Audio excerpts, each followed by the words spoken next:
trees, everything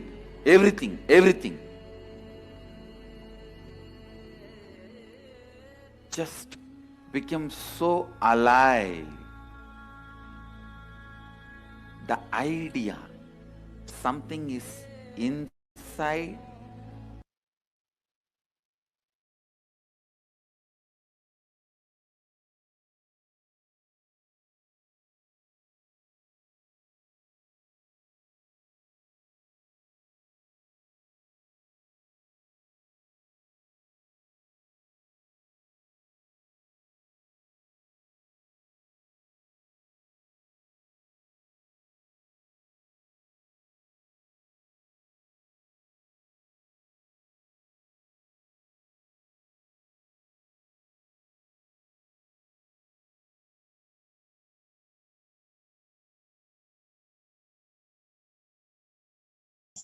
And last is the Pratyaksha Pramana, the empirical evidence from observation and scientific experimentation. Study measures compare the metabolic cell activity of the brain in the conscious and meditative states of the third eye using the PET, which is the positron emission tomography. When doing daily activities, high activity is measured in the brain where the third eye is located. And when in the deep state of samadhi, only the third eye region is active, and almost 90% of the rest of the brain is at peace. And now, without further delay, let us get ready to witness the Saksha Pramana, live demonstration of the power of third eye being manifested by the Balasants of the Nithyananda Gurukul. Along with me, I have an extraordinary Balasant, Manitya Kaladharananda, who is 15 years old, and she is going to be demonstrating this power of third eye to all of you today. I request the slides to stop being shared. Yes, all of you can see the medically tested eye band. In front is a complete opaque sheet, and behind is a thick sponge. You can see there is nothing inside the sponge. And there's no possible way of light entering in the sponge, as there is no gap between the opaque sheet and the sponge. And this is the eye band I'm going to be placing on Ma Kaladhara's eyes.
Yes, sorry.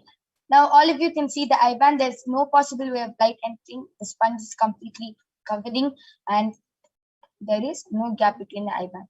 So this eye band is completely medically and scientifically certified and proven that no light can enter even with the eyes open inside.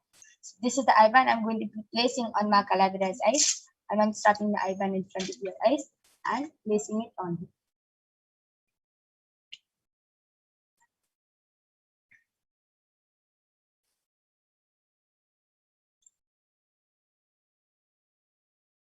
Yes, Ma Kaladhara, are you comfortable? Yes. Yes. So all of you can see she's completely comfortable. Move to your right, left, up. You can see there's no gap, and down.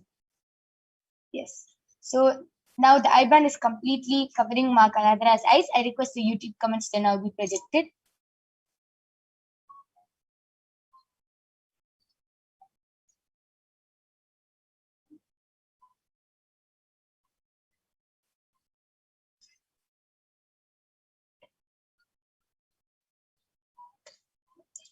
Yes. Ma Pravina Surya has requested for a body scanning. Yes, Ma surely will be doing a body scanning in the next segment, as we are completing the technical glitches which we've been having for the past 2-3 days. We will surely be doing a body scanning for you in the next segment. Now I request all of you to go ahead, post your comments, and you can go ahead and post anything you want in the Kailasa's SPH Nithyananda YouTube channel, and Ma Kaladra will be reading it out loud with her IBAN. Yes, the latest comment is from Pravina Surya. She has posted hi ma, and the previous comment is also from her. She has posted I want to scan my body with 2 dots and then please help. And the first comment is also from Serena, and she has posted Nithyananda.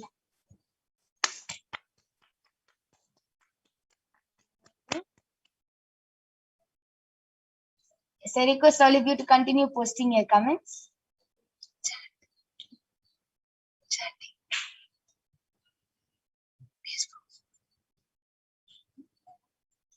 Anyone who wants to see and witness this extraordinary Shakti of third eye reading, please go ahead, post anything you want. You can post medical terms, scientific terms, emojis, numbers, shapes, anything you want, paragraphs, and Ma Kaladra will be reading it out loud.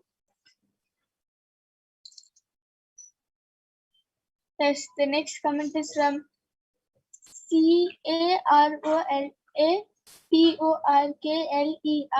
As posted, I am as old as the sun. I am as new as the sunrise. All of you saw how with her eyes blindfolded, Ma Kaladra was able to read. This is actually a beautiful quote which Swamiji says. Yes. The next comment is from Sita Narayan, and he has posted, Nithyanandam, I would love to scan my body to know what is causing pain in entire body. Blessings. And the next comment is from Nithya Perumal, Nithya Perumal, and he has posted Nithyanandam everyone. And the next comment is also from Sita Narayan, and he has posted Nithyanandam unable to control blood SUGAR,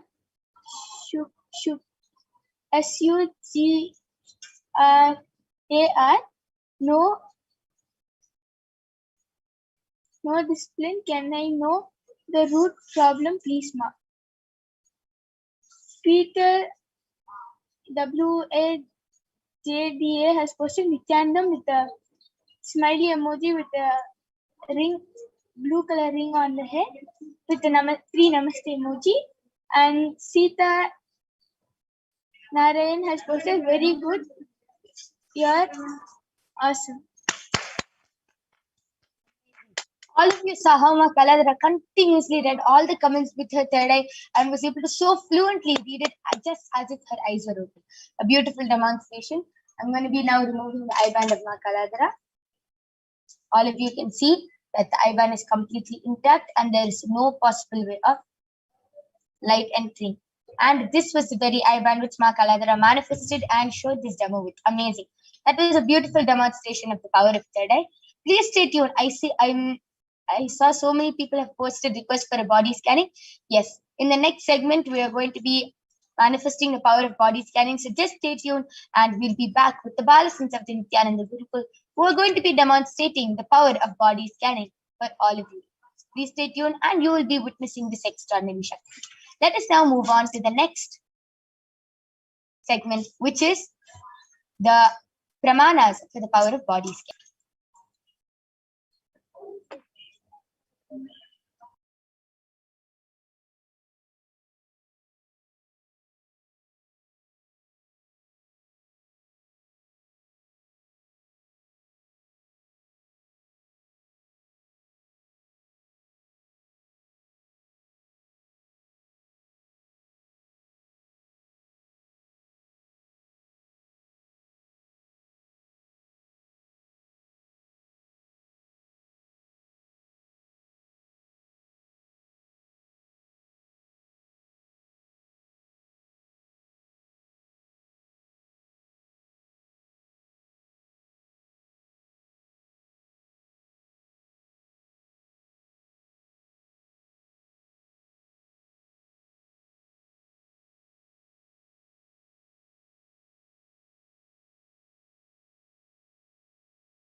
Yes, so let us now see the Shastra Pramana for the power of body scanning, which comes from the Vijnana Bhairava Tantra.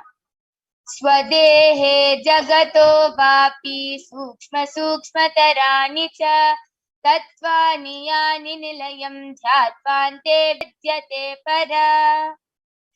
Bhagavan Paramashiva says, cognize deeply that from the subtle to the subtlest constituted principles of your whole body, Swadeha, or of the whole universe, simultaneously consist of the essential reality. They are being absorbed in their source cause, Paramashiva, and by the experience of such restful awareness, one becomes complete from all thoughts, and the ultimate universal divine power, Paradevi, Adishakti, is revealed, and the supreme power manifestation happens. The next is the Apta Pramana, which is the reference for the power of body scanning from the life of a Siddha named Teriyar. Teriyar was a Siddha and one of the prominent disciples of Agatya. One day, a man suffering from a severe headache comes to Agatya for healing, and Agatya uses the power of body scanning and identifies the root cause of the headache. He reveals that there is a small Tere, a type of frog, sitting in the person's brain. Agatya immediately instructs Teriyar, his disciple, to perform an open head surgery and remove the frog. After the surgery is completed successfully, the person is healed and cured of the headache. Thus, he gained the name Teriyar. Third is the Atma Pramana, which is from the life of His Divine Holiness Swamiji, who has also authenticated and time-tested this science. Swamiji beautifully shares, paraphrasing his words, only when I had a multiple compound hand fracture was I forced to go for surgery and therefore for medical checkups related to that. At that time, they detected heavy metal quantity in my different organs, and it was revealed that I had been poisoned without our knowledge. I immediately used diagnostic methods instead of medical facilities to study the body condition due to the poisoning. Through body scanning, I found out what the problems and imbalances had happened and where the balance had to be done. I used allopathy as a second opinion just to verify my findings. And all these avatars, these incarnations, and these living and enlightened beings are born as awakened beings. And even though they take the human body, they are much, much beyond suffering. Any incident which happens in their life is not an accident, it is an leela, it is a divine play. They are beyond the usual sufferings of birth and death. And last is the Pratyaksha Pramana, the Sakshi Pramana. All of you can see so many of the disciples who have shared their experience of power manifestation in the Kailasa's HDH Nithyananda Facebook page. And let us now witness the live demonstration of the power of body scanning by the Balasins of the Nithyananda Gurukul. So we'll be back right after a short break.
Yes. So now I'm back with the Balasins of the Nithyananda Gurukul, Masoni, who is 16 years old, and she is going to be demonstrating this power to all of you today. And yes, so I can see so many people have requested for a body scanning, and for the past few days we've been facing technical glitches and they were not able to hear. So yes, we will surely be doing the body scanning. And yes, I request the comments to be scrolled up. Ma Soni, Ma Pravina Surya has actually requested for a body scanning. She has requested before itself asking regarding her weight, why the numbers on the scale is not reducing. So please go ahead and do a body scanning from Ma Pravina Surya. And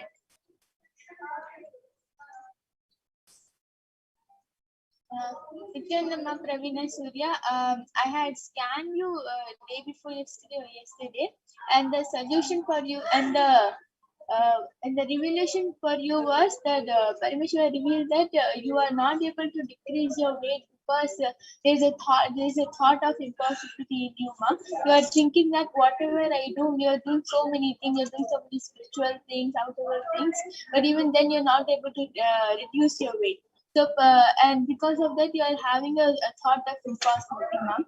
So, Parameshwar will reveal the solution as the minute you complete with the thought of impossibility, you will see the drastic change in your body, ma'am, and you will manifest whatever you want. yes, so this is a body scanning from Ma Pravina Surya. And Ma Pravina Surya has also posted, I'm having a problem with my siblings, some wealth issues. When will this sort out, ma? It's supposed to be 50-50 as my parents passed away, and he is delaying it. Hope Swami will bless to move all obstacles. Yes, ma. You can also request whenever Bhagavan Irena Paramashiva Sundareshwara comes, you can also request for blessings for this. And when Devi Parashakti comes in the form of Swamiji, you can request, and Devi and Sundareshwara will definitely bless you, and you will be cleared from all your obstacles. Ma Carola Torkler has posted for a request for a body scanning as she was diagnosed with anemia at emergency hospitalization. HbA is at 7-8. It must at least be at 30. Yes, ma. A few days back, I did the body scanning for you. Paramashiva revealed that it is a lot of heat and toxins which is in your body, which is causing this problem. And Paramashiva revealed that every day before sleeping, apply turmeric on your forehead with the kumkum and place onions below the foot. And one more thing which will really help you is to do the oil pulling with turmeric and coconut oil. Do the oil pulling. You can even search up about it on internet. Swamiji has actually beautifully explained this technique, and it will really help you remove the toxins. Jnana Pradayani has posted, I had a surgery on my left ear yesterday. The surgery went well. The ear is still bleeding. Many thanks for your help. Please do a scan and send me healing for my left ear. Yes, Ma Soni will be doing a quick scan for you. I request the comment section to be scrolled more down.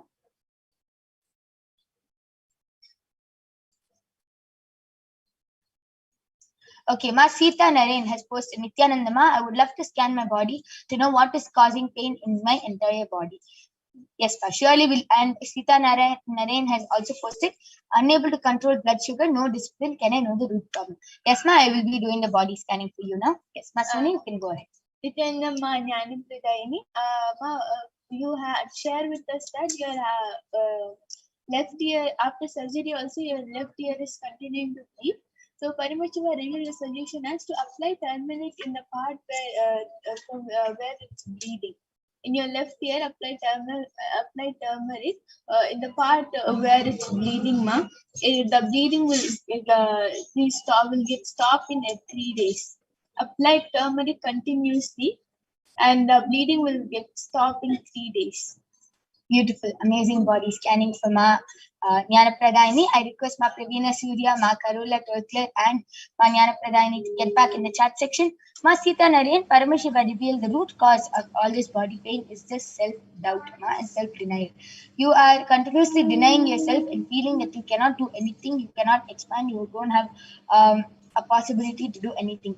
This is actually causing the entire pain in the body, and Paramashiva revealed a simple solution.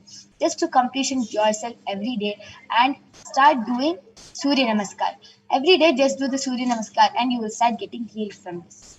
Yes. I request the comment section to be scrolled down.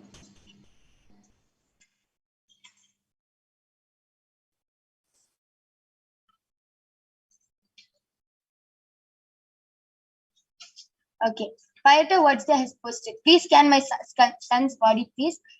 He was diagnosed today with some parasites in the body. Yes, I request you to just get the consent of your son. But if he is below the age of 7, then surely we'll do the body scanning with your consent. But if he is old enough to take decisions for himself, please do get the consent of your son, then we'll be doing the body scanning. Maheshaya has posted, Nithyananda, I want to scan my kidney and whole body because some days before I was scanned and told by you about kidney stones, and I am taking castor oil regularly. Since then, as solution given. Day before yesterday, the voice was not clear and not understood the solutions given by Paramashiva. Yes, sir, yes, surely Masoni will be doing a body scanning and revealing the solution again. Nithyananda Maheshaya, Paramashiva had already revealed the solution for this.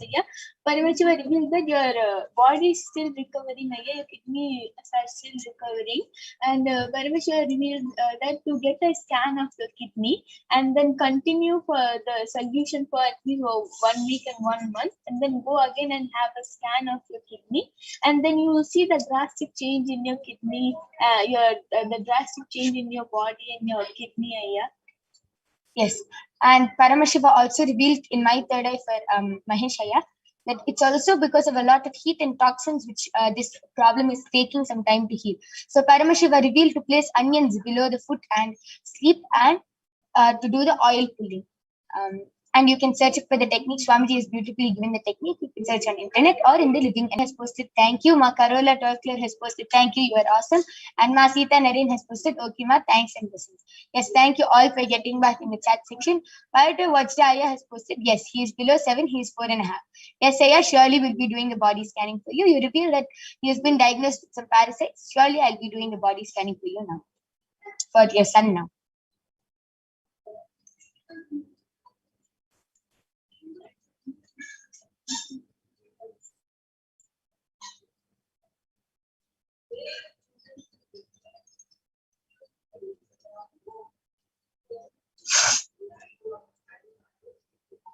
Okay.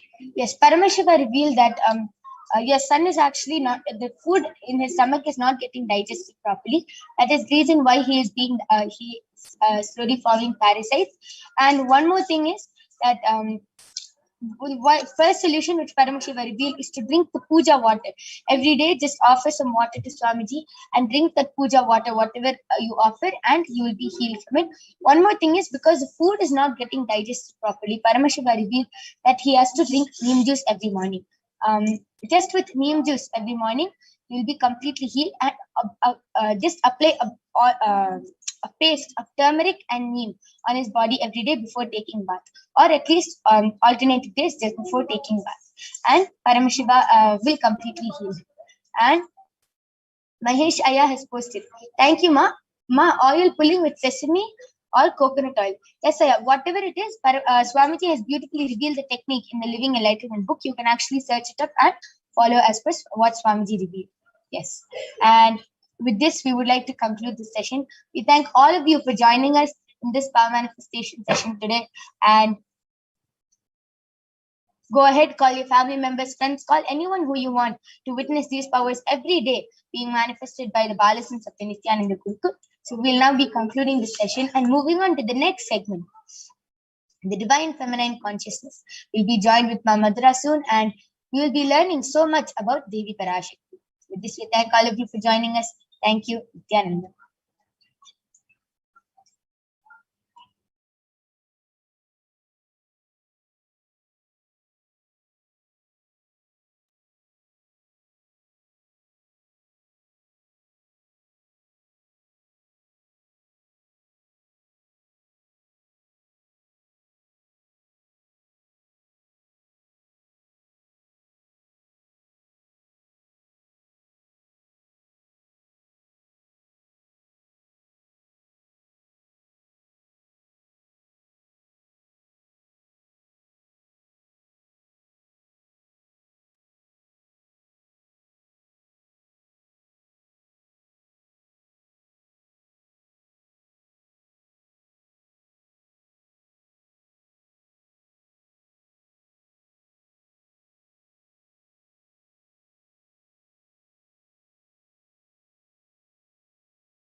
Yes, Nithyananda Ma Madhura, you can go ahead. Yes, Nithyananda everyone. And thank you, my Yoga Prana. So that was a great power demonstration that all of us just witnessed by the Balasons from Nithyananda Gurukul. And now we'll be moving to the next segment of this program where we will be seeing and learning about who is Devi Parashakti, the divine feminine consciousness. So we'll be first looking at Dhyana Shloka of Devi Parashakti, which comes from the Lalita Sahasranama Dhyana Shloka. सिन्दूरारुणविग्रहां त्रिनयनां माणिक्यमौली स्फुरत् तारानायकशेखरां स्मितमुखीं मापीनवक्षोरुहां पाणिभ्यामलिपूर्णरत्नचषकं रक्तोत्पन्नीं सौम्यां रत्नघटस्थरक्तचरणां ध्यायेत् परामम्बिकाम्. In the translation for this verse is the Divine Mother is to be meditated upon as shining in a vermilion red body, with the triple eyes sporting a crown of rubies studded with a crescent moon. A face also holding a jewel cup of mead and the other twirling a red lotus. And another Dhyana Shloka which comes from the Lalita Sahasranama Dhyana Shloka. Karunam karunatarangataakshim dhritapaashankushpushpabanachapam animadibhiravritam ayugaihi rahamityeva vibhavaye bhavani. The translation for this verse is, I meditate on the great Empress. She is red in color and her eyes are full of compassion. She holds the noose, the gourd, the bow, and the flowery arrow in her hands. She is surrounded on all sides by power such as anima of her rays, and she is the self within me. And Devi Parashakti is the ultimate pure feminine consciousness. Parashakti is the cosmic mother. It is her cosmic womb from which billions and billions of universes come out and go in, and the source where the Big Bang and black holes go on and on. And Parashakti is the source Shakti, the source energy, the source power, from which all of us came, in which all of us are living even now, and in which all of us are going to merge. And out of extreme love and compassion, Devi Parashakti herself is manifesting through the embodied form as the Nijavatara of the Supreme Point of Hinduism, Jagat Guru Mahasannidhanam, His Divine Holiness Bhagavan Nithyananda Paramashivam, gracing us, answering all of our questions, attending to all of our prayers, giving boons, healing us, revealing our past, present, and future, delivering profound spiritual truths, and ultimately giving us the experience of Paramashivoham itself. And Devi Parashakti beautifully reveals the words of Devi Parashakti herself. She says, breathing as Omkara, expressing as Vedas and Agamas, blossomed as Shrimkara, filled as Parashodasi, living in 40 triangles, the Kailasha Swami who is in Kailasha, Shri Parajiddaman, Parashodasi, sitting as part of Paramashiva, Parameshwari who rules the world, Paramashakti, Manonmani, Meenakshi, as Nithyananda, I took Nijavatara here to give good boons to everyone, to bestow all goodness. Hiranyagarbha Swarupani, Brahmanda Yoni, Shami, Chandramauli, Rapala, Aparna, Uma, Parvati, Savitri, Navayovana, Samraji Lakshmi, Parameshwari, Parashodasi, Meenakshi. Taking the form of Nithyananda, I came here as Nijavatara. With great compassion and blessing, listen people, to do good to all of you, I took the form of Nithyananda and came down as Nijavatara. And Devi Parashakti continues to reveal, raising an Omkara, blossoming as Shiva, Shiva manifesting as source of existence, powers of existence, expression of existence, from the oneness of Om, blossoming into two as Prakriti and Purusha, blossoming as three Shaktis, Icha, Kriya, and Jnana, growing as 4 Vedas, expanding as 5 Panchabhutas, beyond 6 chakras, filled as gotras of 7 rishis, expanding as 8 directions, existing as 9 grahas, blossoming as 10 indriyas, being as 11 rudras, creating all the worlds, bringing life to tell and make truth blossom and to do good. Parashodasi, Meenakshi, in the form of Nithyananda, I came to bless every one of you. And now let's see how we can receive Devi Parashakti. So literally we're seeing Paramashiva and Parashakti at that moment. She is there on your screen. So always receive her in a very traditional manner. You can keep 2 beet leaves, 1 banana, 1 betel nut, and a coin in front of the screen as you receive Devi Parashakti and watch Devi Parashakti on the screen. And for those of you who might be wondering what a coin is considered as, what is its importance for it to be kept as part of the plate for receiving. So a coin in the Hindu tradition is actually the traditional dakshina.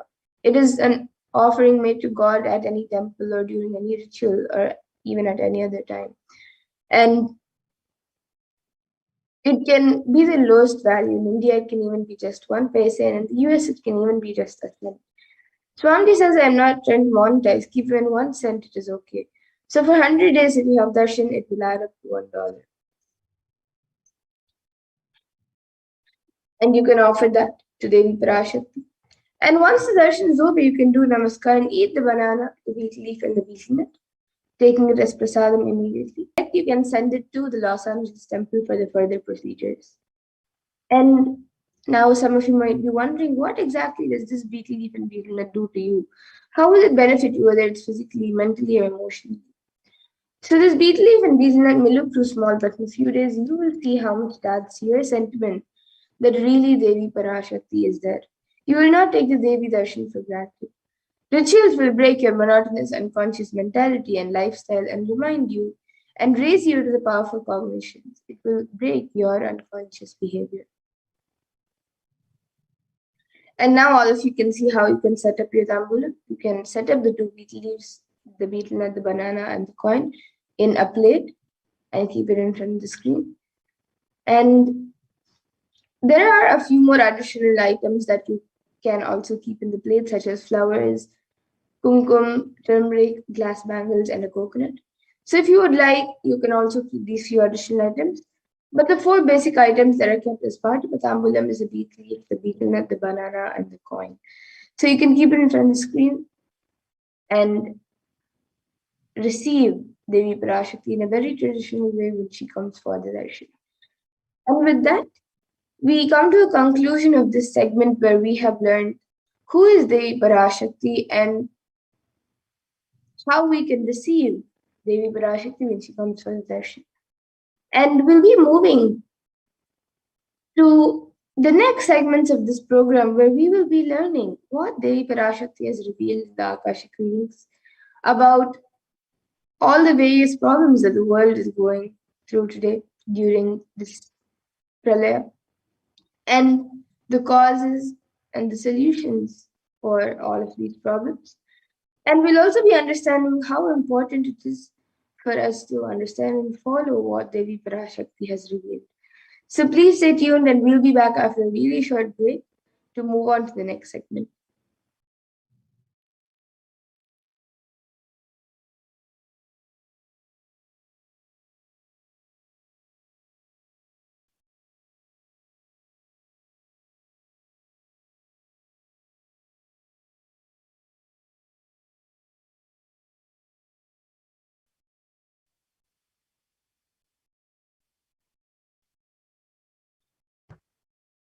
Nithyananda?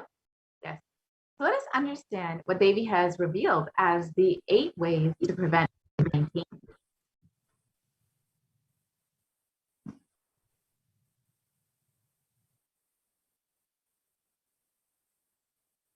So let's first understand the compassion of the avatar.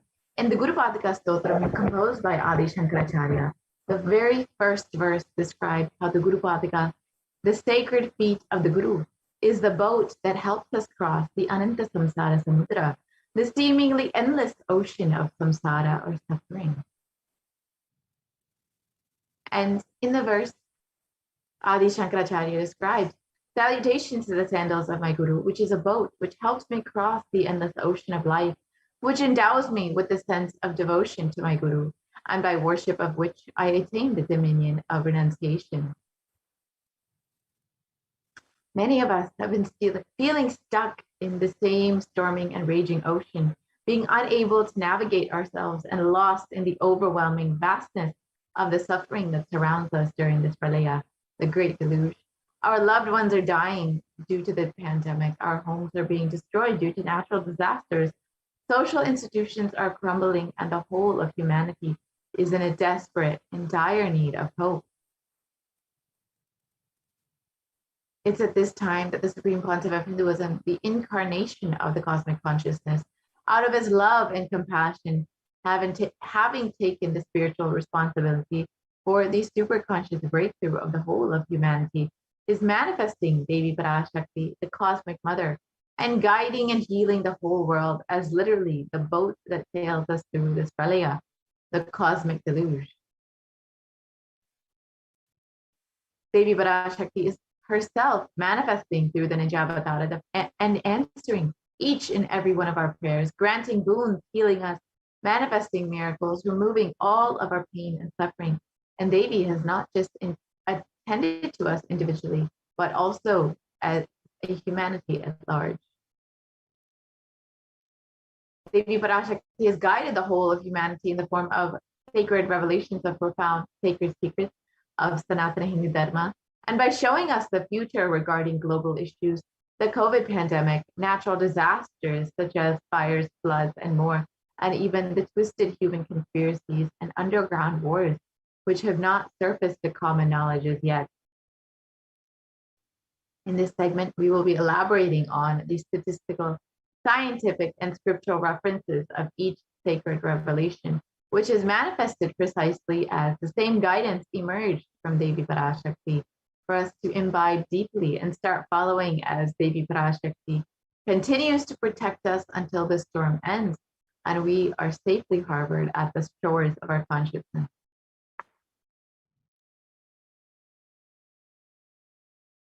Yes, let us enter into this segment and understand what Devi has revealed as the 8 methods to protect yourself from coronavirus during this pandemic. This was revealed on the 30th of April, 2021. Let us first watch the video of Devi's revelation.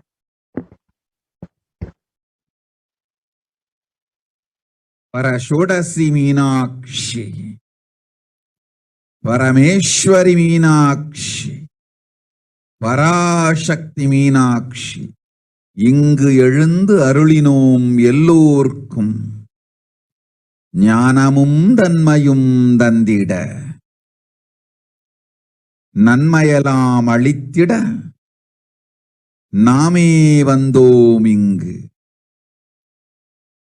கைலாசத்தின் சுவாமினியாய் Paramasivan கிரகத்திருந்து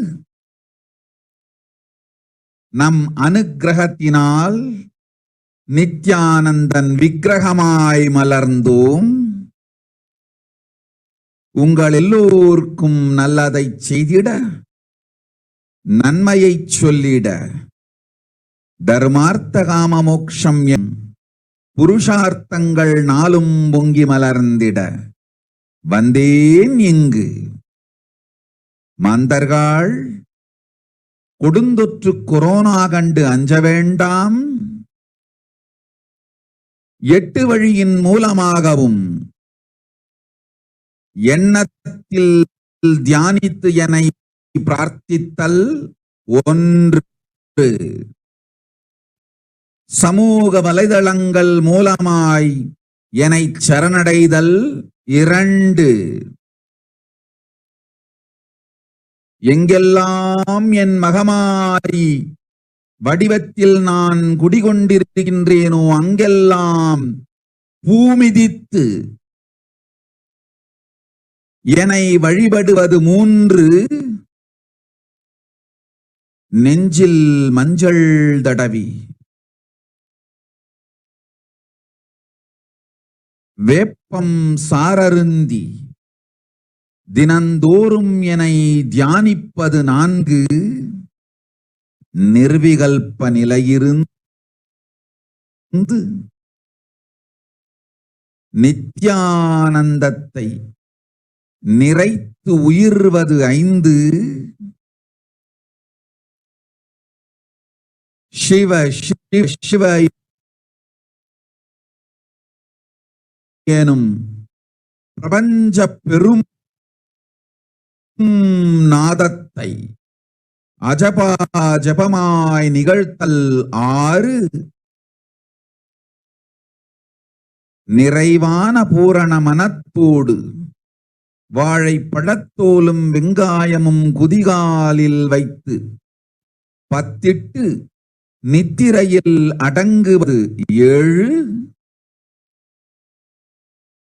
பூரணமாய் பரிபூரணமாய் அருணாச்சல ஸ்மரணையில் நினைப்பும் மறப்பும் அருந்த உணர்வு ஸ்மரணையில் அகம் அகம் என ஸ்புரிக்கும் அருணாச்சல ஸ்மரணையில் ஆனந்த ஸ்புரணத்தில் இரு எனும் 8 முறையிலும் என எண்ணியோர் அத்துணை பேருக்கும் இல்லை கொரோனா கொடுந்தொற்றின் தாக்கமும் கொரோனா கொடுந்தொற்றின் பயமும் கொரோனா கொடுந்தொற்றின் மயக்கமும் வாழ்வீர்கள் வளத்தொடு நல் ஞானம் யோகத்தொடு நாமே நிம்மோடு நானே நீயாய் நீயே நானாய் நல்வாழ்வு வாழ்வீர்கள் 8இல் 1 செய்தாலும் கொரோனா உங்களை எட்டவிடாது காப்பு.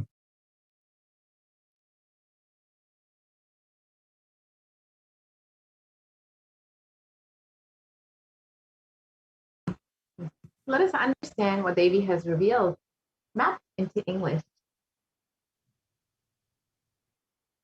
Oh, humans, don't be scared of the deadly infection corona. Through these 8 ways, by praying and meditating on me, surrendering me through social media, wherever I am residing, worshiping me by doing fire walking, applying turmeric in the chest, drinking neem juice, and meditating on me every day, being in the unclutched state, filling with eternal bliss.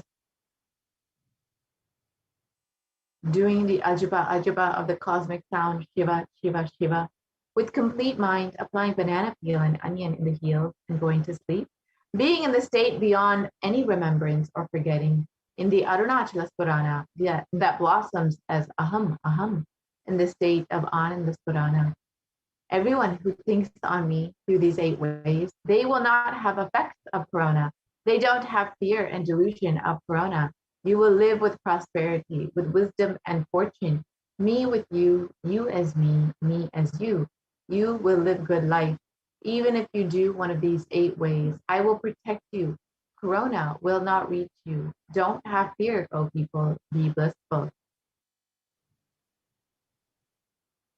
In these revelations, Devi Parashakti has revealed the 8 methods to protect all of humanity from COVID-19.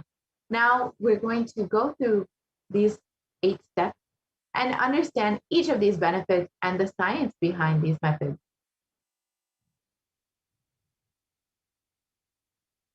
The first step that Devi revealed is praying and meditating on me, Devi Parashakti.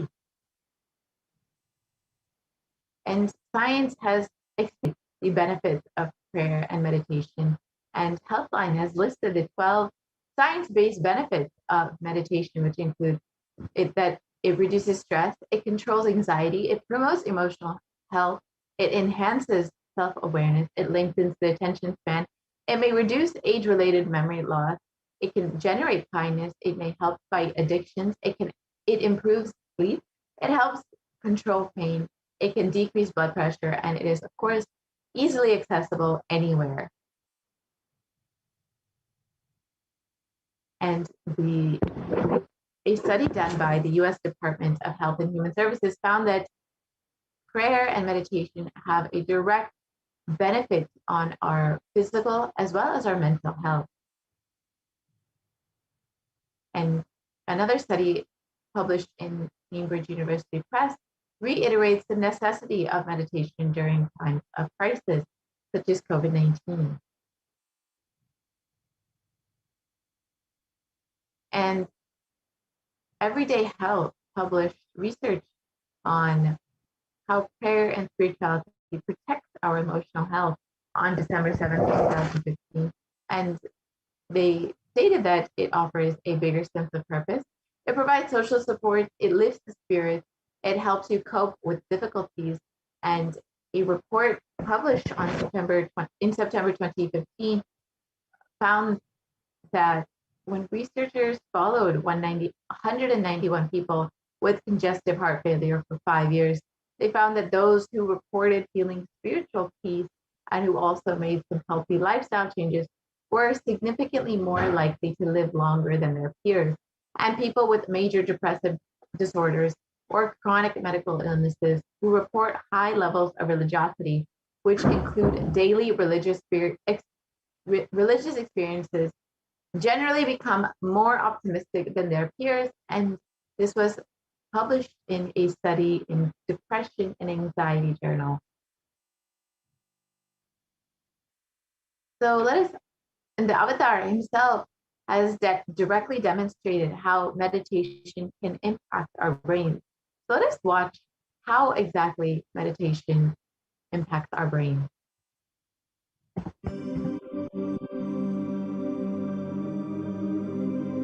Nithyananda participates and encourages scientific researchers to derive evidences for meditation and healing through meditation. Dr. R. Murli Krishna, President, COO, Integris Mental Health and James L. Hall Jr., Center for Mind, Body and Spirit, Oklahoma in US, and his team invited Nithyananda to derive scientific evidences for meditation and the state of his enlightenment. When Swamiji came, I have requested him to do one thing. I asked him, would you be willing to undergo some scientific investigation of the meditation process? He very cheerfully agreed without one complaint. He went for 3 repeat sessions for PET scanning and 3 repeat sessions for quantitative EEG sessions. And these are really not very easy tests to go through. It requires a lot of patience and a lot of willingness to do that. So we did that. Because if a meditation process is doing something to your brain, we should be able to detect that. Scientific findings are verifiable. They're replicable. You can replicate them, duplicate them. So Swamiji went through those sessions and we found some interesting findings. In PET scan, they inject a radioactive dye which goes and sits in parts of the brain that are active. In the normal, non-meditative state, the brain is very active. And when we are seeing someone, the rear end of the brain, the visual cortex, is very active, as shown. Usually the brain is so active, there are 100 billion brain cells there. But what meditation does is something very interesting. It shows the frontal lobes getting more active. The frontal lobe is where you have judgment, wisdom, reasoning. Here are some of the brain scans I'm going to share with you. This is alert, non-meditative state. The second one is 30 minutes into 30 minutes meditation. Look at the frontal lobes, how they light it up. They light it up big time. 60 minutes of deep meditation, and here is a deep, deep level of meditation where it lights up significantly right here. Right in the middle, probably 1.5 inches, 2 inches deeper.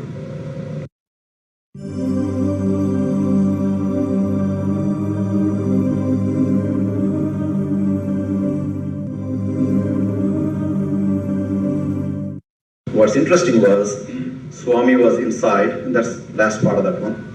See that light right here? So what's interesting was, I've never seen that before in my life, so the other parts I've seen may not be to the extent that Swamiji showed, but this is something interesting.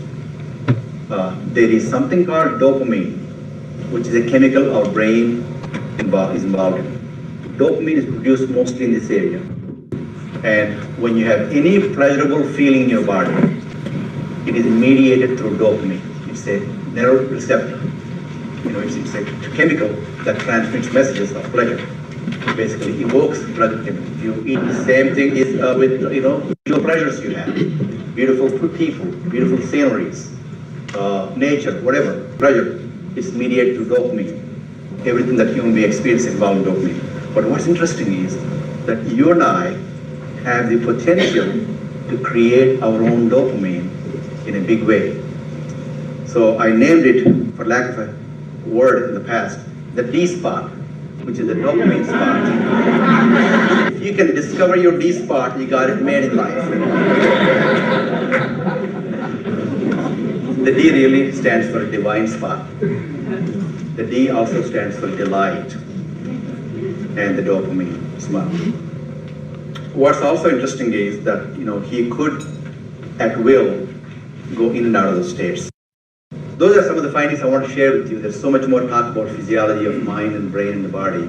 It's a fascinating field that this is something that all human beings can relate to, can apply in our own lives. Not only a sophisticated knowledge, but these things have application in daily life for all of us. Nithyananda's system of free healing, known as Nithya Spiritual Healing, has been baffling the medical world, curing diseases from migraine to cancer. Qualified people are also initiated to become healers. The complete report of the research conducted on Nithyananda's neurological system can be found in the book Mystic Phenomena, Scientific Data.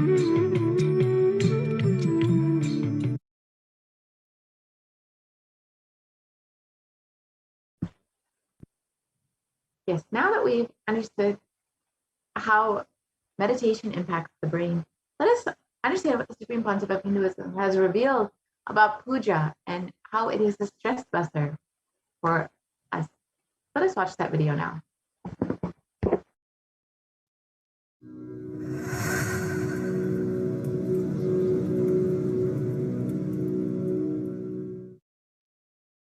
If you are not allowed to do yoga, made to believe early morning sleep is the best thing in your life, you are tortured, you are abused, your divine rights are violated. If you are constantly inspired to do yoga early morning, Brahma Muhurta time, and everyday puja, sit that 30-40 minutes and melt down by feeling connection. Understand? Nothing can be compared to prayer to bust your stress. I tell you, prayer is the best stress buster. Deep feeling connection and tears rolling in your eyes and melting down. Prayer to Paramashiva. Intense yearning, Vyakulata, talking to Paramashiva, relating to Paramashiva. Nothing can be compared to that to bust your stress. I tell you, everyday puja is an ultimate recharging experience. If you do everyday puja,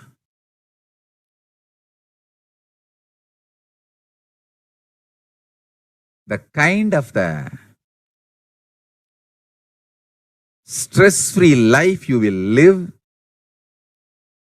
your whole biological clock will be aligned to Kailasa. I tell you,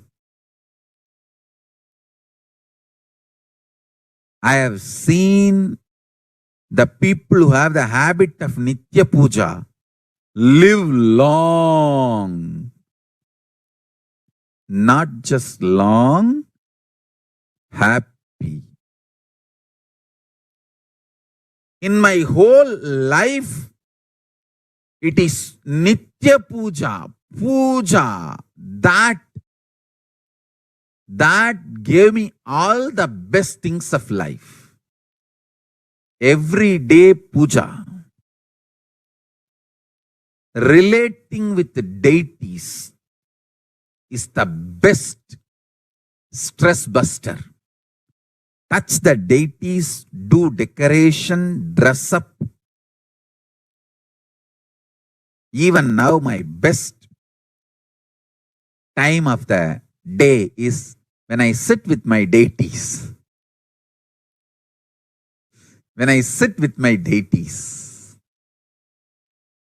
dress up the deities, jewel them, spend time with them, talk to them, intensely pray, deeply connect and pray. Understand? You do not know the power of Archavatara.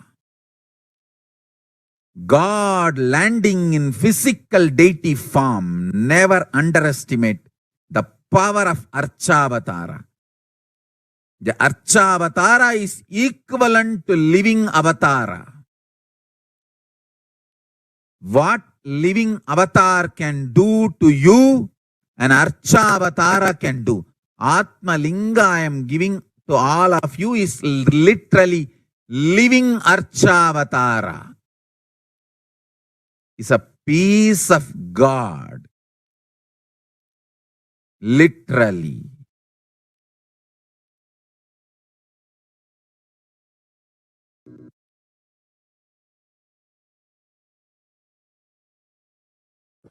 And the second method to protect yourself from Corona is by surrendering to Devi Parashakti through social media.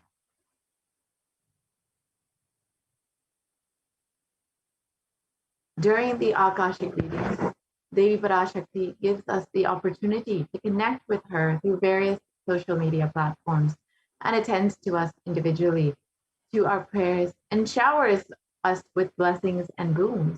Let us now see how we can connect to Devi Parashakti through social media. The first way is by becoming a member of the Kailasa's HDH Nithyananda YouTube channel.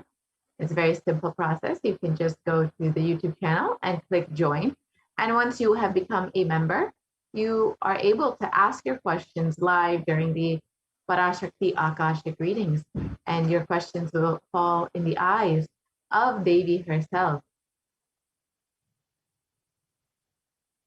The next way is through Facebook, where you can like and follow Kailasa's SPH JGM Nithyananda Paramashivam page. And during the live Akashic readings, you can ask your questions in the live video in the comment section.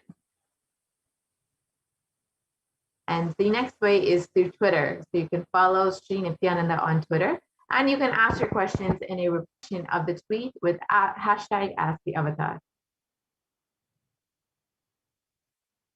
The next way is Sri Nithyananda on Instagram, and you can ask your questions in the comments section.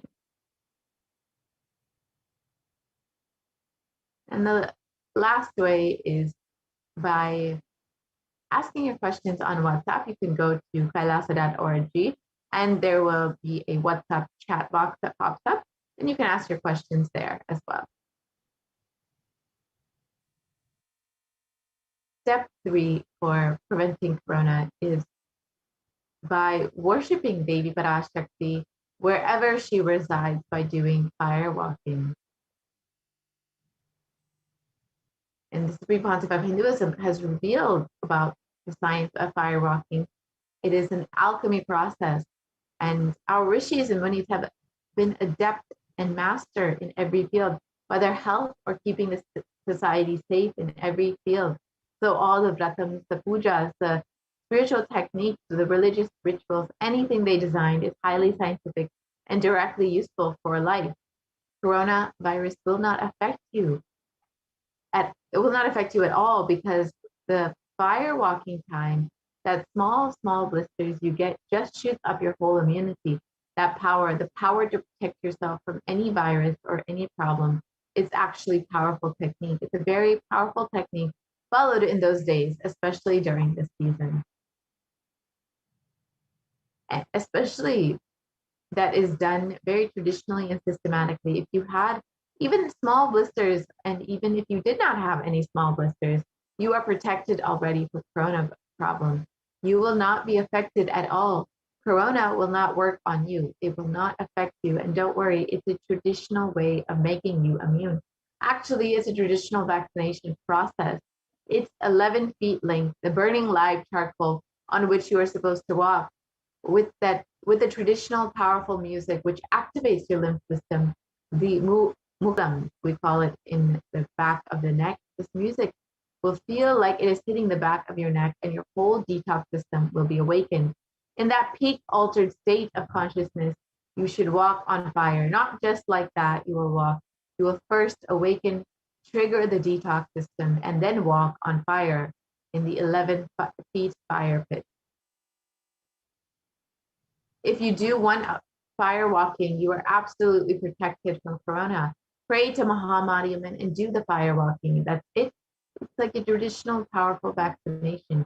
Pray to Parashakti Mahamari to do the Patniratham, do this traditional fire walking, and you are absolutely protected from coronavirus. No need to panic. Traditional vaccination, traditional, natural, organic, no bad side effect vaccination is the Hindu fire walking. Let us understand the science behind fire walking as explained by the supreme concept of Hinduism.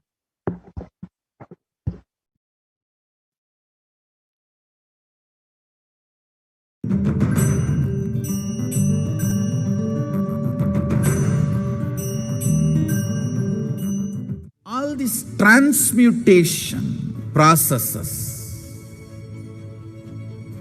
means balancing the system and awakening the whole consciousness to your whole body is what I call transmutation processes. Some parts of your body becomes insensitive to the existence because of the job it is doing, like a feet, because of the continuous walking, it becomes insensitive. Your cheeks, how they are sensitive, they don't become, they lose sensitivity to the reality. But for the complete Kundalini awakening, your whole body needs to be alive and experiencing the reality and ability to experience the higher consciousness. That is the reason we have the process of firewalking.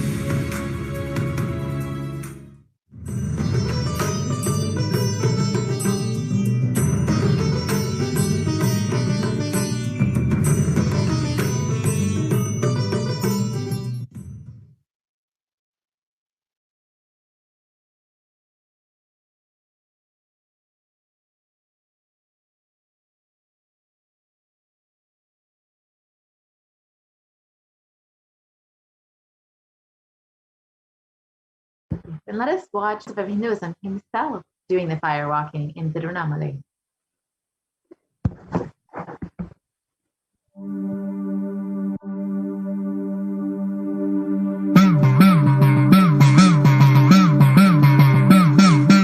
சத்தியம் காத்திடும் உத்தமத்தியே சத்குருவாய் வந்த நித்திய தாயே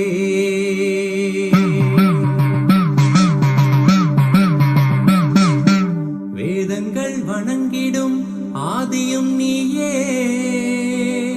ஜோதிமலையிலே அவதரித்தாயே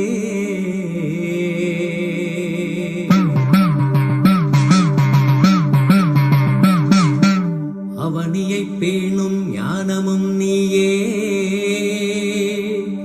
அக்னி வடிவிலே அருள் புரிந்தாயே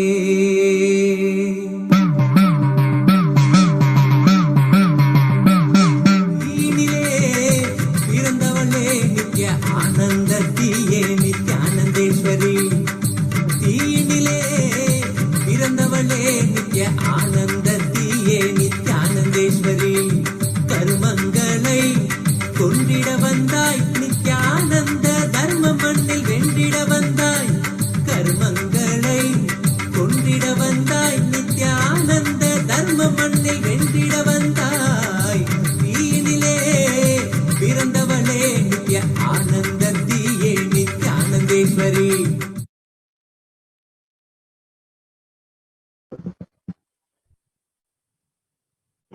Let us understand the science behind firewalking. A study done by the U.S. National Study of Medicine's, the National Institute of Health, regarding the various effects and benefits of firewalking found that those who participated in firewalking had increased levels of happiness and lower fatigue levels compared to those who did not participate in firewalking. So let us look at the next method for preventing coronavirus as revealed by Devi Parashakti: applying turmeric on the chest, drinking neem juice, and meditating on me, Devi Parashakti, every day. So let us understand what the Supreme Pontiff of Hinduism has revealed about the benefits of neem juice.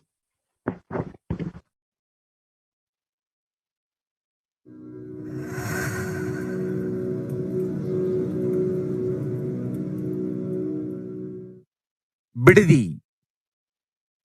It is not, I'm not talking from air, I'm talking from ground. In Bididi, before we came to that land, 30 borewells were dug, no water. Now, from the day we came till now, we have water for 10,000 people to live comfortably in that very land. It's only pouring, pouring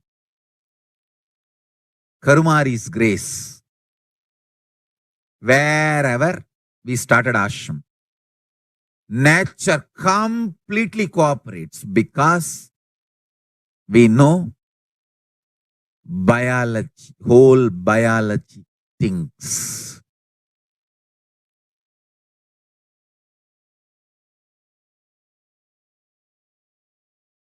If you are having bitter relationships in your life, just start drinking bitter neem juice every morning.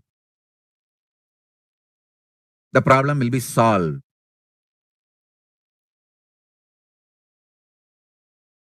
Understand, if you are irritated, even if you don't react, even if you don't talk to people, you release that kind of vibes. Take Haritaki, you will see you release sweet kind of vibes. Take neem juice, you release healing, passionate vibes. A woman who applies neem powder and takes bath, who applies turmeric powder and takes bath, is equivalent to Karumari Mahamayi.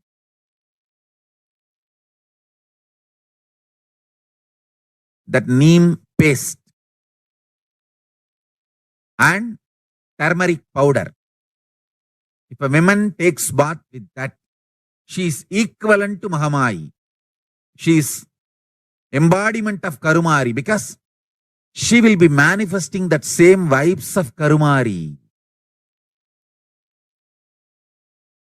I sincerely recommend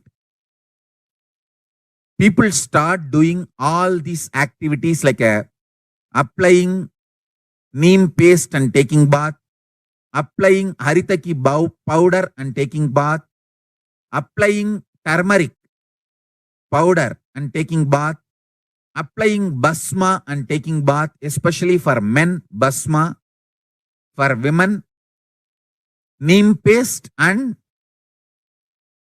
turmeric paste.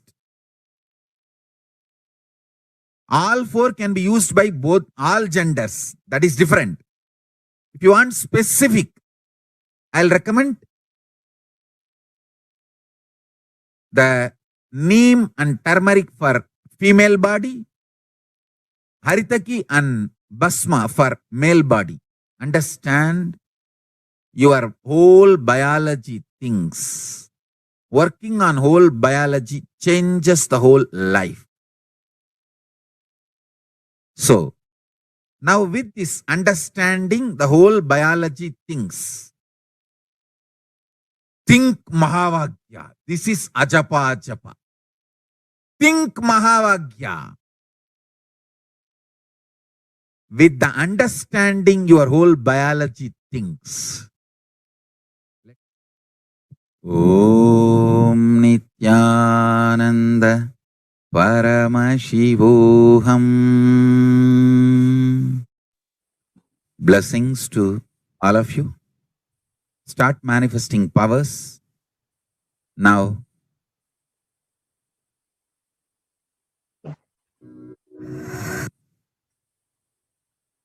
Understand the benefits of turmeric. Traditionally, turmeric is well known for its anti-inflammatory effects, and curcumin, which is the active agent in turmeric, has been shown in the last 2 decades to be a potent immunomodulator agent that can modulate the activation of cells, B cells, macrophages, neutrophils, natural killer cells, and dendritic cells, which are all immune cells. And curcumin can also downregulate the expression of various pro-inflammatory cytokines, including TNF, IL-1, IL-2, IL-6, IL-8, IL-12, and chemokines, most likely through the inactivation of the transcription factor NF-kappa B. And this research shows that turmeric can modulate the activation of various immune cells, as well as enhance the body's antibody response. And this essentially strengthens the immune system and can help you stay healthy and maintain an active lifestyle.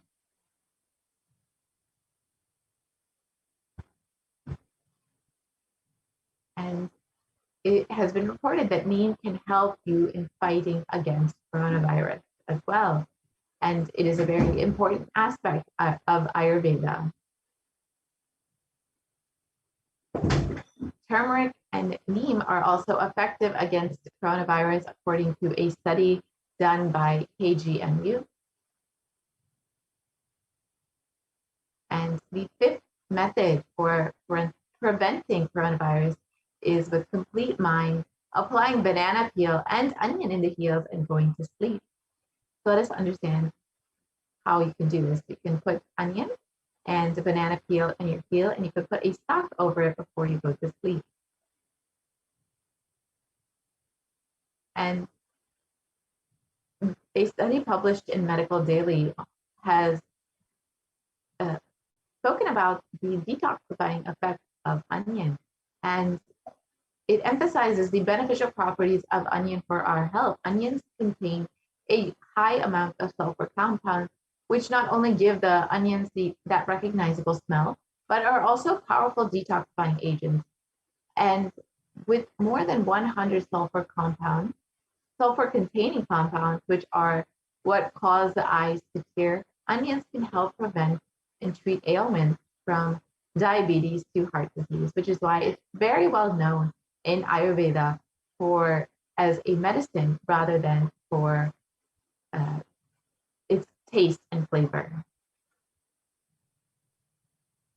And the downstream products of onions, of these, are a complex mixture of sulfur-based compounds, and compounds from onion have been reported to have a range of health benefits, which include anti-carcinogenic properties, anti-platelet activity, anti-thrombotic activity, anti-asthmatic activity, and antibiotic effects.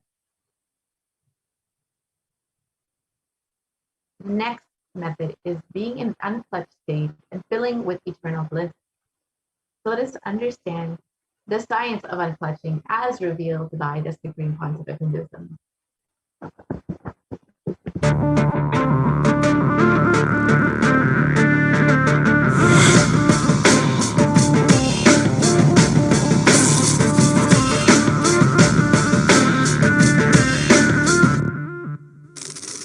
The brain is the organ which controls our whole physical being. Once our brain has been imbalanced, it will then transmit that imbalance throughout the whole body.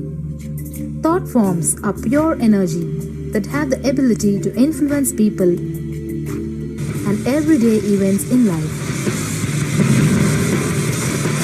According to science, our brains generate an electromagnetic field which may be measured by such instruments as an encephalograph. This electromagnetic field is generated by the brain every time we think, and as our mind is never still, we may be compared to perpetual power generators. Fear produces nervous disorders. Anger produces headaches and violence. Confused thoughts produce congestion and ill health. Depression causes cancer, tumors, and lowering of the immune system, causing death through own willpower. Our thoughts generate intricate energy patterns which can be detected by sensitive equipment and seen by clairvoyant individuals. These energy patterns are known as thought forms. Surprisingly, thought forms are shaped by the thoughts themselves. Each of us creates hundreds of thought forms every hour and release them into the environment. Although we cannot see them, the thought forms have as real an existence as any other form of energy. Most people and a continuous energetic exchange happens between people about which we are usually unaware. This also explains why we sometimes take a sudden liking or dislike to a certain person directly on meeting them. We just catch their vibes. Unclutching is a guide for equanimity and enlightenment. Thoughts are like bubbles in a fish tank. Just as bubbles in a fish tank rise from the bottom, our thoughts also rise in the same manner. When one bubble comes and reaches the surface, the next bubble starts and the third bubble starts. Because the bubbles are rising at high speed, they look like a continuous stream. But our mind is not a continuous stream. There is always a gap between two. Like the bubbles, we also experience a neutral space between two thoughts. This neutral space between two thoughts is our original state, the pure silence.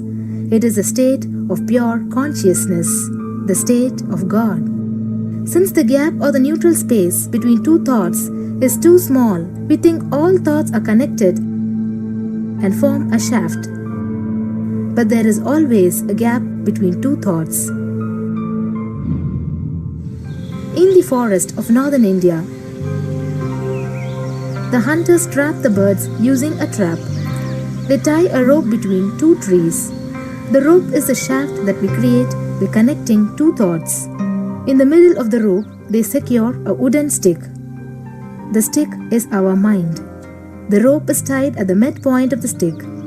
When a bird comes and sits on the stick, the bird's own weight turns the whole stick upside down. It turns topsy-turvy. The moment it turns upside down and loses its sense of balance, it feels totally shaken and tightens its grip on the stick. It simply holds onto the stick as if its life depends on it. Similarly, we connect thoughts and form a shaft out of it and live in the fear that if we drop our mind, we might be lost. We might lose our identity. Because it is hanging upside down, it thinks, if I unclutch from this stick, I will fall and die. Is similar to the fear that if we start trusting that we are unconnected, unclutched, independent and illogical thoughts, we might be lost. If the bird lets go and relaxes, it may flutter to balance for a moment or two.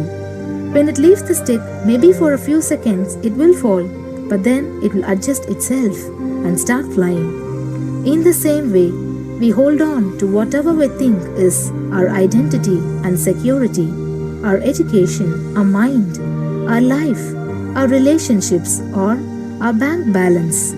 Ultimately comes to remove the stick that is our identity. Just like the bird, we don't realize that if we drop our mind, at that moment we can become a Paramahamsa. That very moment we can be liberated.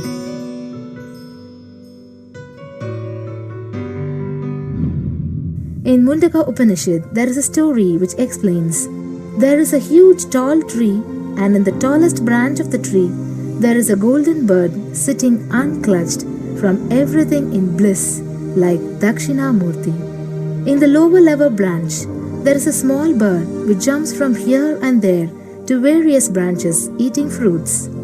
When it eats a bitter fruit, it feels bad. Whenever she eats the bitter fruit, she sees the bird which is looking above silently like Dakshinamurti, and feels why I should not be like that bird. But unfortunately, when the same bird, when it eats tasty fruit, it forgets the bird sitting above it. In the same way, she keeps battling between branches, eating bitter and tasty fruits again and again. One day, as a small bird flies up higher, and as it reaches near the golden bird, it realized that he and she are the same. There is no difference between them both and realizes her original state. The small bird realizes that she also can be in the same state of the golden bird and become a Paramahamsa. This moment, trust yourself. Don't bother about losing your identity. Just trust yourself and let go of your identity. You will immediately be liberated. All you need to do is to trust that you're unclutched. Dropping the conclusions you can't be transformed is unclutching.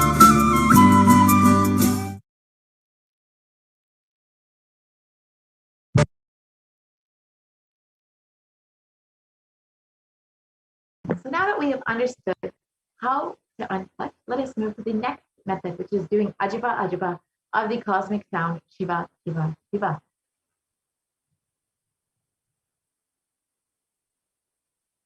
And there has been extensive research that has been done on the benefits of chanting, and a study conducted by the US National Library of Medicine on the benefits of chanting clearly establishes how doing Ajiba Ajiba, chanting, has a direct and positive benefit on the physical and mental well-being. The study correlates the chanting of Ajiba Ajiba to the vagus nerve stimulation used as a treatment for depression and epilepsy. And here is the nerve. And a study conducted by Dr. Masaru Emoto establishes that human intentions, words, or thoughts can change the molecular structural formation in water.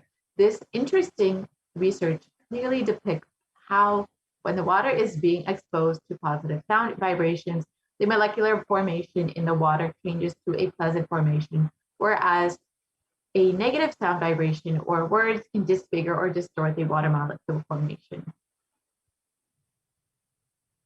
So Dr. Emoto did an experiment where he kept water and chanted positive words like compassion, thank you, wisdom to the water, and it formed, when observed under a microscope, you could see these beautiful crystal snowflake-like structures that formed in the positive words. However, when negative words were uttered to the water, like I will kill you, you fool, and heavy metal music was played for this water, when observed under the microscope, it did not form any crystal formations like the positive words, and it was very disjointed and disfigured, as you can see in these photos. And you can imagine what happens inside your body, which is composed of more than 60% water. And when you chant the Ajiba Ajiba, the Shiva, Shiva, Shiva sound, the cosmic sound, the chanting of this powerful sacred mantra will have such a positive effect on your body. And being in the state, the last step is being in a state beyond any remembrance or forgetting in the Arunachala Purana that blossoms as Aham, Aham, the Ananda Purana. And this is the last method. When you do all of these methods, or any one of these methods Devi has revealed, you will be protected from coronavirus. You will not have the effects of coronavirus in your life. So Devi has been continuously guiding us and blessing us with these various revelations, and has directly revealed how to prevent coronavirus during this pandemic time. And Devi is continuously blessing us throughout this time. So if you are just overflowing in gratitude and love for your cosmic mother, for helping guide you during this time. You can stay tuned for this next segment where we will understand how we can connect with Devi Parashakti more deeply. So in this next segment, we will be going through the various offerings that you can make to Devi Parashakti. And these offerings are made out of love and gratitude for your cosmic mother who has happened in your life just to guide you, take care of you, and bless you. So let us enter into this segment.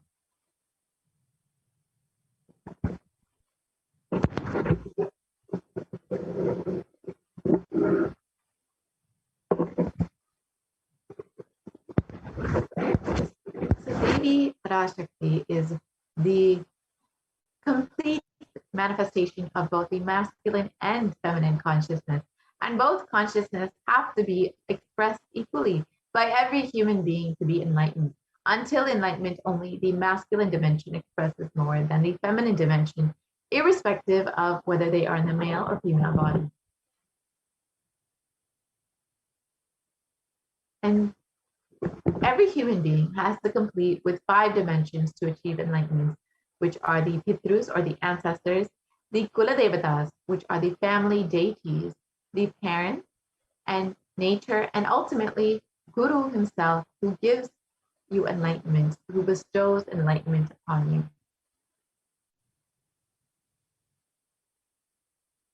Incompletions are life negative and adharmic cognitions in the 5 dimensions that lead to misconstrued karana and karya, the cause and effect, which further leads to suffering and pain and calamities in the individual, personal, collective, and global levels.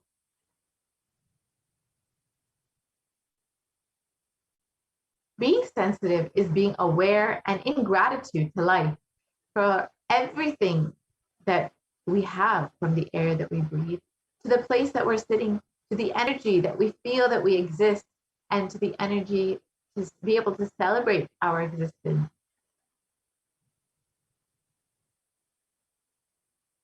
"43 energies constitute our human body. When all 43 are integrated to Dharma, one becomes enlightened. Dharma is the cosmic motherly completion and sensitivity from the level of the 5 Panchabhutas, and this is the core principle of the cosmos.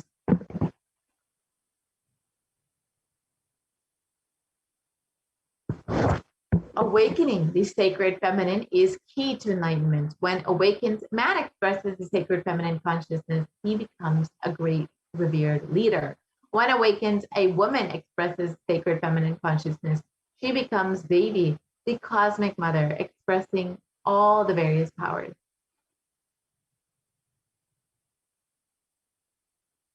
And the key feminine consciousness is conscious sovereignty, which the Supreme Council of Hinduism has been continuously revealing about over the last several months and has blessed us into over the last several months.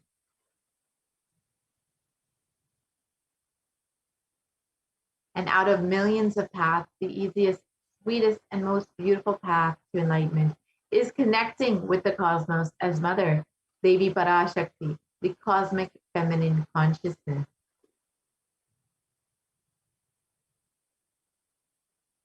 Devi is the one who expresses as Guru all the gods and all the manifestations in this universe. She can straight away deliver enlightenment by connecting to the cosmic umbilical cord.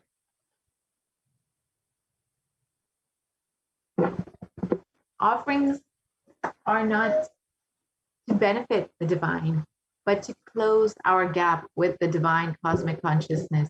And when we achieve completion with the Divine Mother, her infinite powers with her sweet grace starts nourishing all our dimensions through the cosmic umbilical cord.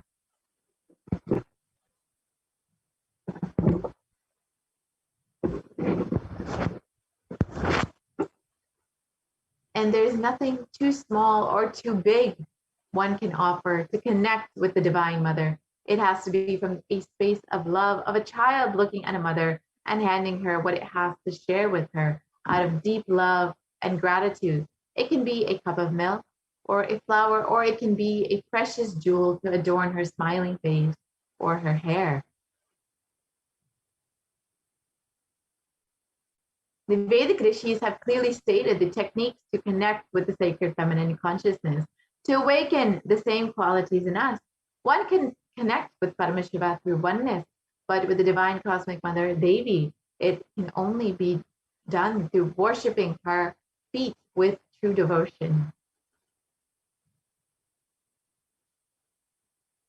Mother worship is the most non-violent, most peace-centered, most healing, soothing, and sweetest path to enlightenment on planet Earth. Worshipping Mother includes contemplating, meditating through sacred offerings of mantras and oblations at her feet. Mother worship, as we stated, is the sweetest path to enlightenment.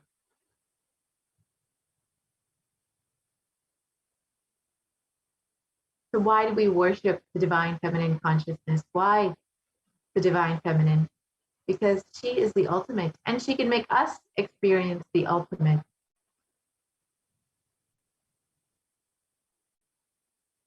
And here is the Shastra Pramana for Devi Parashakti. And it translates, I walk as the 11 Rudras, I walk as the Vasus, I walk as Vishnu and other Adityas, and all the divine forms, the Vishvadevas, assuming the form of the inner self of all the gods. I hold aloft Mitra and Varuna, even as Indra and Agni I do, and the Ashwini twins too. And this is from the Rig Veda. And it continues on. The Ekadasha Rudras, Maharudra, Ashtavasus, Dvadasha Adityas, Vishvadevata, all of them are my retinue. I move around in my various forms with them as my retinue. I protect all of them, including Mitra, Varuna, Indra, Agni, and the Ashwini Devatas. In this verse, Devi declares herself as the inner self of all the gods, the divine energies. She is all-pervading and all-permeating. And we are the most blessed beings to have Devi Parashakti herself manifesting through our very own Guru, the supreme concept of Hinduism. And we can connect with Devi Parashakti much more deeply through these various offerings.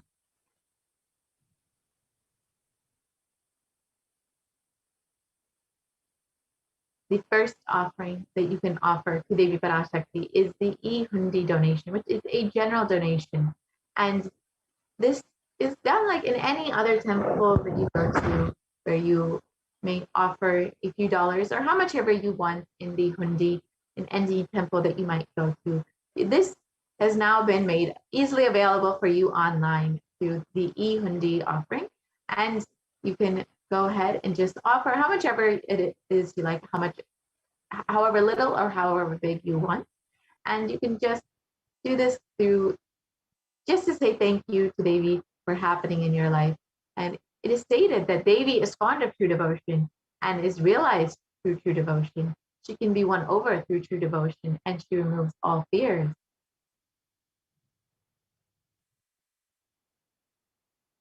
And if there is any fear in the minds of the devotees, Devi is sure to remove that fear. It is stated that Devi likes to be worshipped in autumn. And here it is not meant of the autumn, the season, but rather the autumn of our lives when our thoughts turn more and more inward. And the role of the divine becomes much more understood and evident. The need for Devi worship becomes much stronger in this time. And it is stated that Devi is the one who bestows happiness on all her devotees. So you can offer your gratitude and devotion to Devi Parashakti by offering your kanika, and your name shall be chanted during the puja to Devi Parashakti.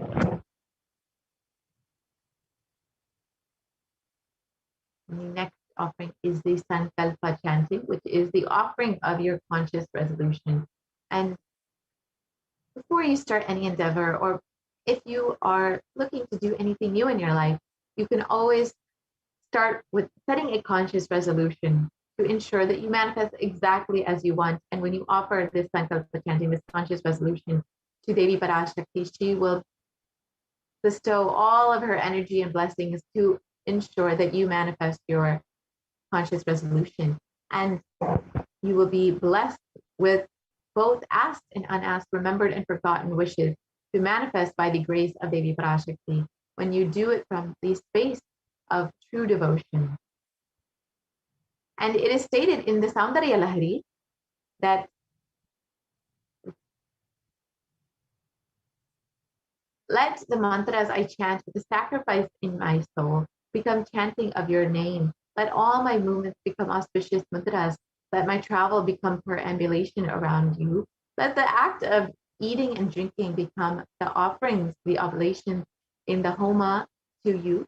Let my act of sleeping become salutations to you. And let all actions of pleasure of mine become part of your worship. And when you offer with this context to Devi Parashakti, everything in your life will be graced with the auspiciousness of Devi Parashakti.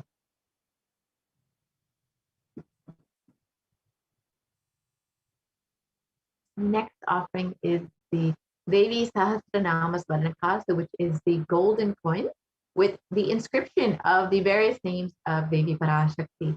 And each of these names of Devi Parashakti are not just her name, but her various divine qualities, whether it's her overflowing compassion or her infinite knowledge, or her beauty and grace, whatever aspect that these names describe, you will be blessed with all of these Ananta Kalyana Gunas, the multiple divine feminine qualities, these various attributes of Devi Parashakti when you offer this Sahasranama Swarnakasu to Devi Parashakti.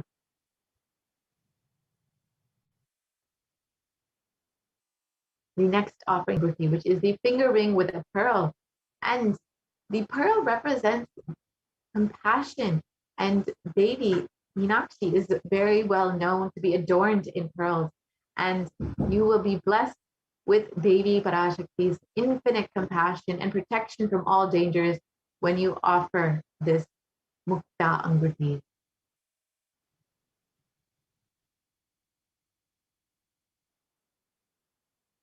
The next offering is the Swarna Padma Pushpa, which is the golden lotus. And it is stated that Devi is the one who bestows accomplishments and intellect, who showers worldly prosperity. Devi is the one who powers the subtle mantra of the cosmos. I bow to you. And in this verse, it is stated that Devi is the one who bestows accomplishments and intellect. So you will receive the blessings for attracting all of the best relationships for all of your personal and business dimensions in your life when you offer this Swarna Padma Pushpa to Devi Parashakti.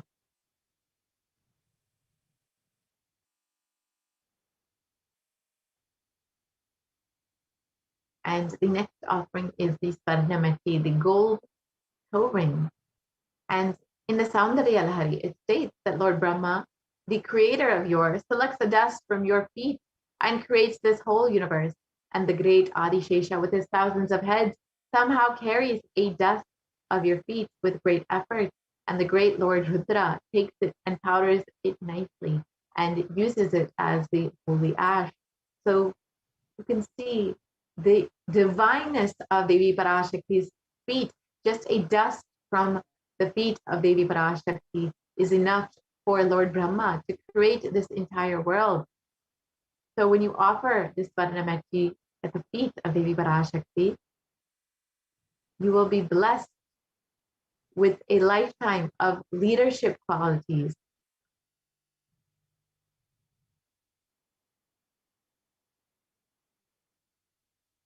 And you can offer this worship to the divine lotus feet of Devi Parashakti and achieve this lifetime of leadership qualities, which can be achieved even by worshiping a tiny grain of dust from her divine feet.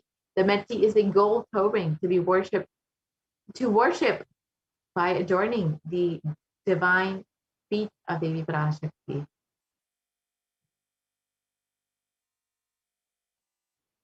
The next offering is the Mantika, the gold hairline jewelry. And Devi is described in this verse as the one who makes the nectar flow from the Sahasrara, the crown center, to the Anya, and permeates through all our 72,000 nadis to give us the ultimate experience of the cosmos. So when we offer this Swarna Mantika, the gold hairline jewelry to Devi Parashakti, we will be blessed with the overflowing bliss in the Sahasrara and have the blessing enlightened lifestyle.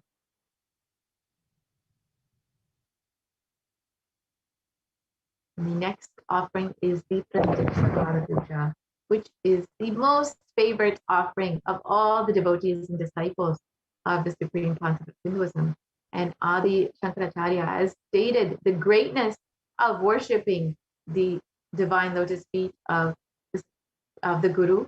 And he stated, my repute has traveled in all directions through my philanthropy and prowess.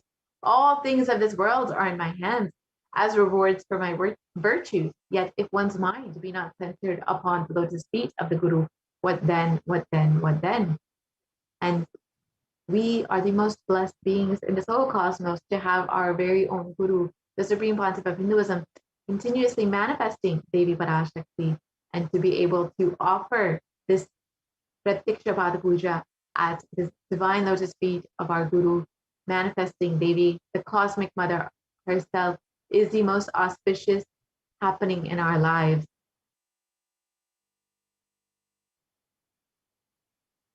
So you can offer this Pratyaksha Puja to the Supreme Concept of Hinduism, manifesting Devi Parashakti, and be blessed with the sweetest path to enlightenment. The next offering is the Vastra Seva, or the offering of cloth to Guru, the dimension of the Cosmic Mother. And you can offer this during the Pratyaksha Puja, and you will be bestowed with the sweetest path to enlightenment and with complete protection on this path. Devi is the one who is the one beyond the idea of male and female, and she is manifesting through your very own Guru for you to connect with personally. So you can offer this Vastra Seva and connect with the Divine Cosmic Mother through your very own Guru and receive complete protection of both the Supreme Concept of Hinduism and Devi Parashakti herself.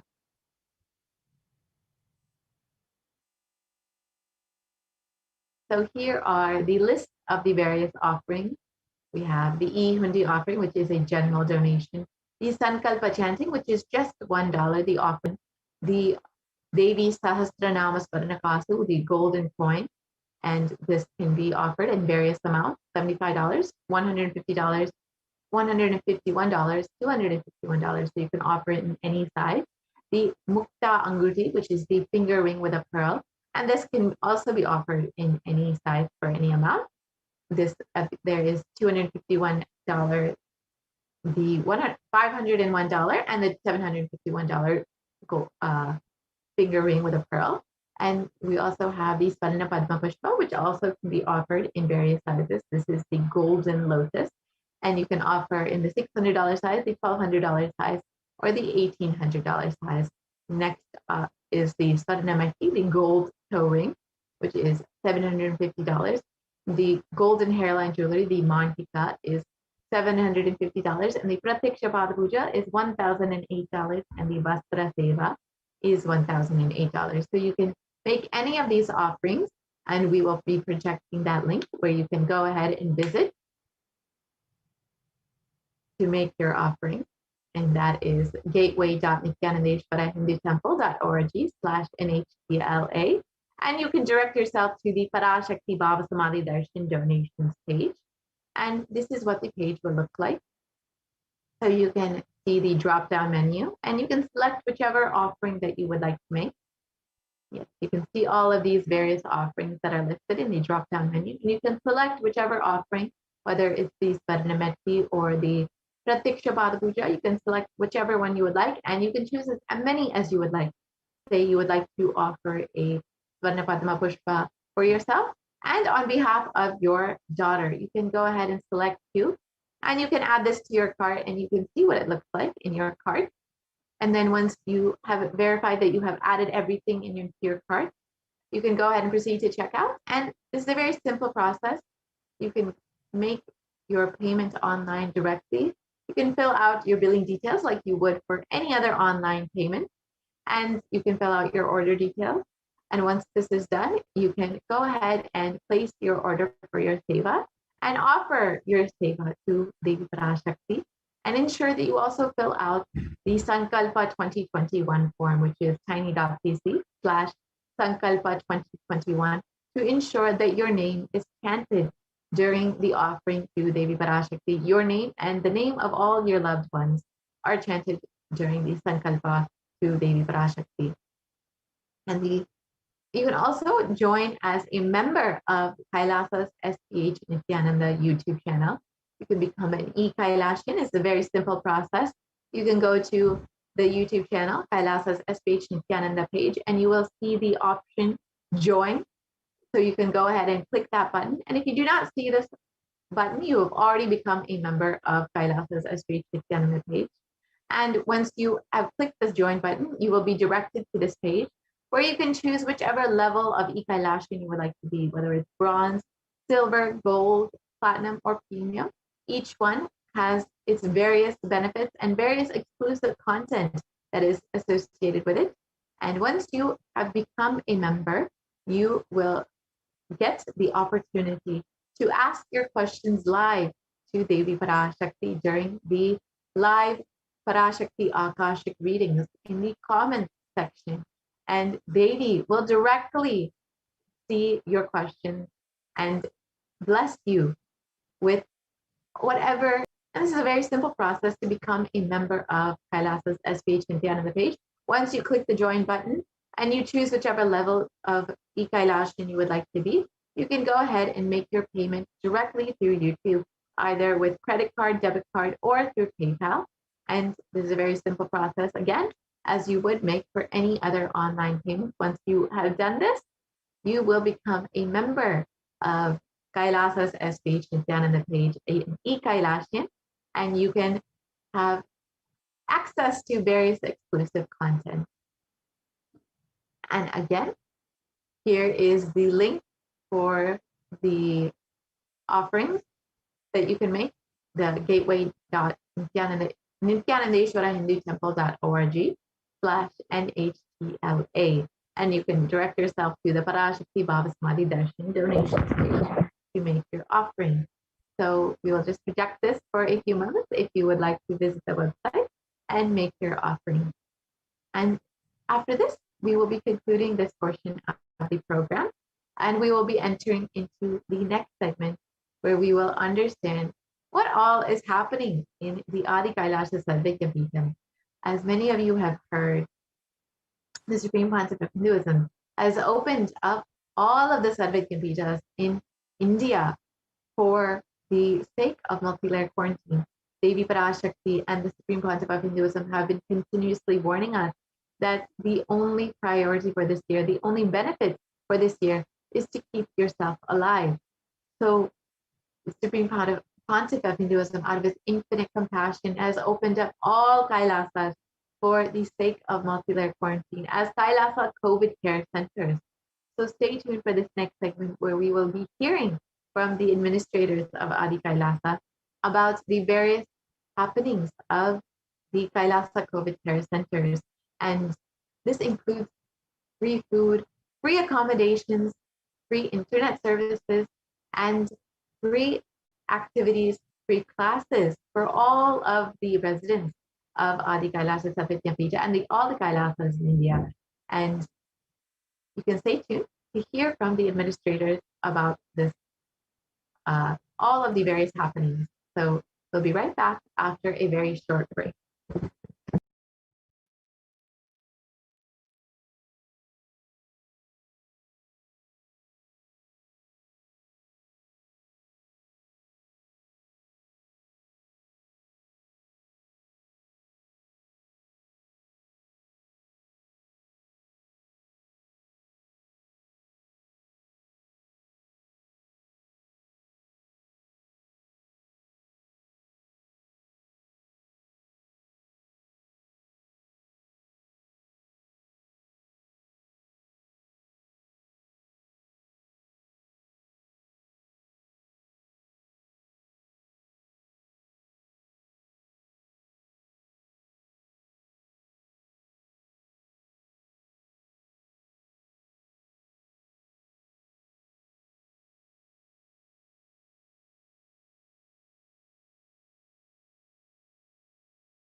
Nithyanandam. Nithyanandam, welcome back.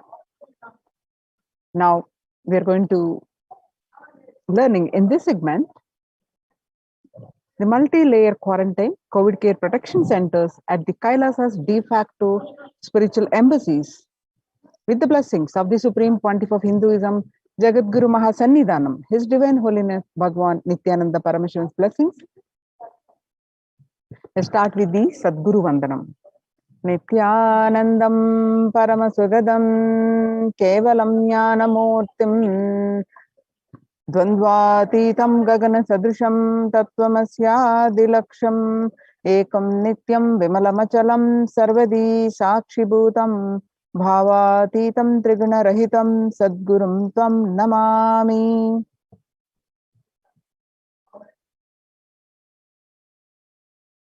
If you see due to the pandemic, according to the United Nations, the COVID-19 pandemic is concerning the world more into peace. COVID-19 Delta variant still most concerning, says the World Health Organization expert. Even with the emergence of the new COVID strain remains the top concern globally. To outcompete others, senior officials with the World Health Organization, I think Delta variant for me is the one that most concerning because of the increased transmittability, said Dr. Marina Van Kerkhove, the agency's technical lead for COVID-19, speaking during an online question and answer session. It's doubly transmittable compared to the ancestral strain, which means that it can spread to more people. The COVID-19 made the world less peaceful. The COVID-19 violent incidences and fatalities from January 2020 to April 2021. The violent incidences related to the pandemic peaked in April 2020. The indexed trend in peacefulness by domain 2008 to 2009, 2020-21, you can see the statistics that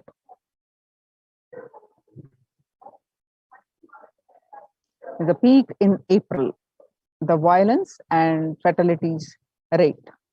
The prevalence of depression and anxiety remains high among younger adults in France.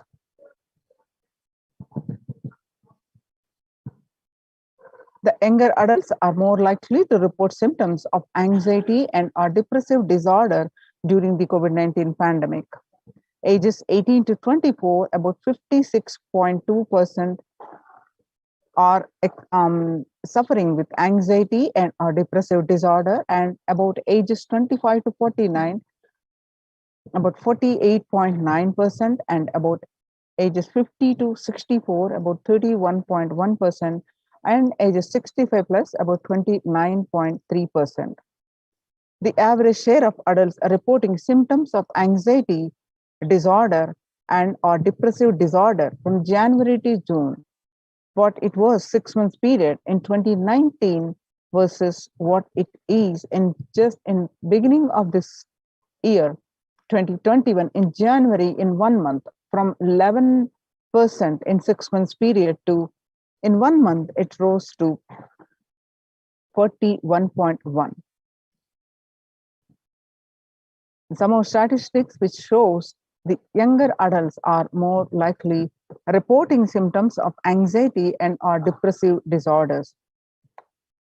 Nearly 8 in 10, which is 78%, say the coronavirus pandemic is a significant source of stress in their life.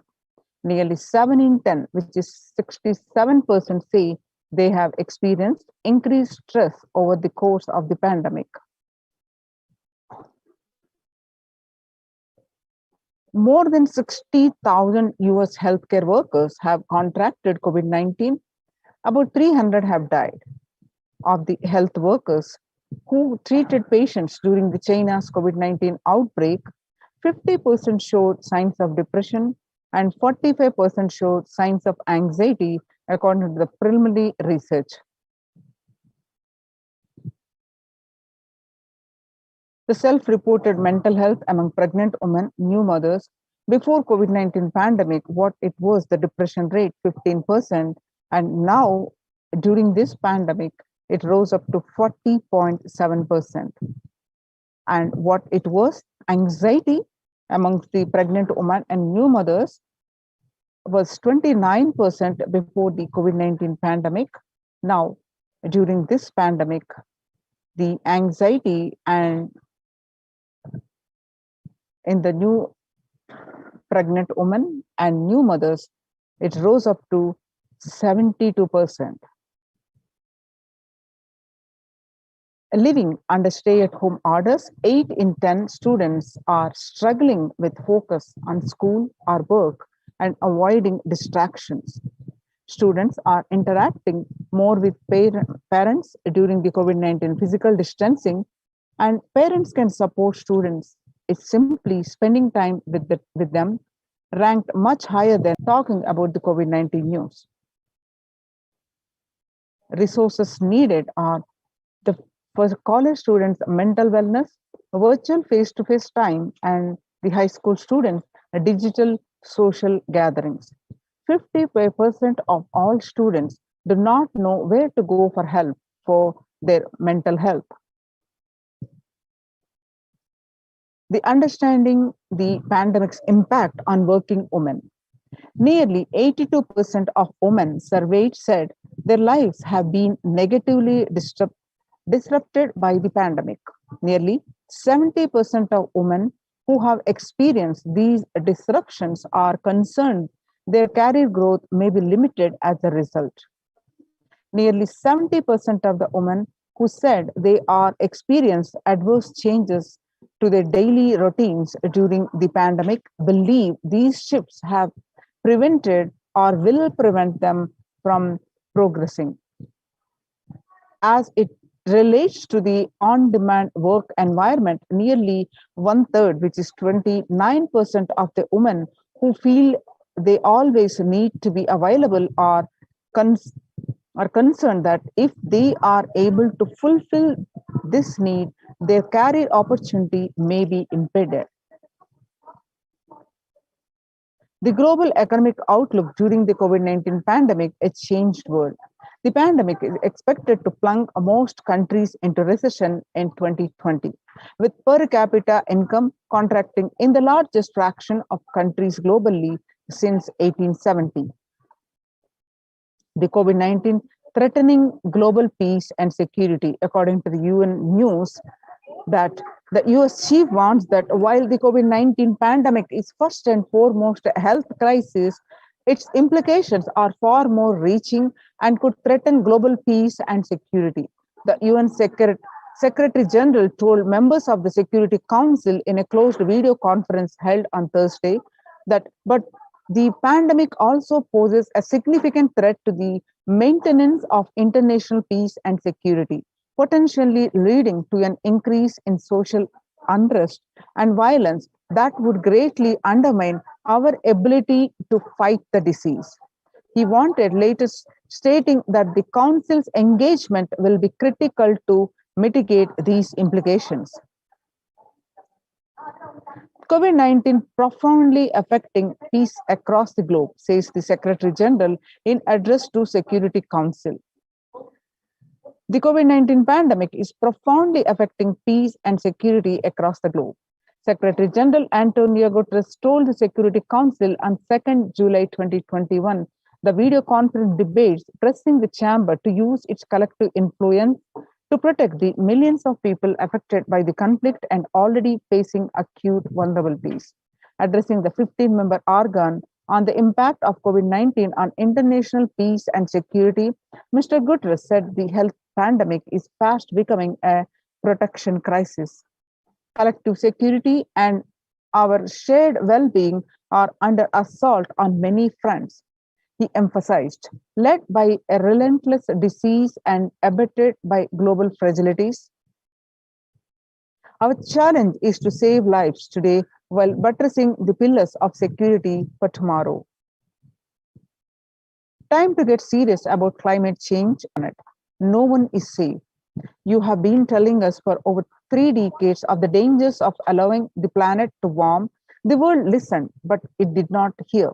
The world listened, but it did not act strongly enough. As a result, climate change is a problem that is here now, and nobody is safe, and it is getting worse faster. COVID-19 is a threat for peace building in conflict affected nations. The COVID-19 crisis has worsened already fragile situations. The International Labour Organization, ILO, is far more aware than ever of its responsibility to promote peace and resilience in the times of this global pandemic, says the ILO Director General, Guy Ryder. The breakthrough infections found in 25% health staff. According to a study, a little over 25% of healthcare workers were infected with coronavirus despite getting fully vaccinated. A recent study has revealed, giving an insight on the breakthrough infections due to the Delta variant. The study, jointly conducted by the Institute of Genomics and Integrative Biology and Max Hospitals in Delhi NCR, found that vaccination breakthroughs were far more common during the Delta outbreak in Delhi than previously reported. The new COVID-19 variant Mu shows signs of vaccine resistance.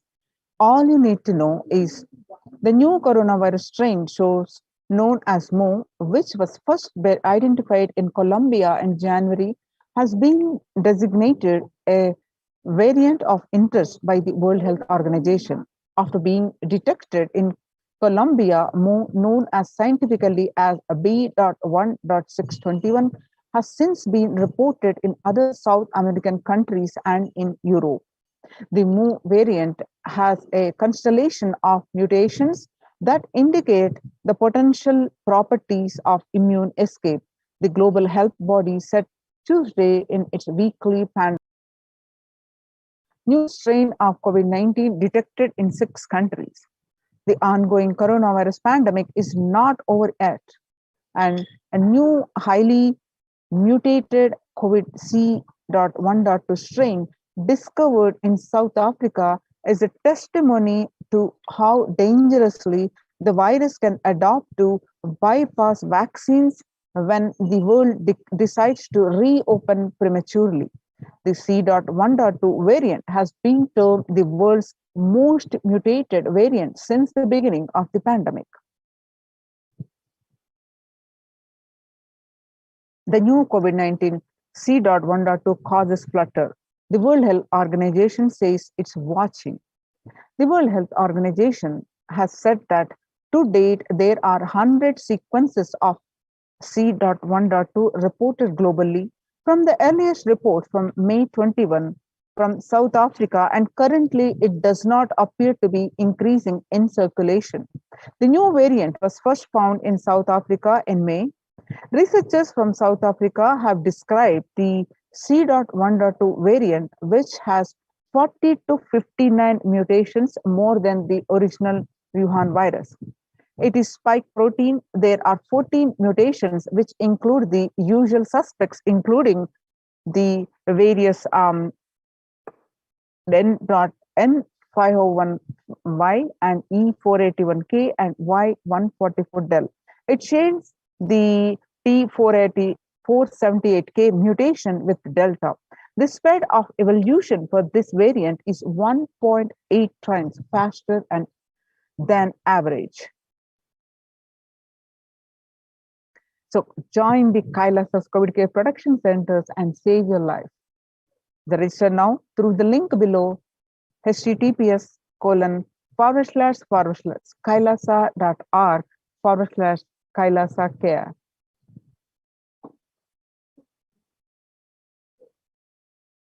Making peace with nature is possible. If we start now, making peace with nature is possible if we start now. Even amid the pandemic, 2021 can go down as the year we made peace with nature and set the planet to healing. Our environmental, social and economic challenges are interlinked. They must be tackled together. For example, we cannot achieve the Sustainable Development Goals, including ending poverty, by 2030 if climate change and ecosystem collapse are food and water supplies in the world's poorest countries.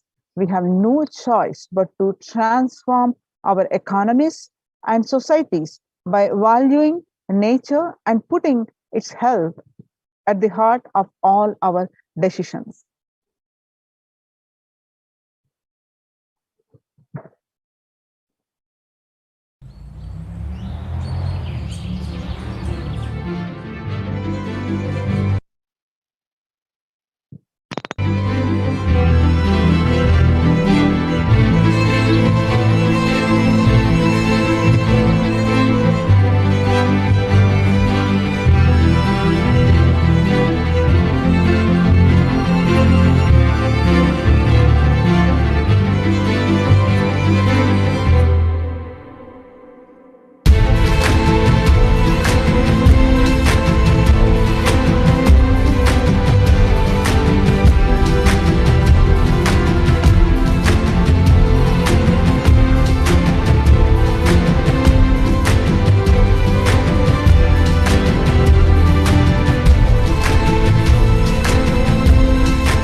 The World Health Organization Health and Peace Initiative, the health and peace are interrelated.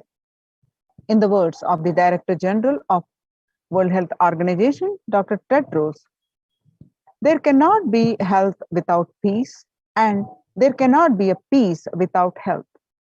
If individuals and groups enjoy equitable access to health services fulfilling their rights to physical and mental health, and health actors design neutral health interventions that promote trust and dialogue, and communities are empowered to cope with violent conflict, then health coverage is more universal. Grievances can be heard and addressed to generate trust around health emergency. Concerns affected communities are more likely to make meaningful contributions to peace and reconciliation, and to resist incitement to violence.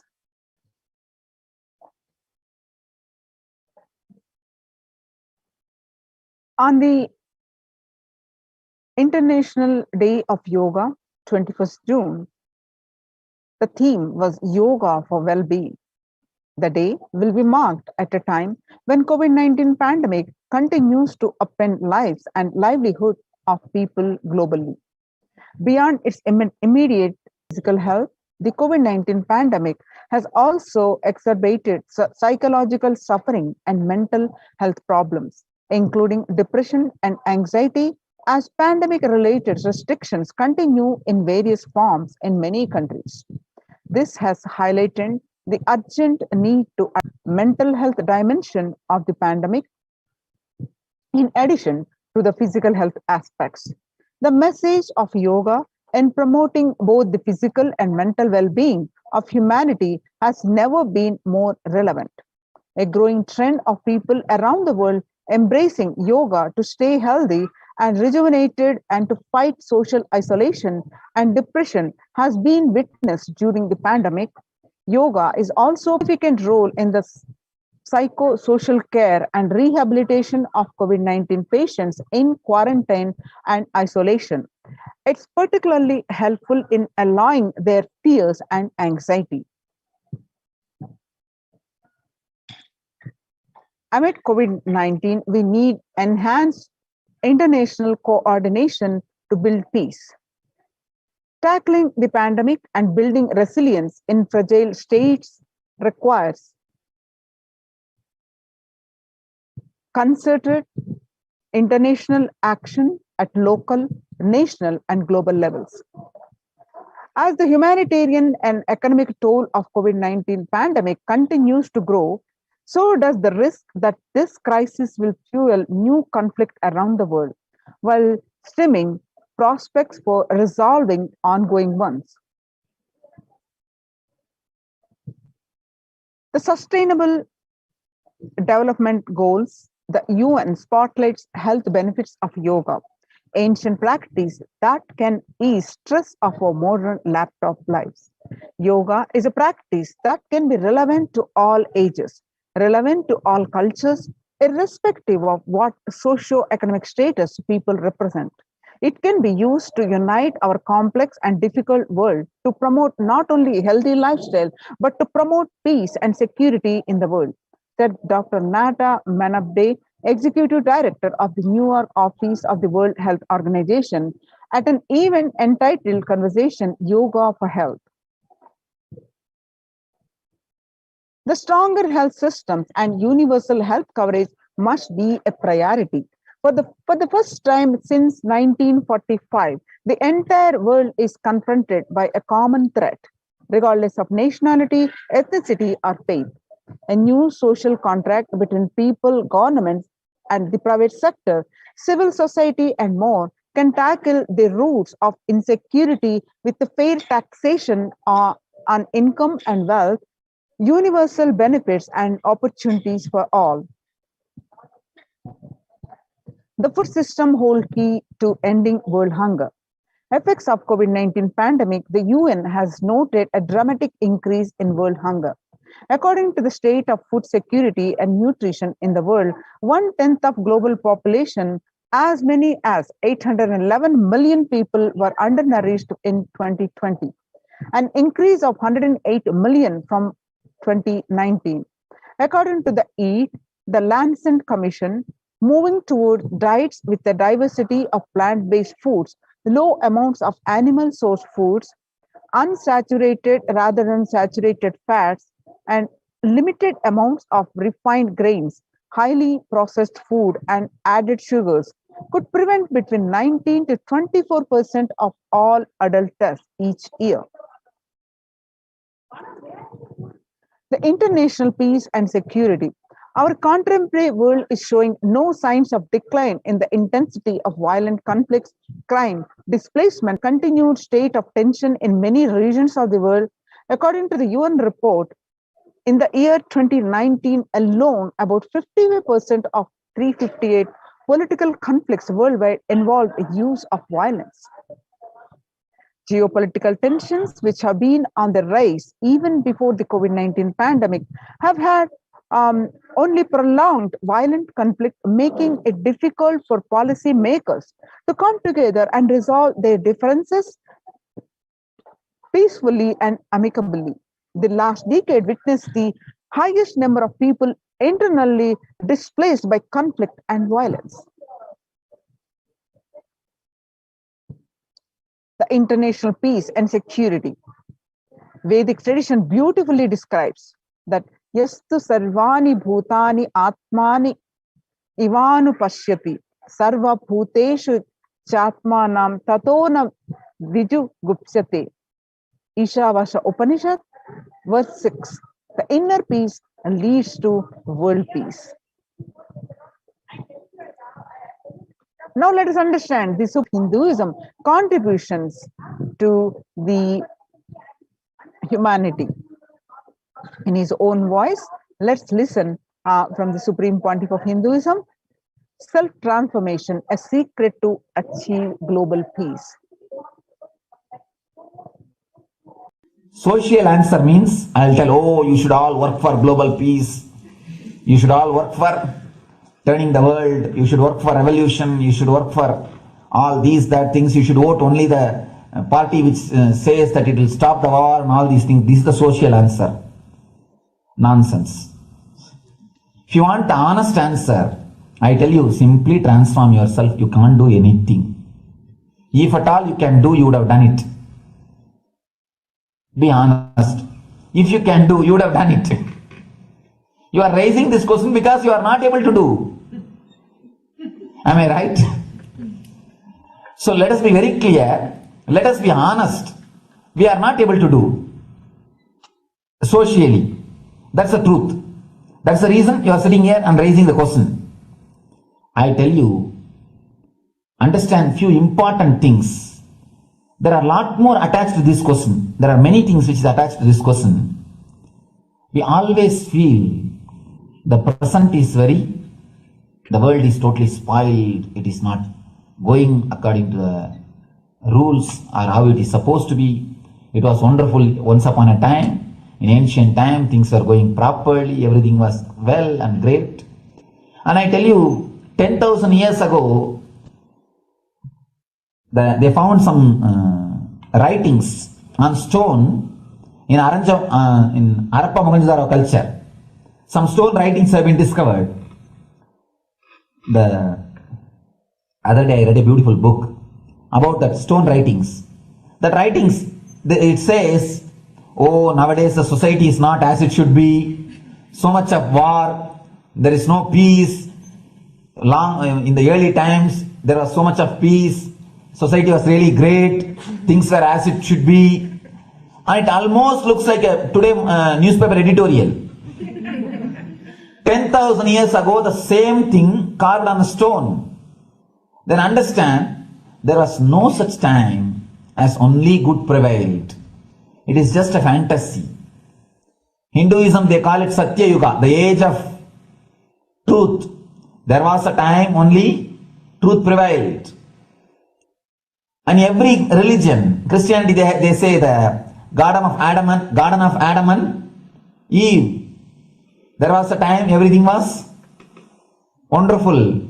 Every religion has got the fantasy. The past was great. There was golden past. Always the idea of golden past exists only in the past. The more you go back, again you say the past was great. And I tell you one thing, it is a wonderful way of postponing accepting the reality. Otherwise, I can be sure the world was same as it is today. Whether it is 5,000 years ago or 10,000 years ago. Maybe one thing, there was no CNN channel that time. So the news did not reach you so quickly. That's all. The news did not reach you so quickly. That may be the only difference. But otherwise, I can be sure the good and the bad was equal. Good and the bad was equal. The same amount of wars were there. All the other things were there. You read the Puranas, the mythologies of India, you see enough of things. Enough of dirty things. I think sometimes I find little more. And if you read completely the Puranas or the Hindu scriptures, there are a lot of things much worse than modern day. The criminal activities or bad things or negative things, whatever you say, all this stuff. And never think only present day is corrupted or violent. In the ancient days also, all these things were there. Only one thing was not there, the CNN news or the internet. So the news did not reach you. But otherwise I can tell you, enough the good and bad was there. It always will exist. It will exist. All you can do is, if you awaken yourself, if you reach the enlightenment state, you can go beyond it. And I tell you, enlightenment is the only service you can do to the society. Just become enlightened so that you will reduce the negativity. Now, as of now, you are also the part of negative group. Naturally, we will be a negative group. As long as we are unenlightened, we will be the part of collective negative consciousness. So if you become enlightened, at least you will reduce your weight. That's the only thing we can do. Nothing else can be done. So all I request you to do is just become enlightened. Realize that you are a lion. That's the only way to help yourself and the society. Otherwise, all revolutions, you see, all revolution again end up as one more tradition. 2000 years, 3000 wars have happened in the humanity. 2000 years, 3000 wars. Human beings have not done anything except doing wars, except fighting. Everybody claims he wants to do revolution. He wants to spread peace. You see, every country claims their army is a defensive army. Then who is offending? Tell me. Every country says defensive army. Then who is offending? These are all just, games. The idea of peace is a pure game. Everybody wants to spread the peace according to them, not according to the other person. They want peace according to them. I was in one interreligious gathering. One guy is preaching, let all of you convert to my religion so that we will not have fight. He wants peace the way in which he wanted, not the way in which. And there's a beautiful saying, the sword of Muhammad, it is written, peace alone should survive, something like that. He has written some statement about the peace on the sword. We all take sword to spread the peace. So no revolution is going to help, because in the last 2000 years 3000 revolutions have happened, but this same, I think much worse. So no revolution is going to help, only individual evolution is going to help. So be very clear. Instead of working in the outer world, start working in the inner world. That will help you and society some way.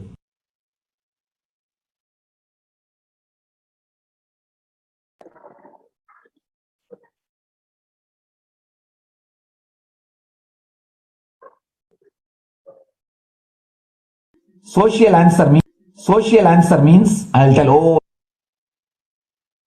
Now, let us listen from the Supreme Pontiff of Hinduism that Sri Kailasa is all about peace-based powerfulness.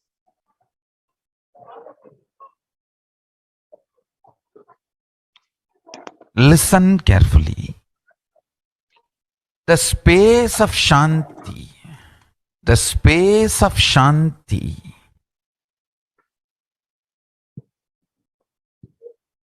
is where Kailasa grows. Listen carefully. It is in the deep powerfulness of peace, or peace-centered powerfulness, is the ground, breeding ground for Paramashivatva to manifest. Please understand. Like how pure mirror reflects everything, pure Shanti-based Shakti, peace-based powerfulness reflects Paramashiva. Paramashiva manifests in peace-based powerfulness. Please understand. Neither violence nor powerlessness is weakness. Violence is abusive. Peace-centered powerfulness, powerfulness-centered peace. All the Upanishads starts with peace, completes with peace. Shanti mantra starts with Shanti mantra, gets completed with Shanti Mantra.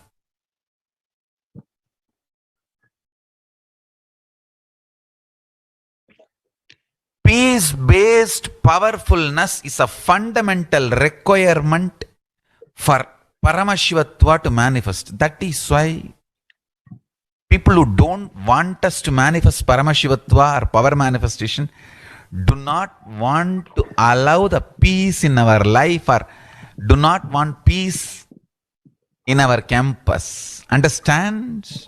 But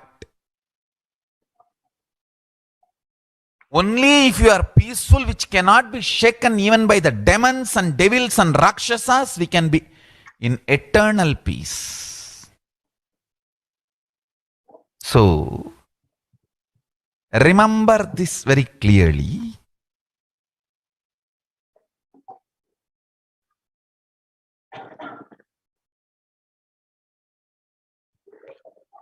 Peace alters the very DNA structure, genetic structure, the core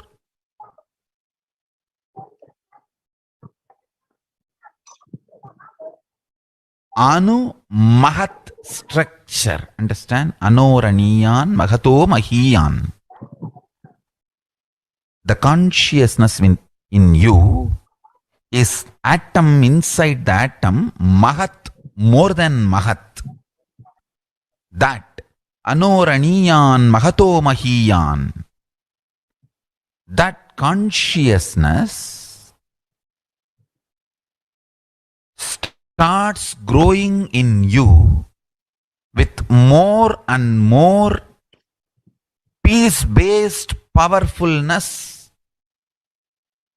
developing in you. Nothing can be compared to unclutching. Spend more and more time, energy in unclutching. It will never be wasted. Time spent on unclutching is the most productive time for you in your life, because unclutching completely makes you altogether a different material. Understand? It makes your very biomemory, muscle memory, core structure, molecular structure, genetic structure, DNA structure, everything. All the 8 energy flow circuits, 7 energy flows, 1 the pure conscious explosion.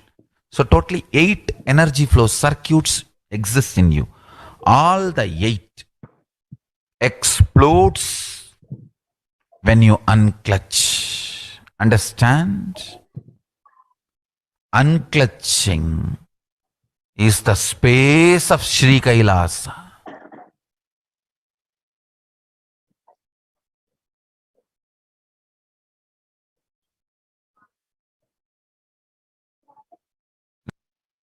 Now, let's listen from the Supreme Pontiff of Hinduism that prayer in Hinduism ends with peace.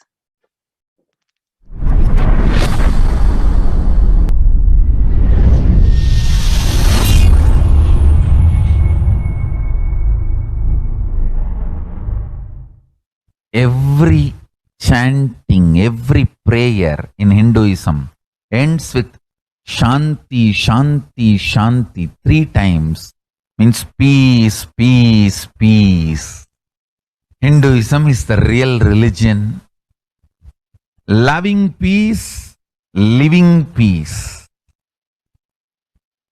Individual level, social level, global level. Understand? Hinduism lost all its 56 nations, 200 states, 10,000 kingdoms, samsthanas, is not a loss to Hinduism, it is a loss to planet Earth, human beings. Wherever Hinduism is practiced, kept alive, the ideal of global peace is kept alive. Just do this one simple statistics. You yourself study. Google and study. Take the top 10 religions and list how many people they converted in last 200 years, how many people they killed. List for each religion.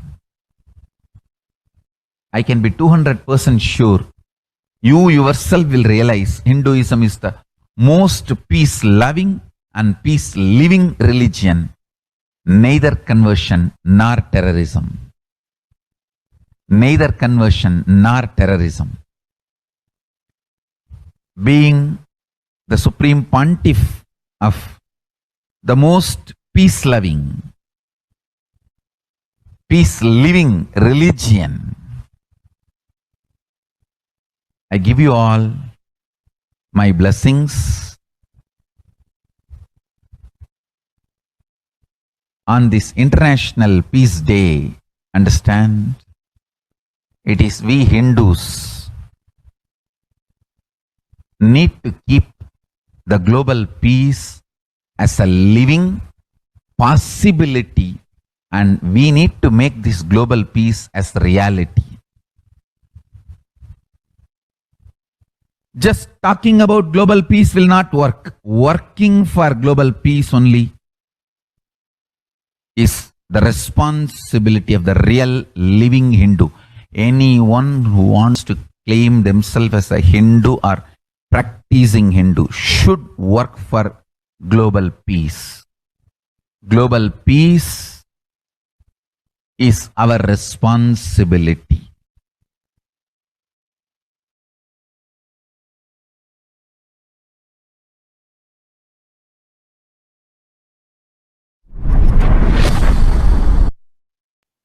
Now, the Supreme Pontiff of Hinduism says Hindus have the responsibility to bring global peace.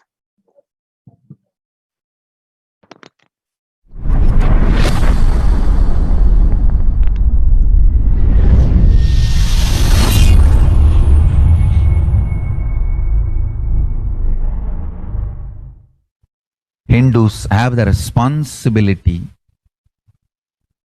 to bring global peace. So you can also throw a challenge. See, if you are making a Hindu micronation, you can throw this challenge to each one, your friends, family, 10 people.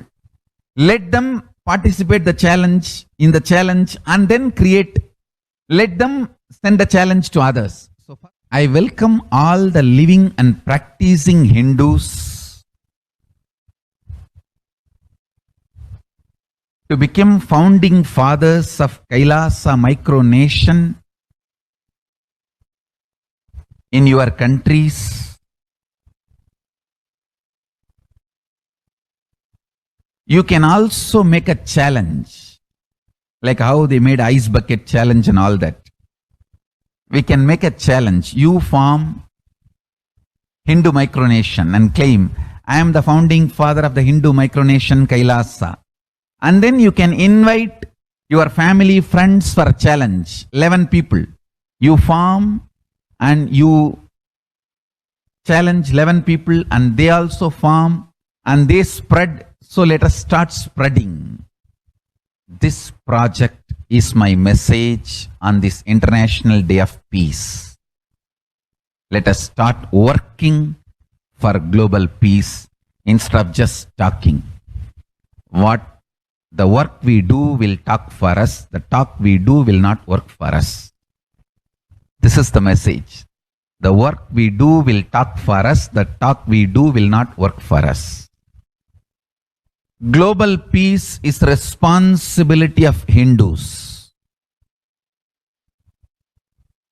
We living, practicing Hindus, not only we should achieve the individual peace through unclutching yoga, meditation, we should also create an ecosystem where the global peace starts manifesting.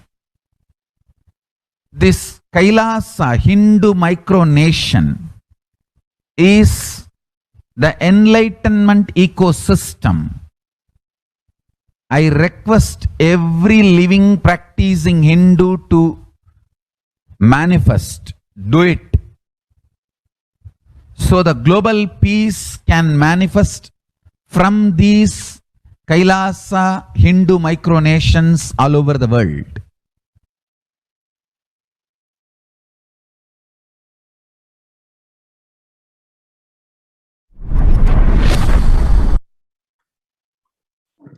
Kailasa's mission of global peace and superconsciousness breakthrough. The Supreme Pontiff of Hinduism is the founder and spiritual head of Kailasa, the revival of the ancient, enlightened Hindu civilizational nation, which is being revived by displaced Hindus from all around the world. The sovereign order of Kailasa, led by the Supreme Pontiff of Hinduism and Nithyananda order of monks, nuns, and Hindu diaspora, are working for global peace and to give a super consciousness breakthrough to humanity. It is the Supreme Pontiff of Hinduism's mission to recreate a conscious world where the global issues at the climate, economic, social, health, and humanitarian levels cease to exist from their very root, turning the problems of hunger, violence, discrimination into powerful living through the experience of oneness. The Supreme Pontiff of Hinduism has been working from the very grassroots level to usher an era of peace at all levels, individual, societal, national, and global. His deep insights into the workings of the human mind, body, emotions have enabled him to powerfully and directly address various social and emotional problems facing humanity today. If the life solutions based on the ancient Hindu tradition, the meditation and yoga techniques from the scriptures, the cognitions rooted in the highest truth, the lifestyle based on living and radiating the higher values of life, the powerful way of living and realizing one's ultimate potential form the foundation of the Supreme Pontiff of Hinduism's teaching. Their inherent nature provide the foundation for peace on planet Earth. In a short period of public life, he has contributed to humanity in the areas of meditation, healing, health and wellness, yoga, medicine, education, lifestyle, and science and technology. The Supreme Pontiff of Hinduism has been working on creating and teaching people significance of peace and how to achieve it, working for higher consciousness, life, and lifestyle, reducing collective negativity in thought, words, and actions, living in oneness, peaceful coexistence with humanity and nature,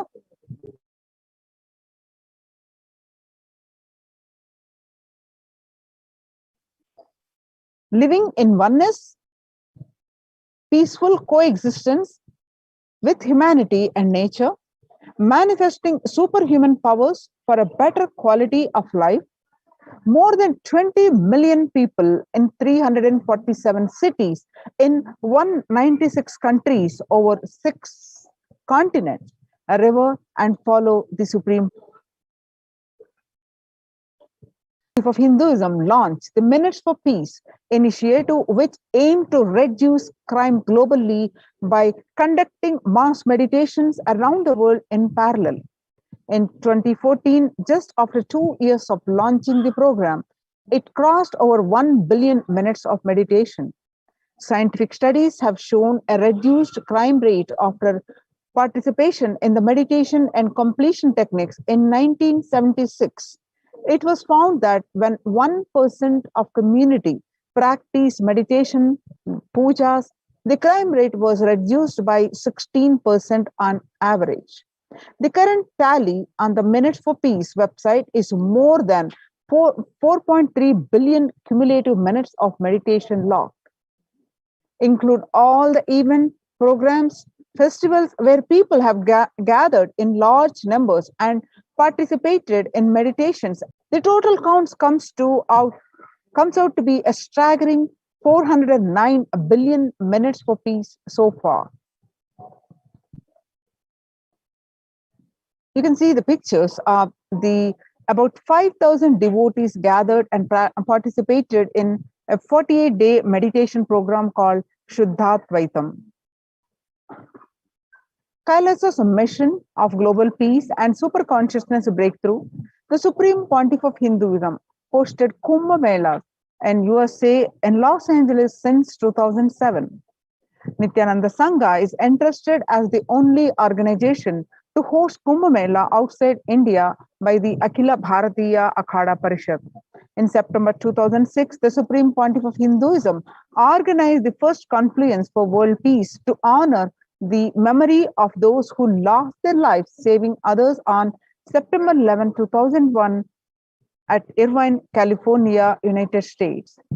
The second conference for peace was held in Los Angeles in 2007 in collaboration with Vedanta Society, BAPS, ISKCON, Siddha Yoga, and other organizations. The Kumbh Mela festival spread fast to other countries, including Australia, Canada, etc. In 2009, the Supreme Pontiff of Hinduism organized a month-long peace walk covering 1,000 kilometers and 1,000 villages to bring together in harmony from all walks of life to promote feeling connection and oneness among people. During the walk, health camps were conducted in villages along its path. His Holiness, Supreme Pontiff of Hinduism, has conducted large-scale collective meditations on September 21st International Peace Day to raise the collective consciousness and awareness of peace.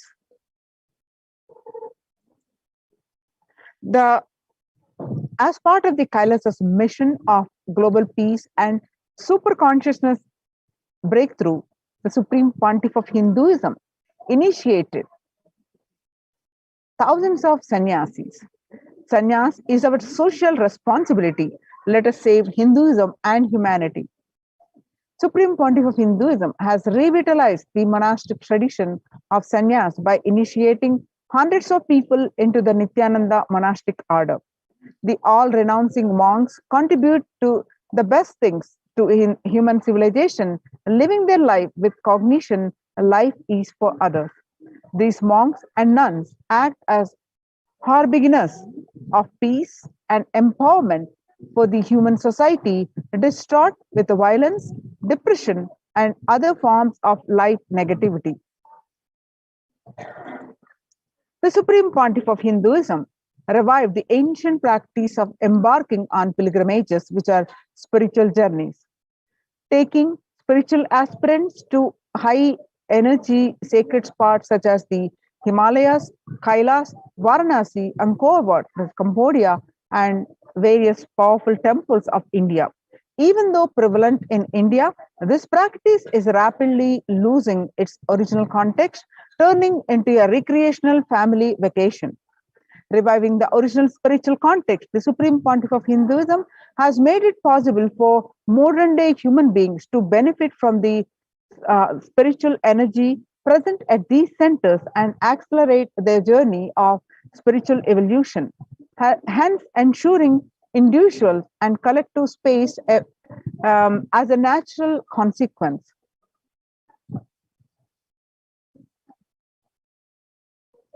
Now, let us see the revelations to the world by the Devi Parashakti. On 12th May 2021, Devi Parashakti revealed that, I came as Nija Avatar, I am blessing you, listen. People, listen. To do good to all of you, I have taken the form of Nithyananda and came down as Nija Avatar. People of India, listen carefully, listen. Time after time, Bharatam is Jnana Bhumi. Where enlightened beings comes, we cannot make Jnana Bhumi as in Patel. Enlightened beings have to come. They have to live, and it has to flower. Few hypocrites, because they are stuck in delusion, we cannot sacrifice the world. Cosmos cannot be destroyed. The ship I did to save Cosmos from being destroyed, that is called Adi Kailasa. The ship I did to protect beings from is Adi Kailasa. Because of conspiracy of Drohis and enemies' rule, the captain has to leave the ship. Before 12 years, knowing the great deluge that is going to happen, all Aushadas by this Guru Purnima, that Jnana Rasavadam, Navapashana is going to flower, allow people to come and take dip in Navapashana flower.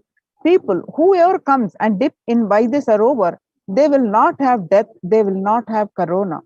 Crores and crores of people will come in line every day, they will come and dip in Ananda Lingam. On 13th May 2021, Devi revealed that, listen well to my words. For India, I may ship as protection. The Nithyananda Navapashana Lingam in Vaidya Sarovar. Go to Adi Kailasa, O Indians, listen. All those regretting losing Nithyananda Nija Avatara without confusion and without talking just as a lip service, go to Adi Kailasa.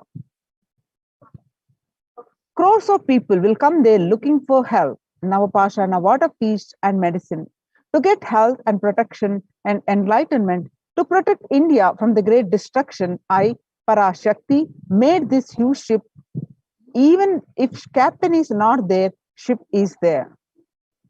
On 14th May 2021, Devi revealed that whoever comes to Adi Kailasa and does the good work of saving people from deadly corona, I myself will do all of their life's work.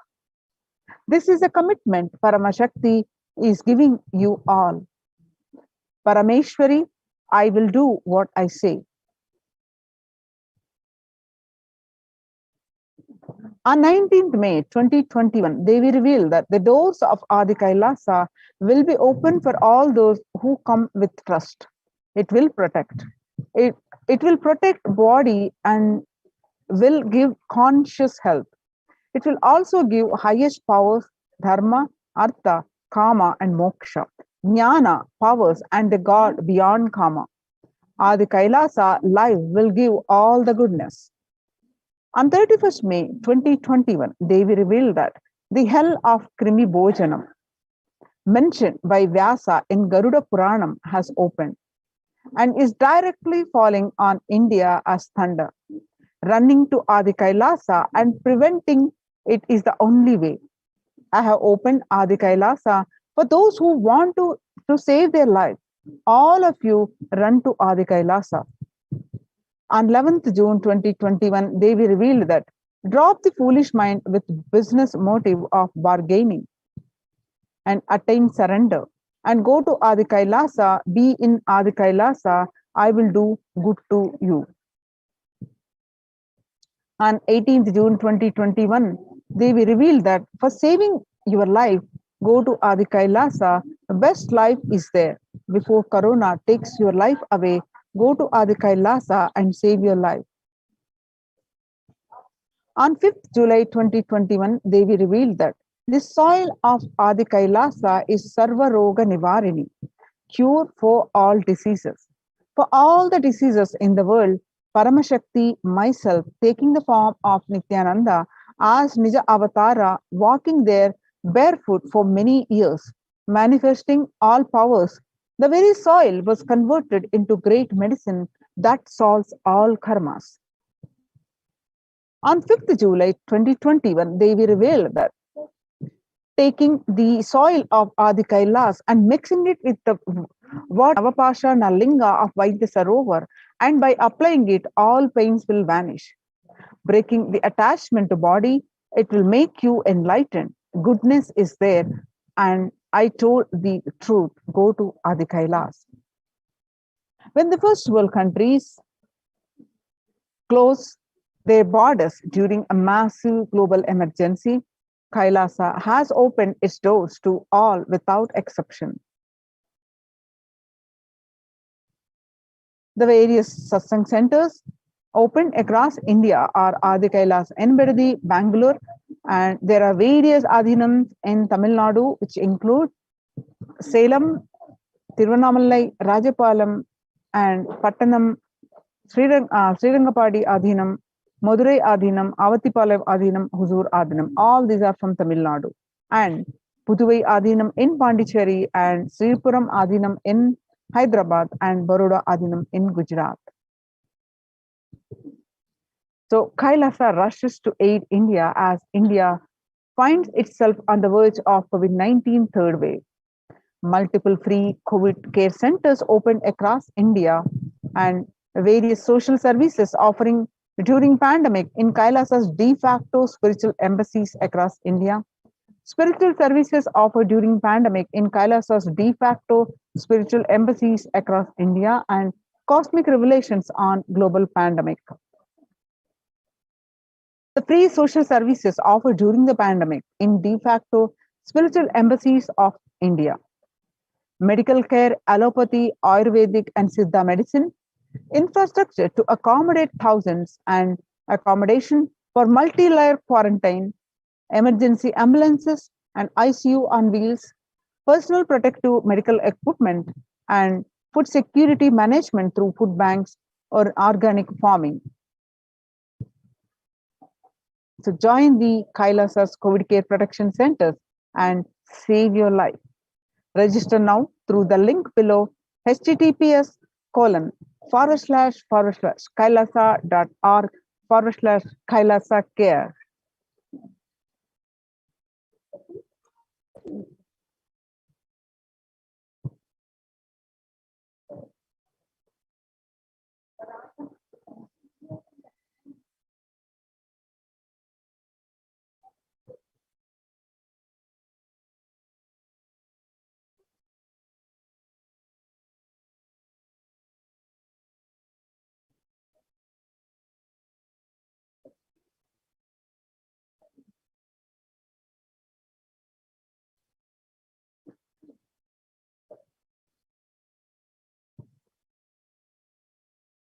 Beginning from 1994 to and continuing, the Supreme Pontiff of Hinduism continuously worked to revive the Kailasa's ecosystems, especially the temple-based ecosystem. The temple-based ecosystems serving the one and all to protect not only from this pandemic and to add peace, joy, and individual transformation and give a super consciousness breakthrough. Let us listen from the Supreme Pontiff of Hinduism. Bhagavan Nithyananda Paramashivam explains about the science of temple.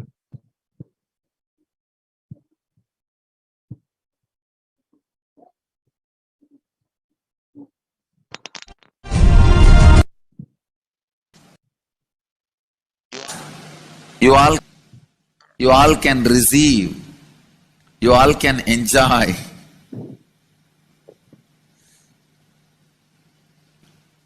So it is taking little time. I'll answer some of your questions today related to this temple culture.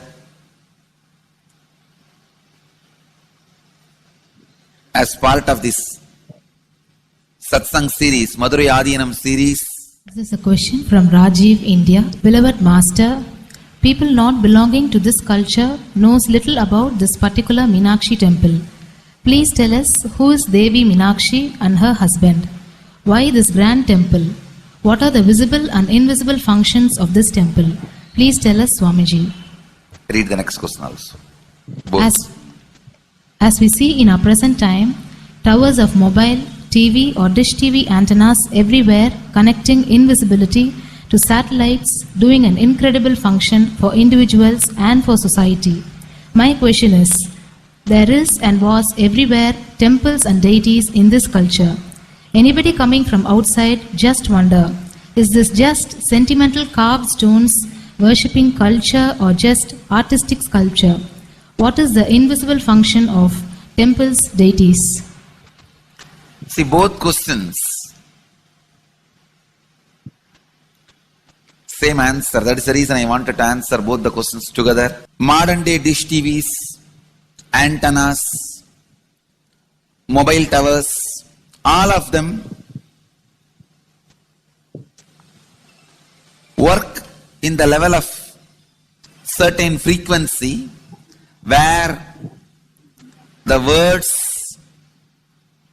pictures, visuals can be transmitted. See the verbalization and visualization, names and forms can be transmitted from one place to another place through these mobile towers, dish TV antennas. But the temple towers are created to transmit super consciousness from one place to another place. Please understand. In Meenakshi's time, there was television, conscious television. It used to be in stone slab. And if you just sit in front of that stone TV, meditate, connect with Meenakshi, she will appear live and answer whatever you want. So each of the stone slabs only slowly later on became deities. You can see in our temples this happening. The TVs in which I am appearing and speaking are slowly becoming deities. They are receiving worship. Flowers are offered to it. Aarti is done to it. Incense is given to it. Now, all our temples are planning to have a separate throne for this TV. In Los Angeles, already I am on the throne. The TV is in the throne. The TV, in which people are seeing me, have already become deity. Same way, please understand, the stones through which people were able to connect with the super consciousness have become deities. Same way, all our temples, deities, everything is a connecting mechanism with super consciousness. The mechanism which connects with the super consciousness.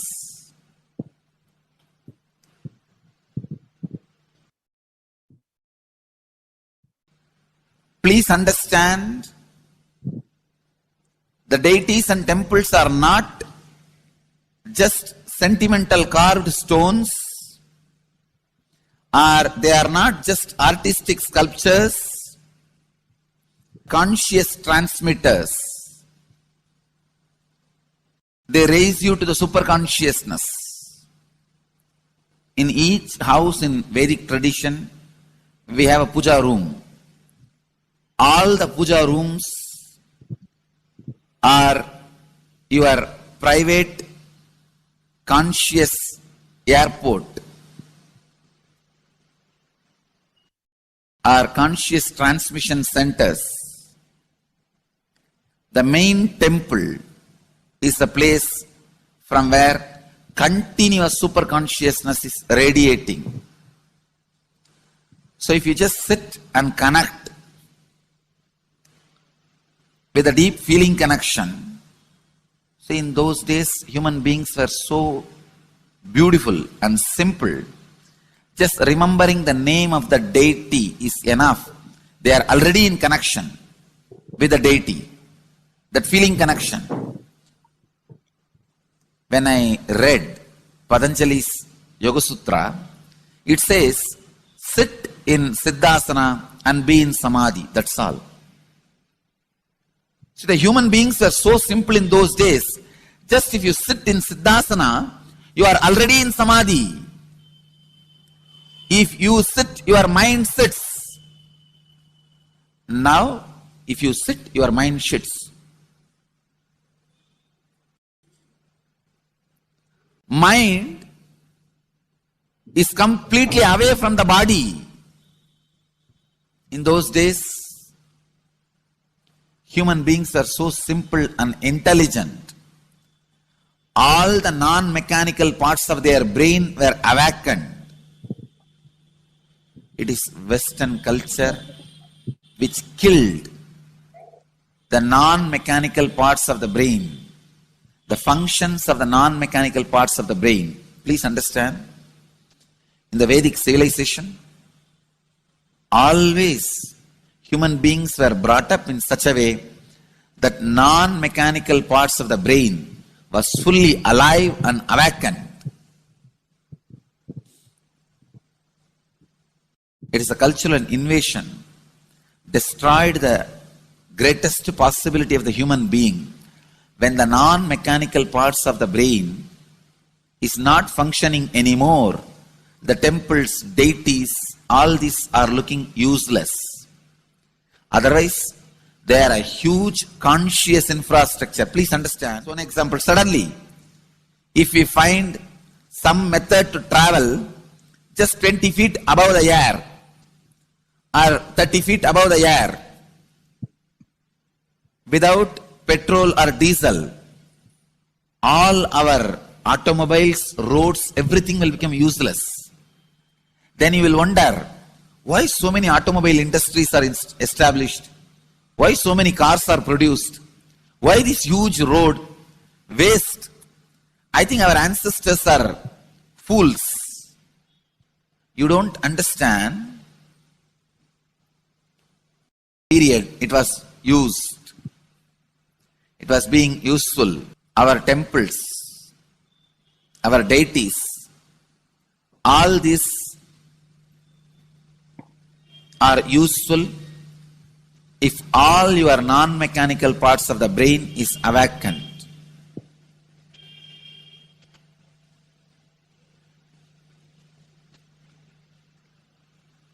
Unclutching is the process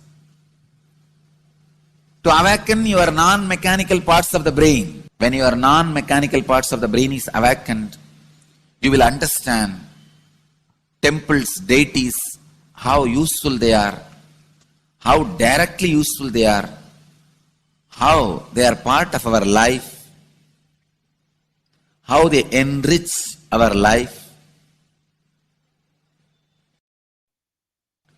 and how they make human beings intelligent, enlightened.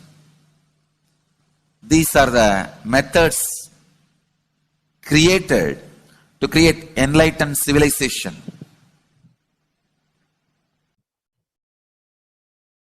These grand temples are not built as an just monument. They are built as a conscious movement.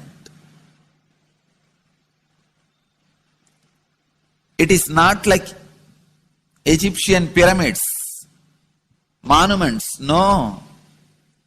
It is conscious movement to raise human beings to the highest consciousness, to make human beings experience the highest purpose.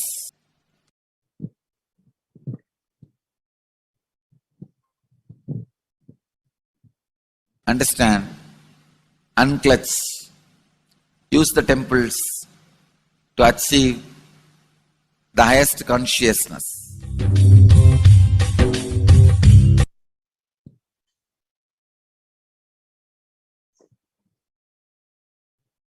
So join the Kailasa's COVID Care Protection Centers and save your life. The link is given below. https://kailasa.org/kailasa care. With this, we will be moving on to the next part of this program after a very short break. And we are going to have the live darshan at 10 p.m. IST, live Sundareshwara Bhava Samadhi darshan at 10 p.m. IST. So let's stay tuned for the darshan and let's get prepared. So we will be moving on to the next part of this program after a very short break.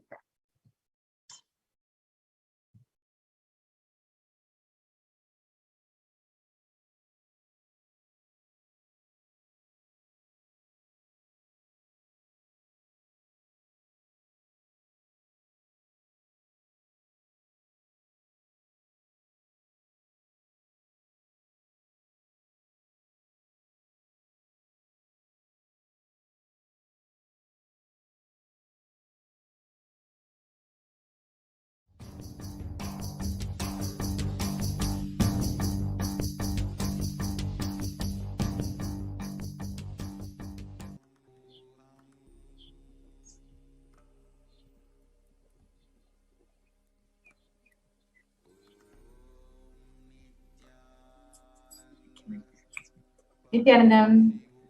Nithyanandam. Sorry for the technical glitch. Nithyanandam, welcome to Nithyananda TV. Nithyanandam, thank you so much for having me. It's such a blessing and an honor. Sure. I'm from the Midwest Sangha. I've been with Swamiji for about 4.5 years. And it is all because of Swamiji. I've been blessed so abundantly by Swamiji that even words cannot describe.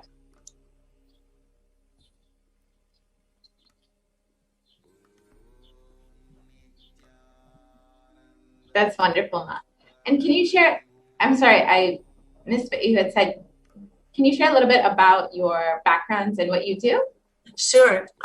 So I work with lots of different people. I work with plant medicine. I consult with people about different ways of improving their health and wealth abundance and how to improve their life by taking a spiritual approach. I call myself a spiritual entrepreneur because I really enjoy dabbling in many different things as long as it's to benefit humanity. This is my mission, my goal, and it is all because of Swamiji. Every goal, bit of it, every step. That's beautiful.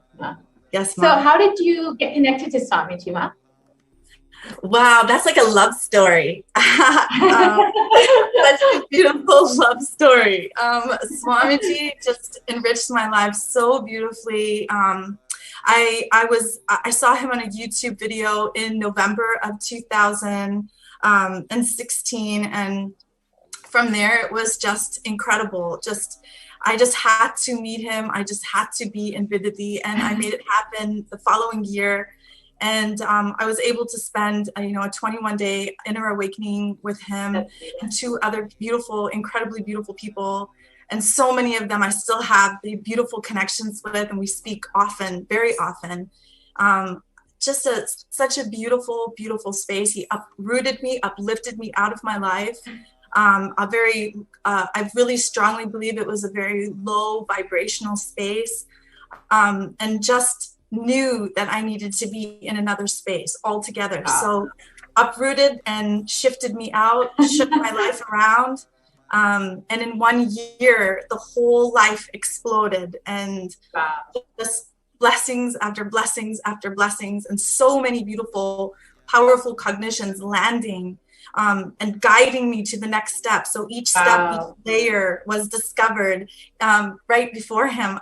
Every time I talk about him, forgive me, I'm like a big baby. All I want to do is cry and tell him how much I love him. That's beautiful, Ma. It's his love showering on you that is making you experience your love for him. Yes. Yes, Ma. Yes. So can you share a little bit about your experiences either with Swamiji or, like you've said, in the past 4 years, you've had such a huge, of course, with Devi Parashakti herself.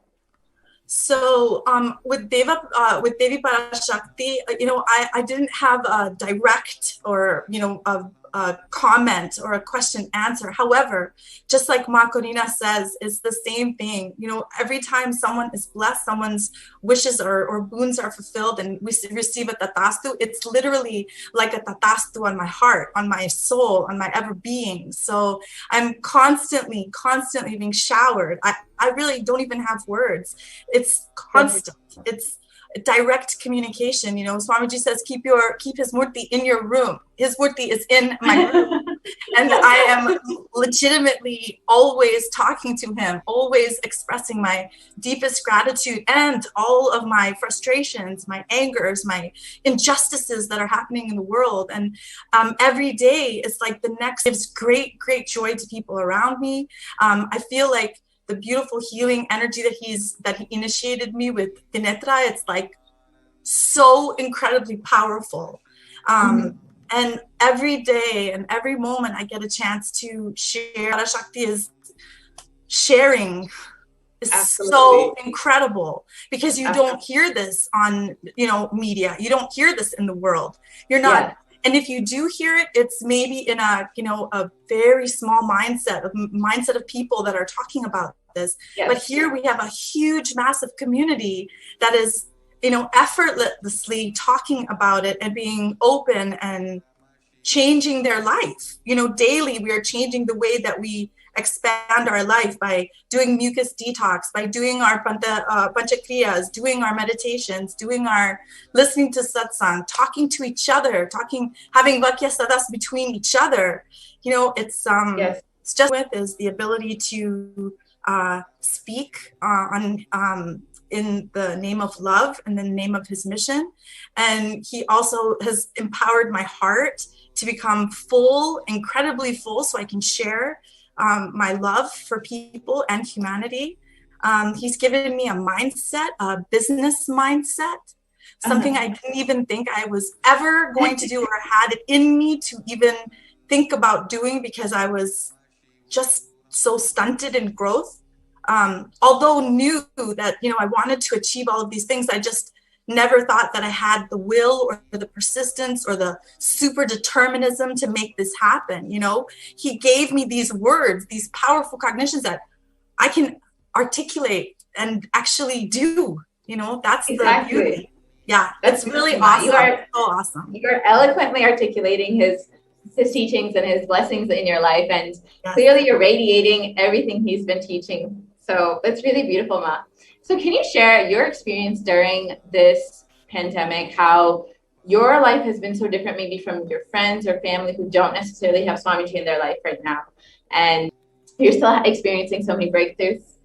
Sure. I had the beautiful opportunity to work with a lot of different kinds of people of all different kinds of sicknesses and livelihoods. So I've had the opportunity to see what COVID has done to so many people. It's destroying lives. It's creating a fear-based society. It's showing scarcity. But amongst all of stuff, there's still this incredible, powerful space that says, we don't have to live like this anymore.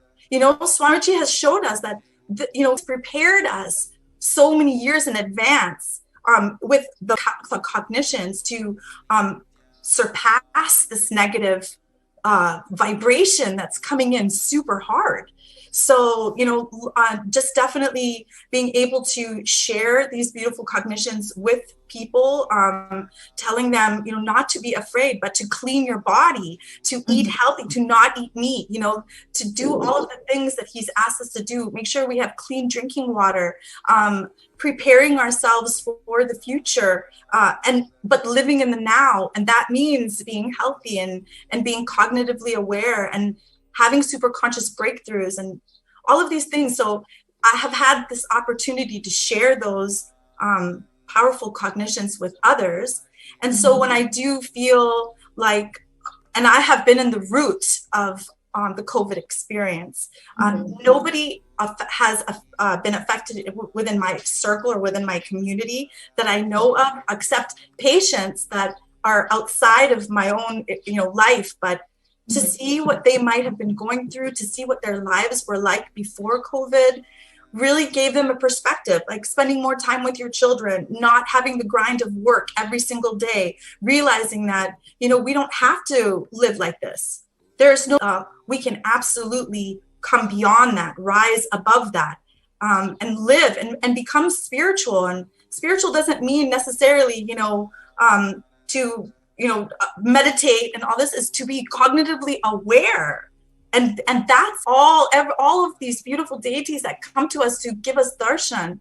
These are reflections of us, so we can take on the role, the phase of them. I just love Swamiji so much.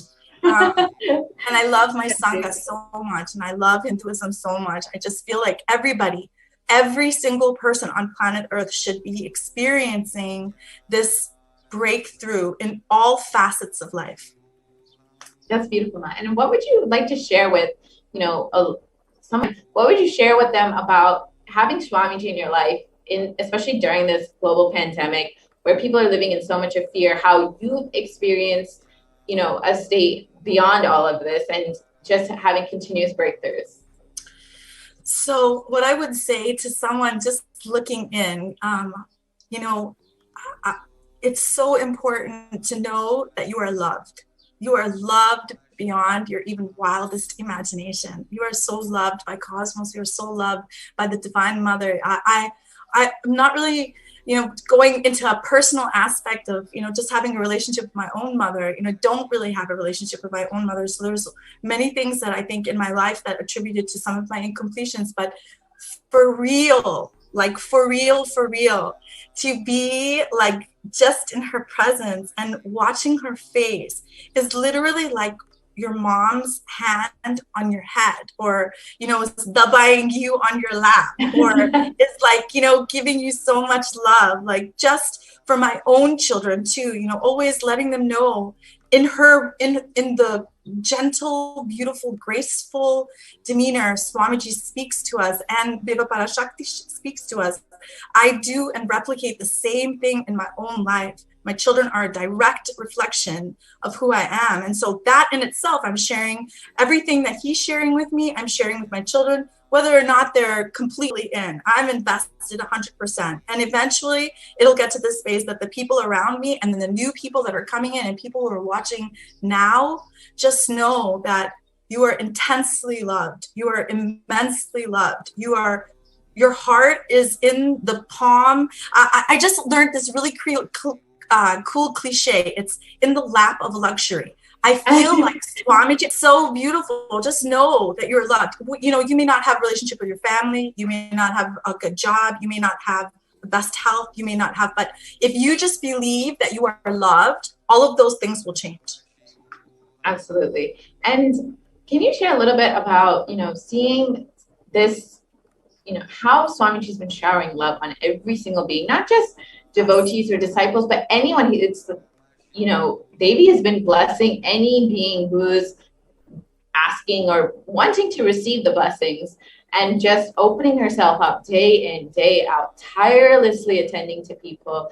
Swami just opened up his own homes, accepting everybody, giving them not just spiritual guidance and protection, but literally physical protection. How does this make you feel when you see it absolutely blows me away, and I posted it on Instagram all the time. I'm a social media junkie right now, and I'm all about sharing all of this knowledge. And when I saw and heard that Swamiji had opened up his adhinams to people, anybody for triple quarantine, that's huge. That's not like little, that's massive. That's like what billionaires and millionaires should be doing right now. That's what our government should be doing right now. This is what people who have lots and lots of money, because people who don't have lots of money are still doing things like that too. We're still giving to people, but Swamiji, he's prepared this. He's been talking about this for like 3 years, I think. How to change, how to activate, be a part of the Sangha, when this would be prepared for it. And even though he's not even in India, that's what blows me away, right? Yes. He's doing all of this amazing saving. He's saving us. He's saving our lives. And to be able to protect the people of India, that really blows me away. They were stolen. Everything was stolen from them when COVID hit. Livelihood was stopped. Their jobs were stopped. They couldn't get any medical care. There's political issues. There's all sorts of things. But his womb is open. Yes, exactly. It's the only place where humanity will be able to be guaranteed protection. And yes, living in his breathing space and literally raising during this time of crisis rather than sinking into suffering like the rest of the world. Yes. Imagine the kind of people are going to come out. Exactly. Right? This is the starting of his real ecosystem, I'm going to cry right now. Just thinking about it. Like, that's just so incredible. How are you so incredible? Like, you're the most incredible, the most compassionate. You're opening up your home, your womb, your life, your being for us. Exactly. Who would do that except God? Exactly, Ma. There's no words to really describe Swamiji's compassion, and he's literally here to save humanity. And if the sooner we realize that, the sooner that we will raise ourselves, and the sooner that we will be able to receive his blessings. Yes, Ma. And I believe, like all of us, the ones that are outside in the world, we are radiating him also very, very much. Absolutely. So, we are part of the womb. And so we want to nourish, and we will nourish each and every person that comes into our contact. Absolutely.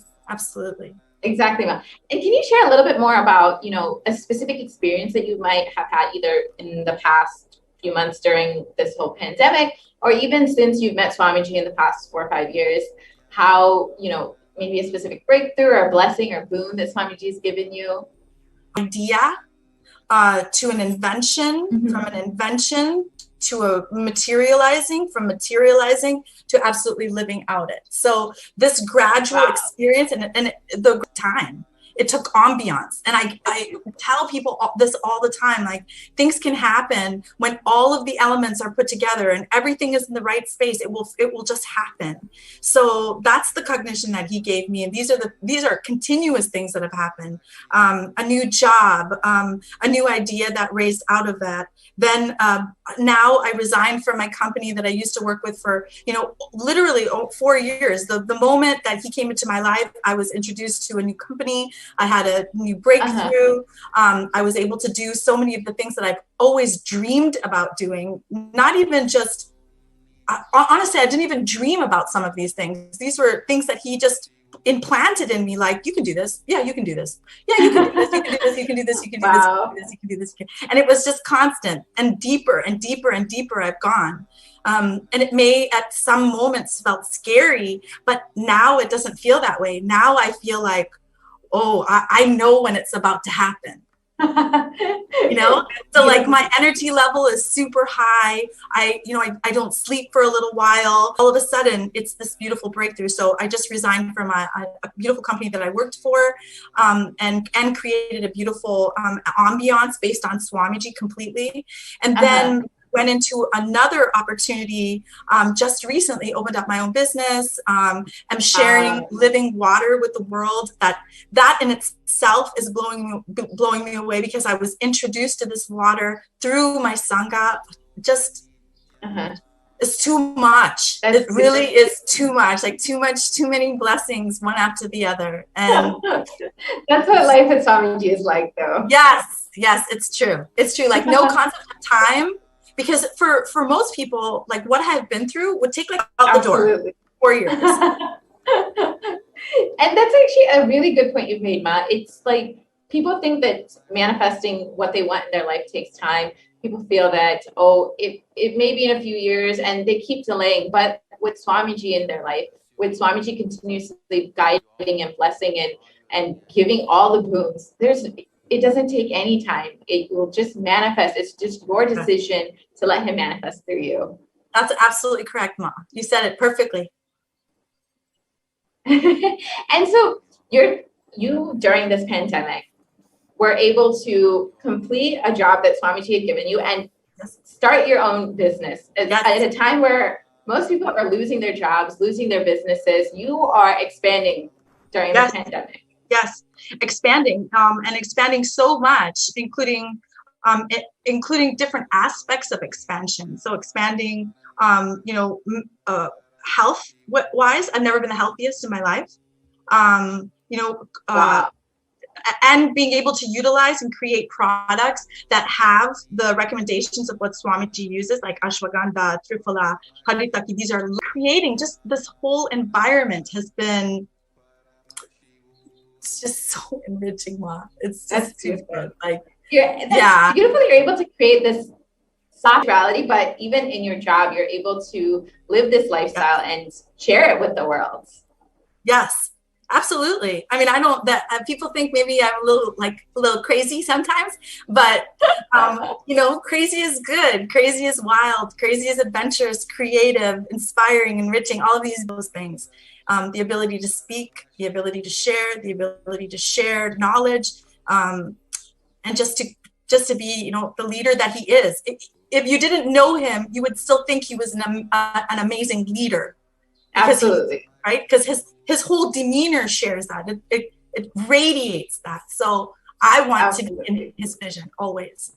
Absolutely. It's like even his enemies can't deny the type of leader he is and what kind of inspiration he puts in people. It's true. It's so true. And you were saying you've had a lot of breakthroughs in your health. Can you share a little bit more about that? Sure. From meet family. I definitely went vegetarian for a long time and then came back and lived in that low cognition, low vibrational space. Felt like, things were going wrong, things, my gaining weight, skin didn't look good, my hair wasn't growing. I ended up shaving my head because I wanted to donate it, but I couldn't donate it because it was unhealthy at one time. And so many things, like I had surgery on my knees because I had meniscus and ACL surgery. I had some, edema in my right ankle.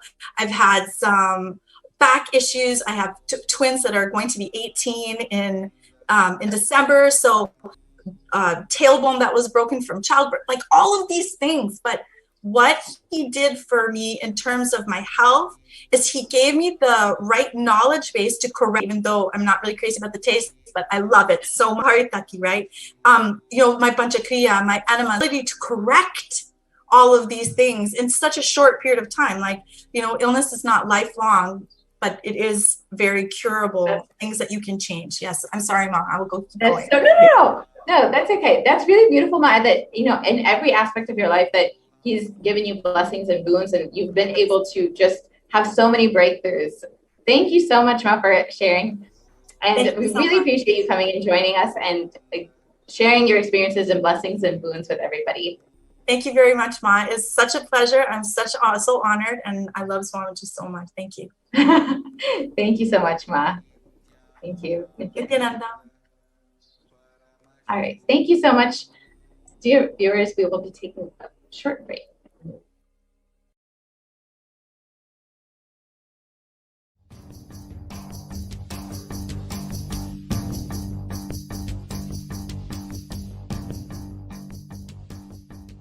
And now we have Ma Deborah. Nithyananda Ma. Nithyananda Ma.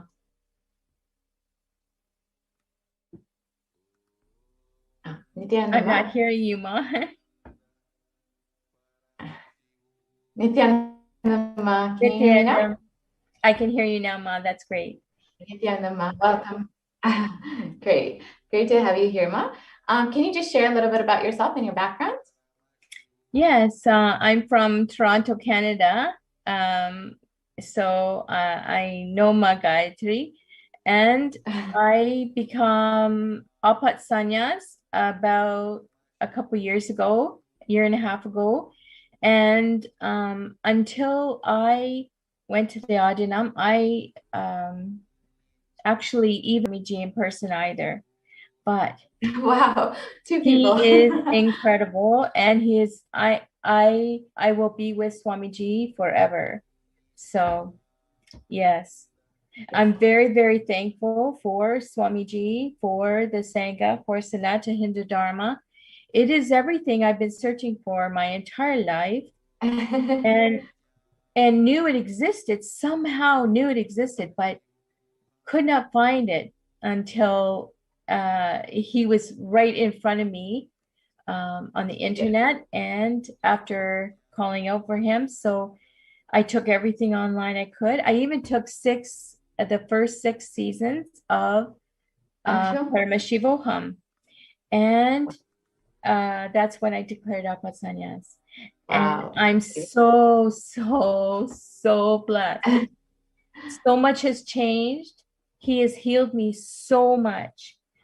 I can't even, it's not just healed me, but healed my life, healed my relationships, healed in every aspect, totally transformed. People who have known me in the past, they don't even recognize my body, let alone me. So he's transformed me greatly, and I'm so thankful, so thankful. Wow. Yes. Wow. What I just thought of. Can you share a little bit more? Yes, go ahead. About what exactly what feeling you've experienced. Sorry, Ma, I didn't mean to interrupt.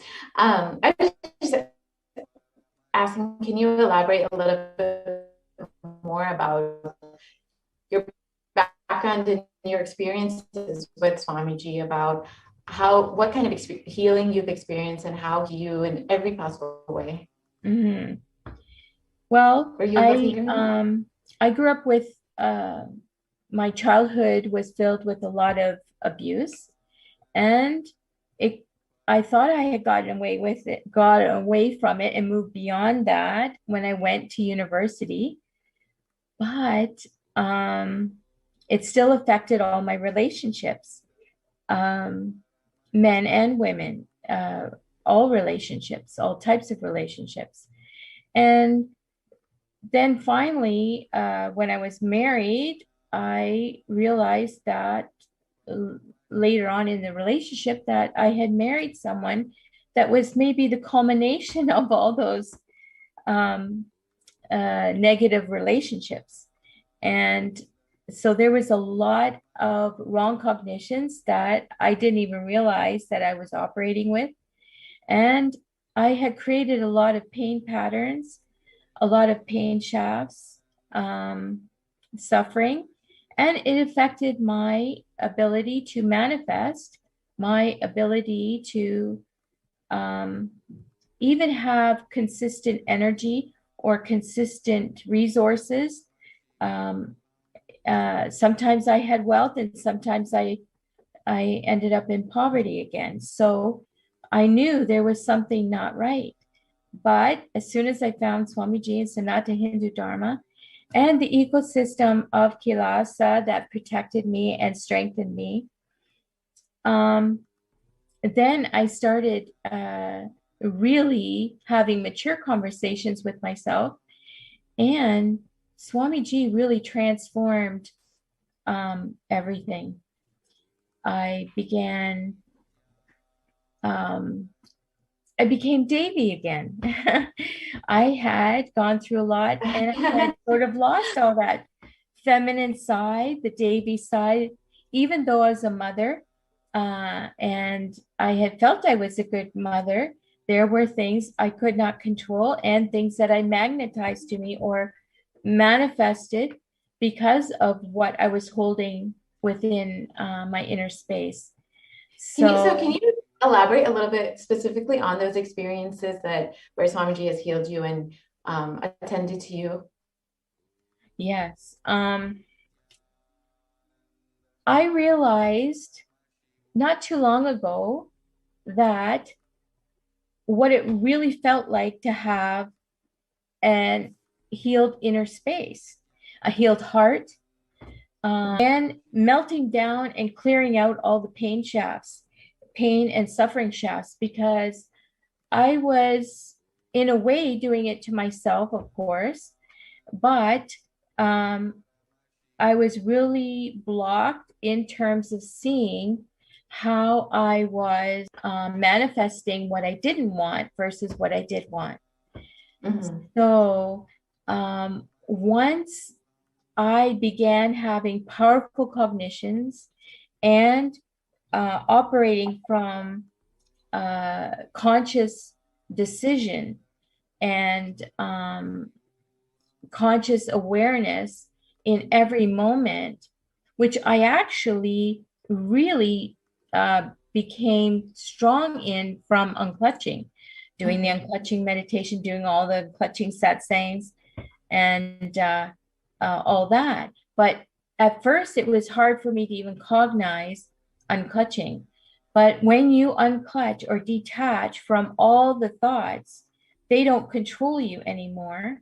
You clear the inner space, and then you can manifest what you do want in the inner space through the powerfulness of the oneness with Swamiji. Because if all those pain patterns and pain shafts are there, that's blocking you from being in full oneness with Swamiji. And once that happened, I really started manifesting. I asked Swamiji to bless me with manifesting my reality auspiciously at will and others' reality auspiciously at will. And he said Tatastu, and wow. Then I actually started doing that. And the first few times I thought, oh, did that just happen? and Can you then share? it became more and more constant, more and more consistent, more and more just being in the space of oneness and causing, enriching, doing everything for Swamiji and Kilasa and Sanata Hindu Dharma really facilitated that.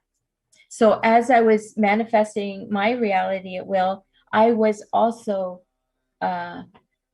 especially you have the mirroring neurons too. So if you're in that space and you're powerfully manifesting through conscious decision, not, just going with the flow and being swung this way and that way by all your negative thoughts here and there and emotions and whatnot. Positive possibility. You're sharing a lot about, your, yes, Mom.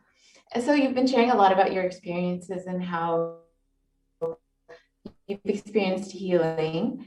How do you think that, other women in your situation who have, experienced violence or trauma in their life, why do you think they need to connect to Swamiji? Why do you feel that they could, especially in a time like this when so much of suffering and so much of loss is there in the world, why do you think that Swamiji is needed for humanity right now? Kalpataro and completion and unclutching, they all work together to undo the programming of the matrix world. I didn't realize how I was programmed to, just give myself over, give my energy over, give my resources over, give my the control of my reality over. And once that block was cleared, I just kept facing everything that Swamiji brought in front of me to have healed and cleared. Never give up. Don't run away. Don't shut down. But I just dropped all my fear and anxiety and uncertainty at Swamiji's feet, and just strongly, in a mature way, faced every single thing that was brought for me to clear and heal and complete. Because the benefit is Swamiji, Paramashiva Parashakti, completes all incompletions, past, present, and future, and negative side effects. So you can create your new reality. Absolutely. So you live that new reality. Absolutely. And what would you say to all the viewers out there, especially women who might have been in your situation or who have experienced, similar situations as you? What would you say to them now who are listening? How would you, what kind of guidance or advice might you give them in their situation? Don't give up and be strong to face what you need to face. And how do you think that Swamiji would be able to help them in their situations? How he's helped you? How would you tell people to connect to Swamiji? How would you tell them about Swamiji's blessings and how they can be helped by Swamiji? Well, there's so much. Where do I even start? The oneness capsules made a big difference for me. It's instantaneous. And the clearing of the karmas. I did the Nishakshara Shanti Homa at Houston and had a big, incredible shift after that. The pujas, giving gratitude, all the things that Swamiji provides. If you just go through the process and stick to it, and you will transform. You will receive all the blessings, all the healings, all the boons. In fact, I recently was blessed with a Akashic reading by Devi Parashakti, and it was maybe like 2 weeks ago, and all of a sudden on Friday I had received a couple little boons since then, but I received a big one on Friday. One of the boons that Devi Parashakti blessed me for happened on Friday. Wow, and everything that day was very auspicious. And I just kept being in oneness with Swamiji and making positive declaration and prayers for blessing as I went through each stage throughout the day to make it happen.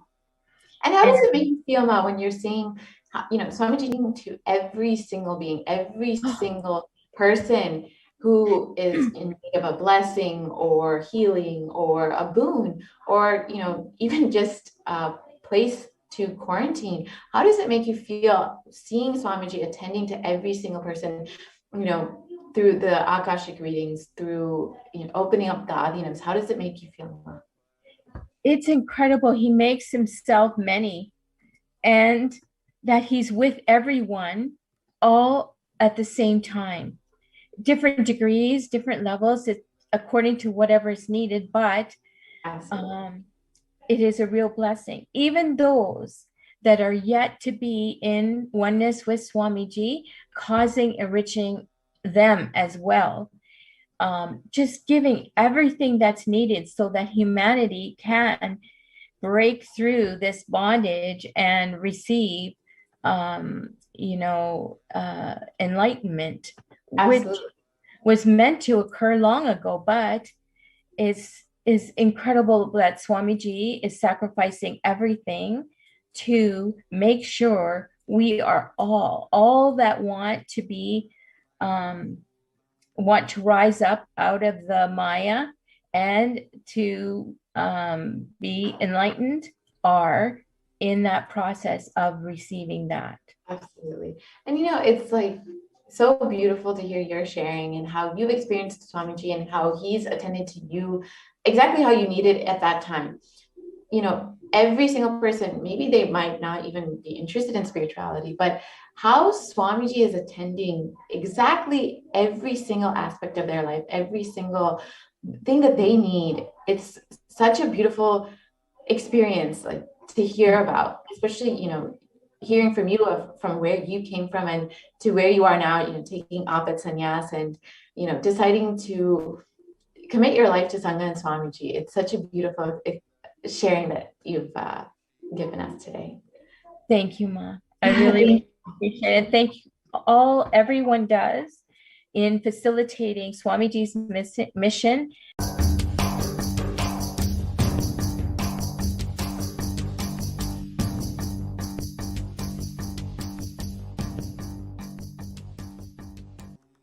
Welcome back, dear viewers.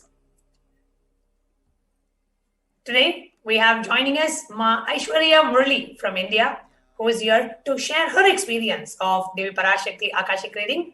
Nithyananda Ma Aishwarya. Nithyananda Ma.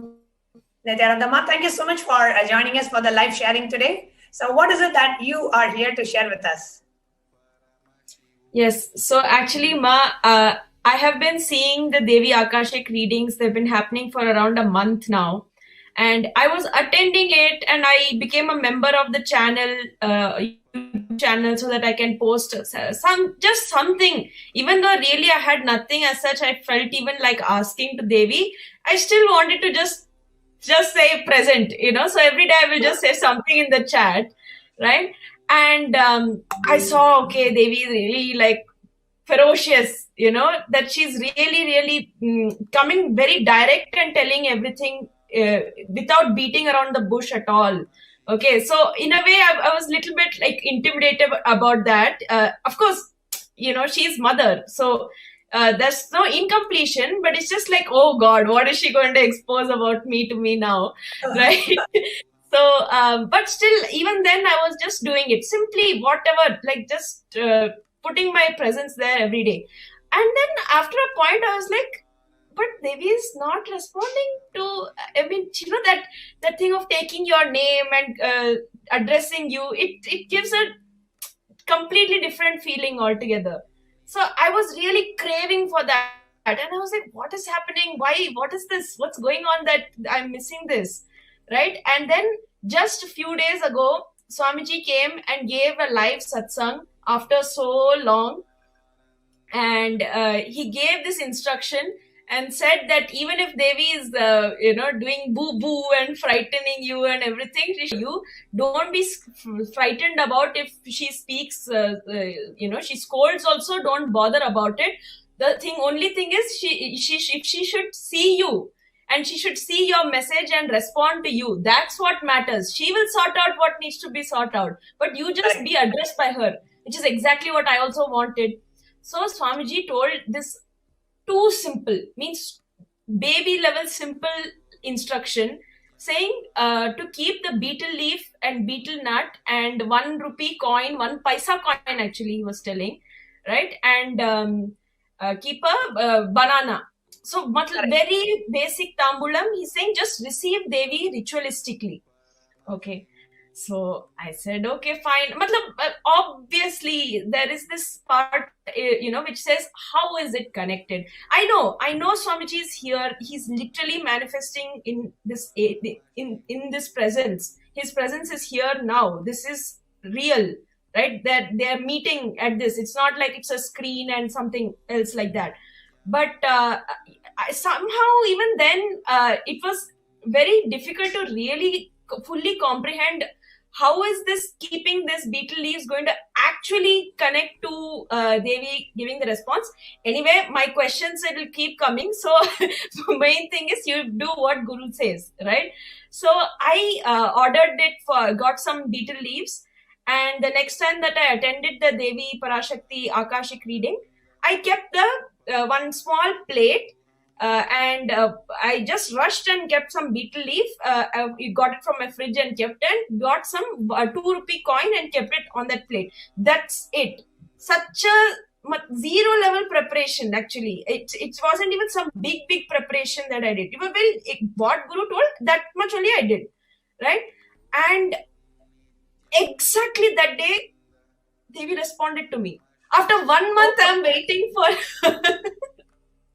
After 1 month of me waiting and craving and saying, please, please, please, suddenly the very same day that I did this, she took my name, she responded, she addressed me as I wanted. And basically the idea that she'll say something scary is more scary than whatever she'll say. Because what she'll say is actually very sweet. Like if you connect with her, she's speaking to your cognition, basically. So it's very intimate conversation she's having at that moment, and it's very direct, and it's like how if your mom talks to you, you won't even have this idea that, oh, she's scolding or she's intimidating and all these big theory words. You'll just be like, yeah, she's telling something, I'm listening, and we're just sitting together and having this moment. It was literally like that. And how did this great blessing happen to me? Because my Guru told, keep betel leaf, and I just, without listening to my logic, obeyed and just did it and kept it. And immediately, the very same session, that moment, she's answering me. It was such a beautiful happening. If anybody is listening to this, the big takeaway is, more than even how happy and beautiful I felt from Devi answering, genuinely what's more powerful for me is that decision to listen to what Swamiji told, immediately paying off. That's what really struck me. Because obviously for so many years being connected to Swamiji, every time I've listened to him, good has happened to me. This moment is so unique because it happened immediately. like without any time gap also, it just immediately happened. So that is what really was the most beautiful part of this whole experience for me. So beautifully shared, actually, Aishwarya. So whenever we listen to Guru Vak, I am doing it just because my Guru is saying. You will just see so many things just happening so auspiciously, immediately things manifesting in your life. Just this one cognition. I am doing it because my Guru told me. Right? Your logic may go with it, may not go with it, whatever, doesn't matter. I am doing it because my Guru told me. Just that one cognition is enough for you to have everything you want in life, and ultimately, Jivan Mukti, ultimately, and just this one cognition. I am doing it because my Guru told me. Very beautiful, Aishwarya. And this is actually one thing that Swamiji has told. For those of you who missed that satsang, just when Swamiji was explaining in the satsang about how to receive Devi Parashakti, Swamiji said, just have a plate with a betel leaf and a betel nut and some like 2 banana and a small dakshina, a coin. It can be a 10 paise coin or a $quarter coin. Doesn't matter, some coin. And just offer it to Devi. And after the Devi Parashakti Akashic reading is over, you can consume that, keep it separately, so that once it significant amount collects, you can send it to the LA temple as your Dakshina, the temple in Los Angeles. So beautifully shared, Aishwarya. As soon as, see, so many of us are here. And if you're watching this on YouTube, I request you to do comment on the YouTube channel. How many of you are really waiting for Devi to answer your question? You are really waiting. You so much are like every day you come and post question. I just want Devi to call out my name. I really want Devi to respond to me. I want Devi to connect with me. I want Devi to Parashakti to answer my questions. I want the Cosmic Mother to just call me daughter. I just want the Cosmic Mother to call me son. I just want her to tell me that she is there for me. Something we will have. Somewhere we want her to acknowledge our presence. We want us to acknowledge our presence in her life. I just want Devi to call my name. I just want to hear how it sounds when Devi calls my name. What kind of experience I get inside of me. So many of us have this intense earning. So all you need to do is simple. Just get 2 betel leaf, a $quarter or some coin. Just keep it in a plate. And just sincerely, Swamiji said, all these, without these rituals, it becomes an unconscious act. So when you actually do the ritual, every time you bring back that emotion, you bring back that bhava to connect with Devi, and you feel that she is real.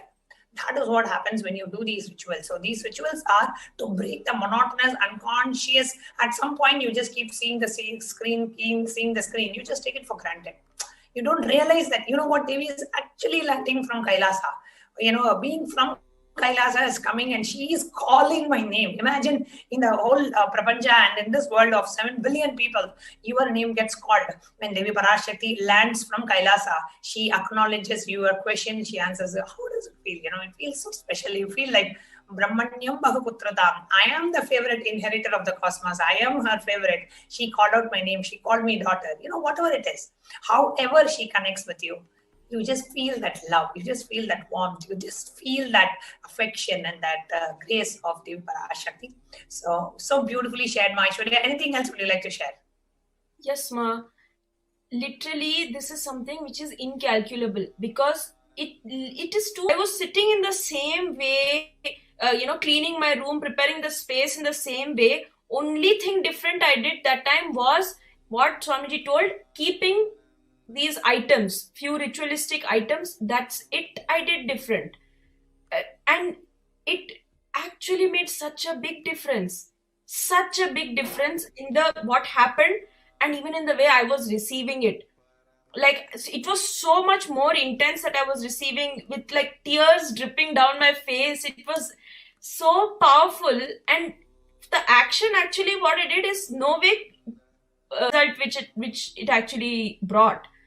So definitely, like when we get these kind of small instructions, especially, let's jump into it and do whatever Swamiji tells. It's so fun and it works. It literally works. Beautiful, Ma. Thank you so much for sharing, Ma Aishwarya. Thank you so much for coming live and sharing your experience today. Thank you. Nithyanandam, thank you. Nithyanandam.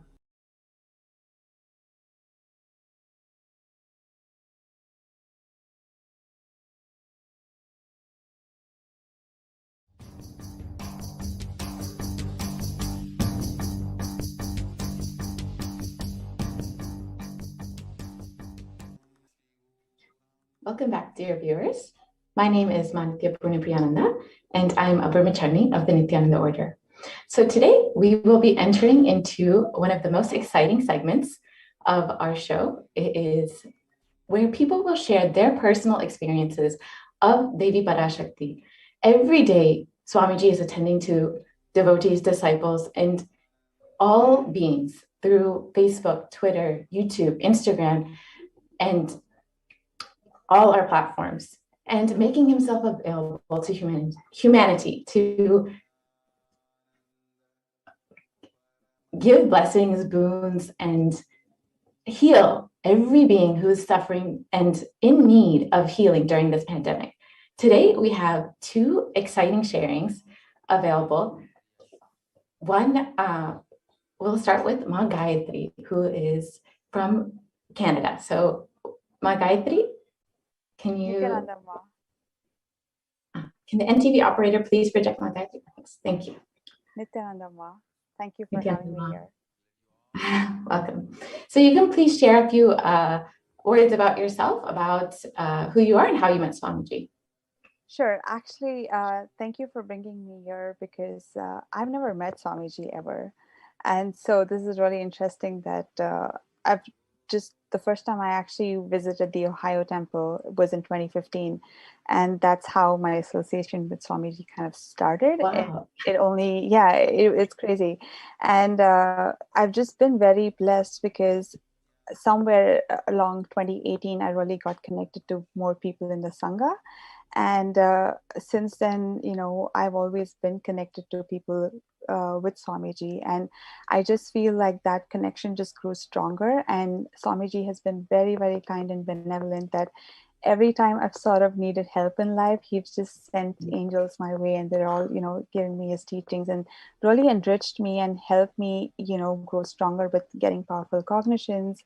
And my Deborah is also there. She's also been one of those acharyas who's really been very kind and benevolent with me, and really helped me have powerful cognitions and really have a shift in life in general. So that's how my association with Swamiji started and just grew stronger from there. And recently what happened was I saw Devi.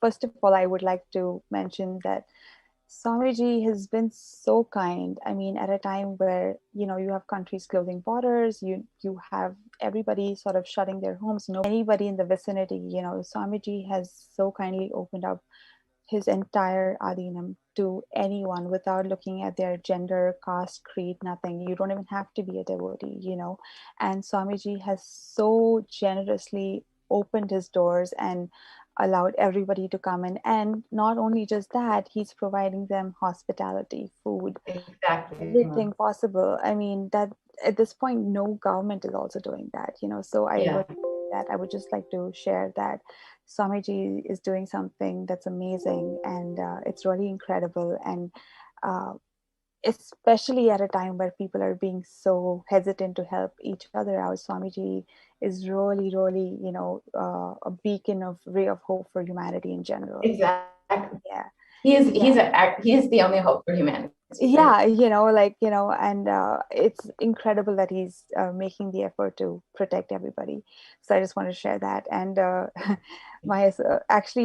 just to talk about my sharing with the Devi blessings, which is why we're here. It's actually kind of sweet because I did get a tatastu from Devi a couple weeks back. And I saw, and Devi was so kind and benevolent, and she gave me a tatastu. But there was somewhere I kind of wanted, obviously I'm being greedy here, I kind of wanted Devi to have a conversation, because I was like, Devi, you're calling everybody Chalamagale. I'm like, what about me now? So I literally was nagging everybody who would listen to me, saying like, how do I get, attention? And so actually Manyanatma was like, why don't you try to go via the kailasa.com, the kailasa.org, the website. And so I was so genuinely grateful, because not only did Devi bless me for what I asked for, but she went above and beyond and, gave me so much more. Was not even thinking about the things that she blessed me. I was not even thinking of asking for that. I had written an essay to her, like, I want this.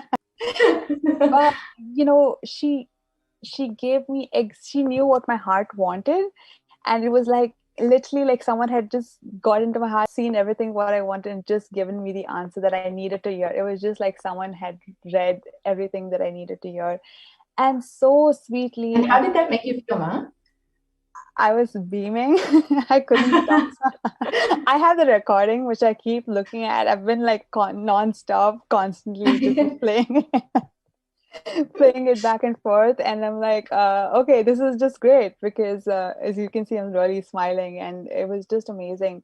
And, it was just such a beautiful blessing. And it was so benevolent, and I was so grateful. And there was just this beam of light and joy that was radiating, and I was just so grateful to even feel that energy. I was exuberant. Because I was like, absolutely. I mean, you can just tell from the way you're speaking and how much you're radiating the excitement and happiness and peace that you're having. It's so clear from the way you're speaking. So can you share a little bit more about, Devi has attended to you personally in every single aspect, even what was unasked from you. She has attended to you. She has blessed you. She's given you all of the boons and healing that you were looking for without you even realizing it. So can you share a little bit about how you felt when you heard Devi, Swamiji, attending to every being, every person, every day, day in, day out, nonstop, how you felt hearing that, making Swamiji, how Swamiji has made himself so available to humanity to heal them, bless them, and give them anything they need during this time of crisis. Exactly. That is one of those things that's very, that's very kind and benevolent of Swamiji, because he is just so merciful, because example for me, I have never seen Swamiji in person. So it's not like I've even attended the IA programs or any program for that matter. I've only attended the online programs, and I have not really done anything great to even be receiving this boon, to be honest with you. Like literally, so when Swamiji attends to people like me, I think that's incredible, because he's not just doing that to people who are in the Sangha, but he's just extending himself above and beyond to everybody. And not just that, it's also very individualized. It's personalized to what people want. It's not just a general blessing saying, okay, it's exactly what people need to hear. And the blessing also comes, I feel, with a healing, which is so much with his, when he takes your name, I feel like you're healed, he's good when he says that. And I just think that I just have gratitude for, because words are failing me to describe what he's doing. But the only thing I can say is I just have immense gratitude, and I just have love and gratitude for Swamiji, because I don't know what else to say, because he's just so merciful and benevolent, Absolutely. And it's really beautiful to hear that you've never met Swamiji, you've never done a program, but Swamiji knew exactly what you needed and exactly how to attend to you and exactly how to give you the blessings that you want, and even what you did not ask, he gave. And it's such a boon and blessing to have Swamiji in your life, and how he's not doing that just for you, but every single being, every single person who's in need during this crisis, during this time of the pandemic, when no one else, like you said, no one else is there attending to people. Swamiji is not only attending to people physically, but spiritually and emotionally in every single way that they could possibly need. And it's just such a beautiful thing that you've never really actually met Swamiji in person or really done any kind of program. So I know, and I was surprised, because honestly, I was not expecting, because I'm just not in the inner. I was like, wow, Swamiji did, and it's not just this. It's like every time I'm upset or in any sort of need of spiritual help or emotional help, I've always had people come and heal me through Swamiji's teachings. And he's just kind of built a beautiful ecosystem for people to, raise each other up. And I feel like for that, I'm very grateful, because especially in today's times where so many people are going through so many mental health issues, I think Swamiji is building Kailasa for creating a beautiful ecosystem like that to help raise each other up, So for that, I'm very grateful. Absolutely, Ma. Yeah. And can you share a little bit about your background and your maybe a little bit about yourself and your career, etc.? Sure. So I'm a Tamilian, and I'm from Bombay, but I was raised in the Middle East. Actually, background is actually in fashion. I did my master's in New York, and I was working in fashion in New York. And I recently moved to Toronto, and I actually moved in the middle of the pandemic. Which is why I'm grateful for the ecosystem, because that's kind of when in 2020 was when I really connected with other people, and really with the Canadian Sangha to say. And it was really amazing, because up until then, I only had a few friends in the Sangha who kept me integrated to Swamiji. But when when I really came to Toronto was when I got really integrated. And so my background has been mostly in fashion. It's got nothing to do with anything with spirituality. Obviously, I was raised in a typical South Indian upbringing. So I was, I knew all the prayers, and I knew Bhagavad Gita and Vishnu Sahasranamam, but I never really knew the aspect that Swamiji teaches is also very practical. The things like completion, the things like, they really change your life. It's not just chanting mantras, but it goes above and beyond that, and that I didn't have in my life. I did have spirituality, yes, because I've always kind of been spiritual, but I've never really, in my background as a career, did not have any spirituality in it, Absolutely. And I always felt a void because of that. So I was very grateful, because Swamiji not only really gives you the spiritual aspect, but it's very practical. It's basically unlearning so much of the conditioning that the society puts in, and I didn't know that I had these conditioning even, so I was like, whoa, I just did the Paramashivoham program recently, and I have 4 books of completion to be done. But that's the load that the society kind of puts on you, and we don't realize that. For the longest time I was unaware of my patterns even, and this way, I feel like Swamiji really gives you the tools to kind of grow so much more than, and it's like spiritual therapy. I always feel like I'm in therapy, but like it's spirituality. Like Swamiji kind of infuses both, and it's great. And it's so useful, especially in today's time when people are going through so much of stress and so many things going on. It's not just one aspect of life. So I feel like that's just where I really connected with Swamiji.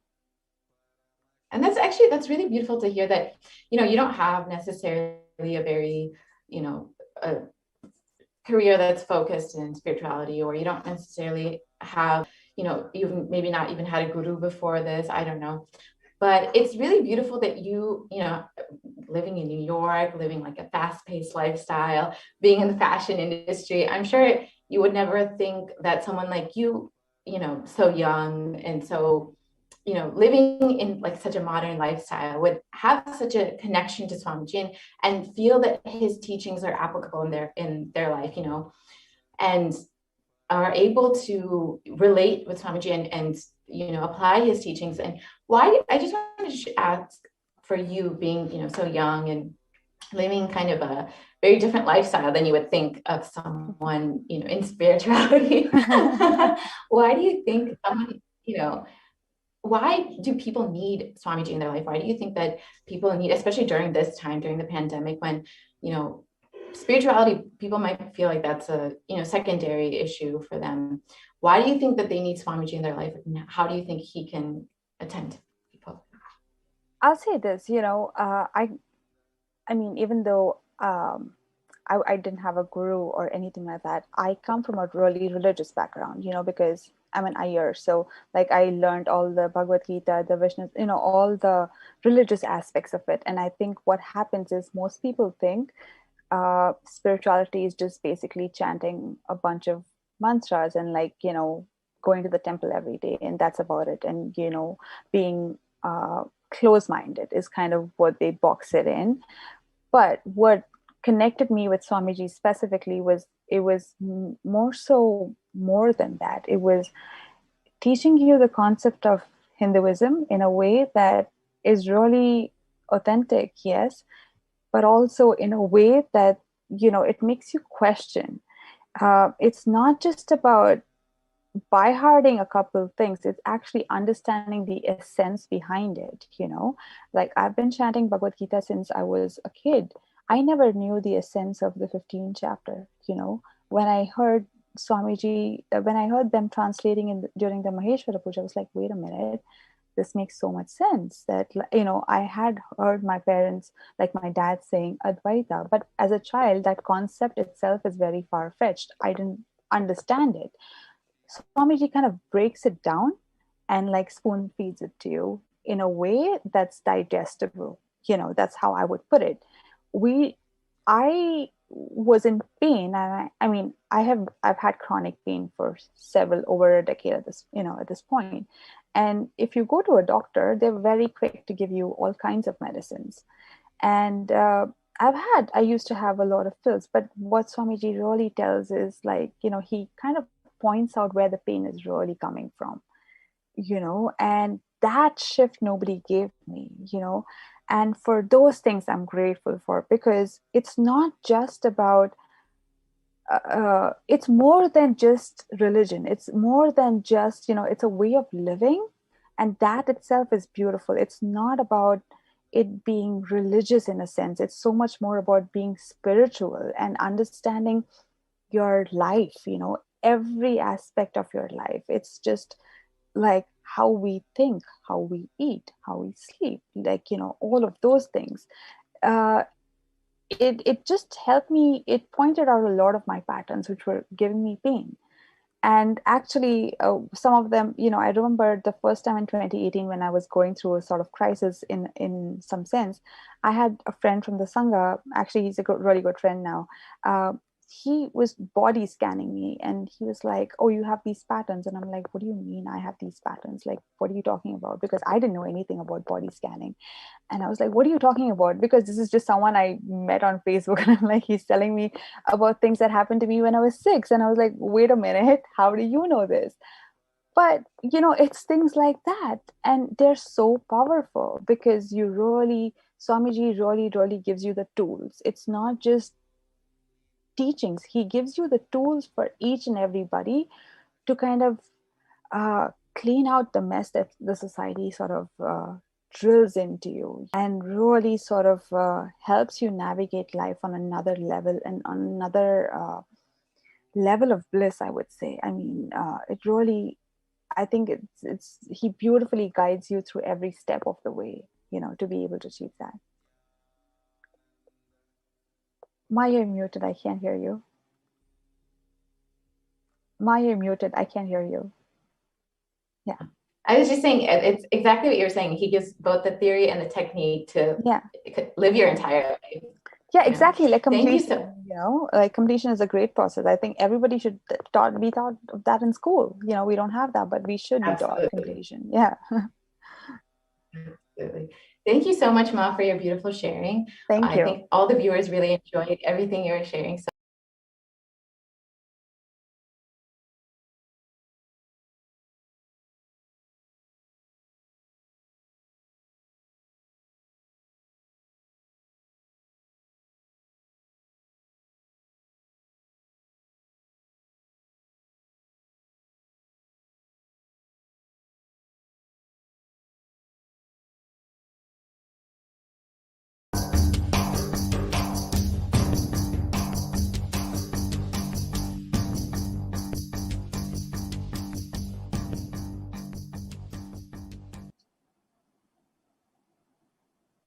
when we're waiting for Sonali to come live and share her experience, if you are somebody who received your Akashic reading, and if you would like to share your experience live on Nithyananda TV, you can email us at contact@kailasa.org. Send us an email, just give a gist of what was your experience, and then we will be more than happy to have you join the live panel.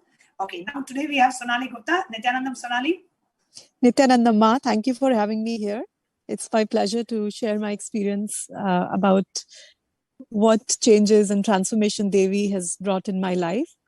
And before I go into the experience I had from the recent Akashic readings, I want to share that Devi has been like a very transformative force. Like she's always been someone that I connect to so deeply that I have done completions and I've done so many things, but with Devi, like with her grace, it just opens like floodgates.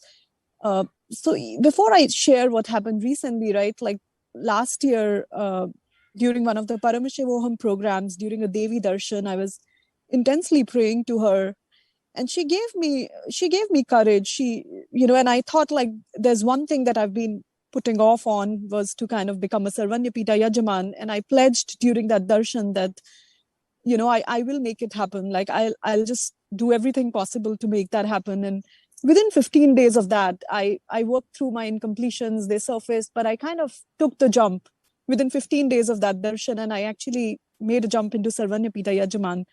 And of course, that was a great blessing, right? Not to say like, Devi definitely blessed with a lot more than what I could offer. It's her grace and compassion is so good.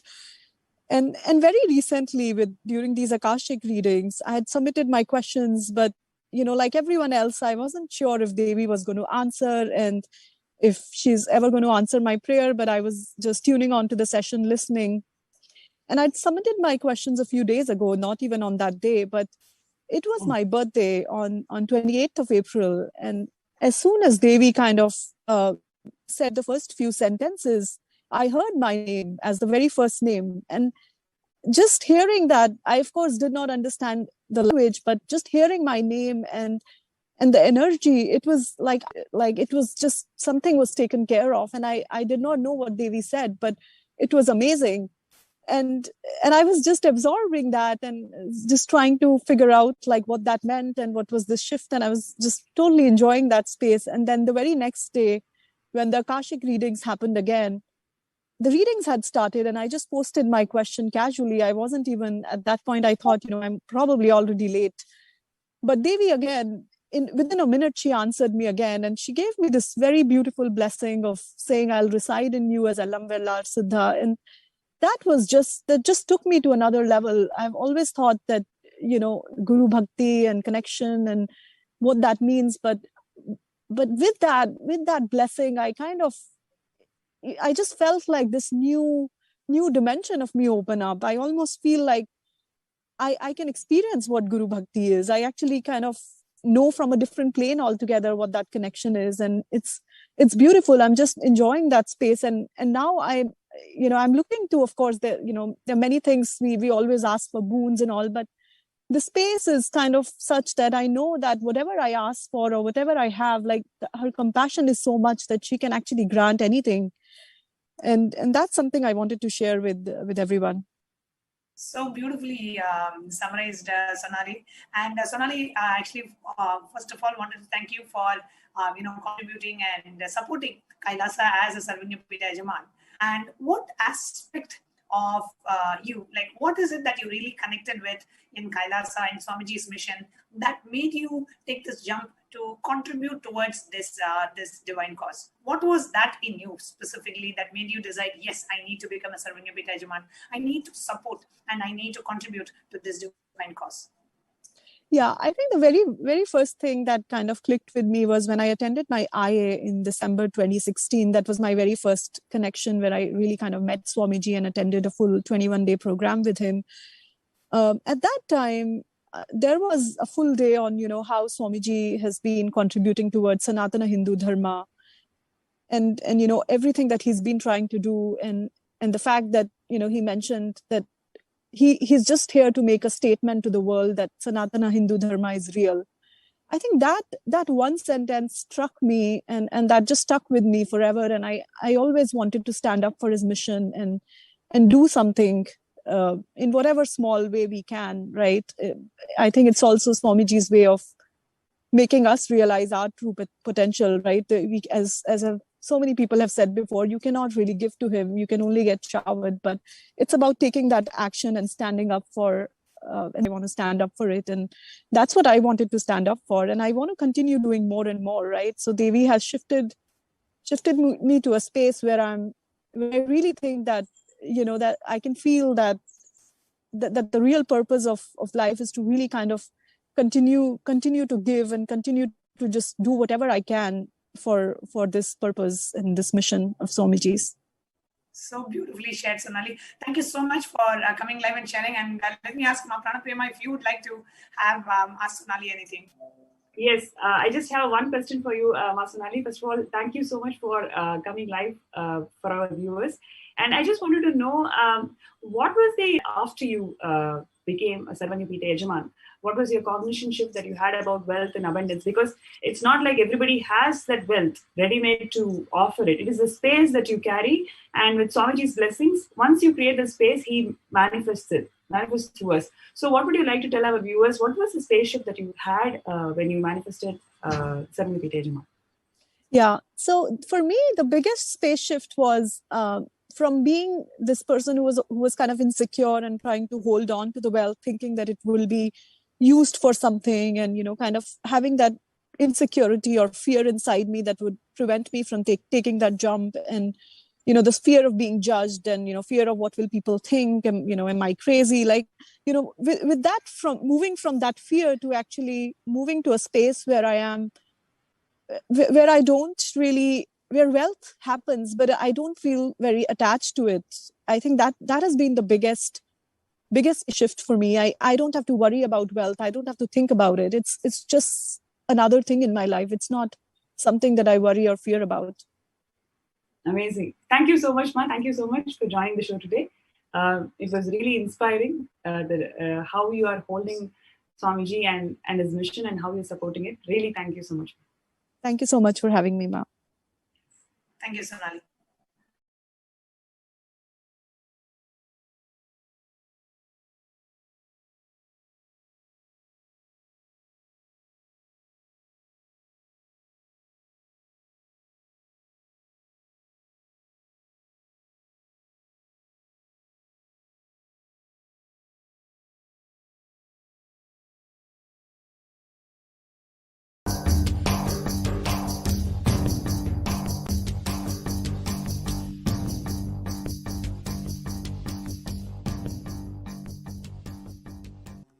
So joining with us today, we have Manitya Shivananda, who has been with Swamiji for a very long time, because actually since the time, she's one of the blessed beings who got to witness the Leelas of how the Supreme Pontiff of Hinduism worked one at a time, and built Kailasa from the scratch.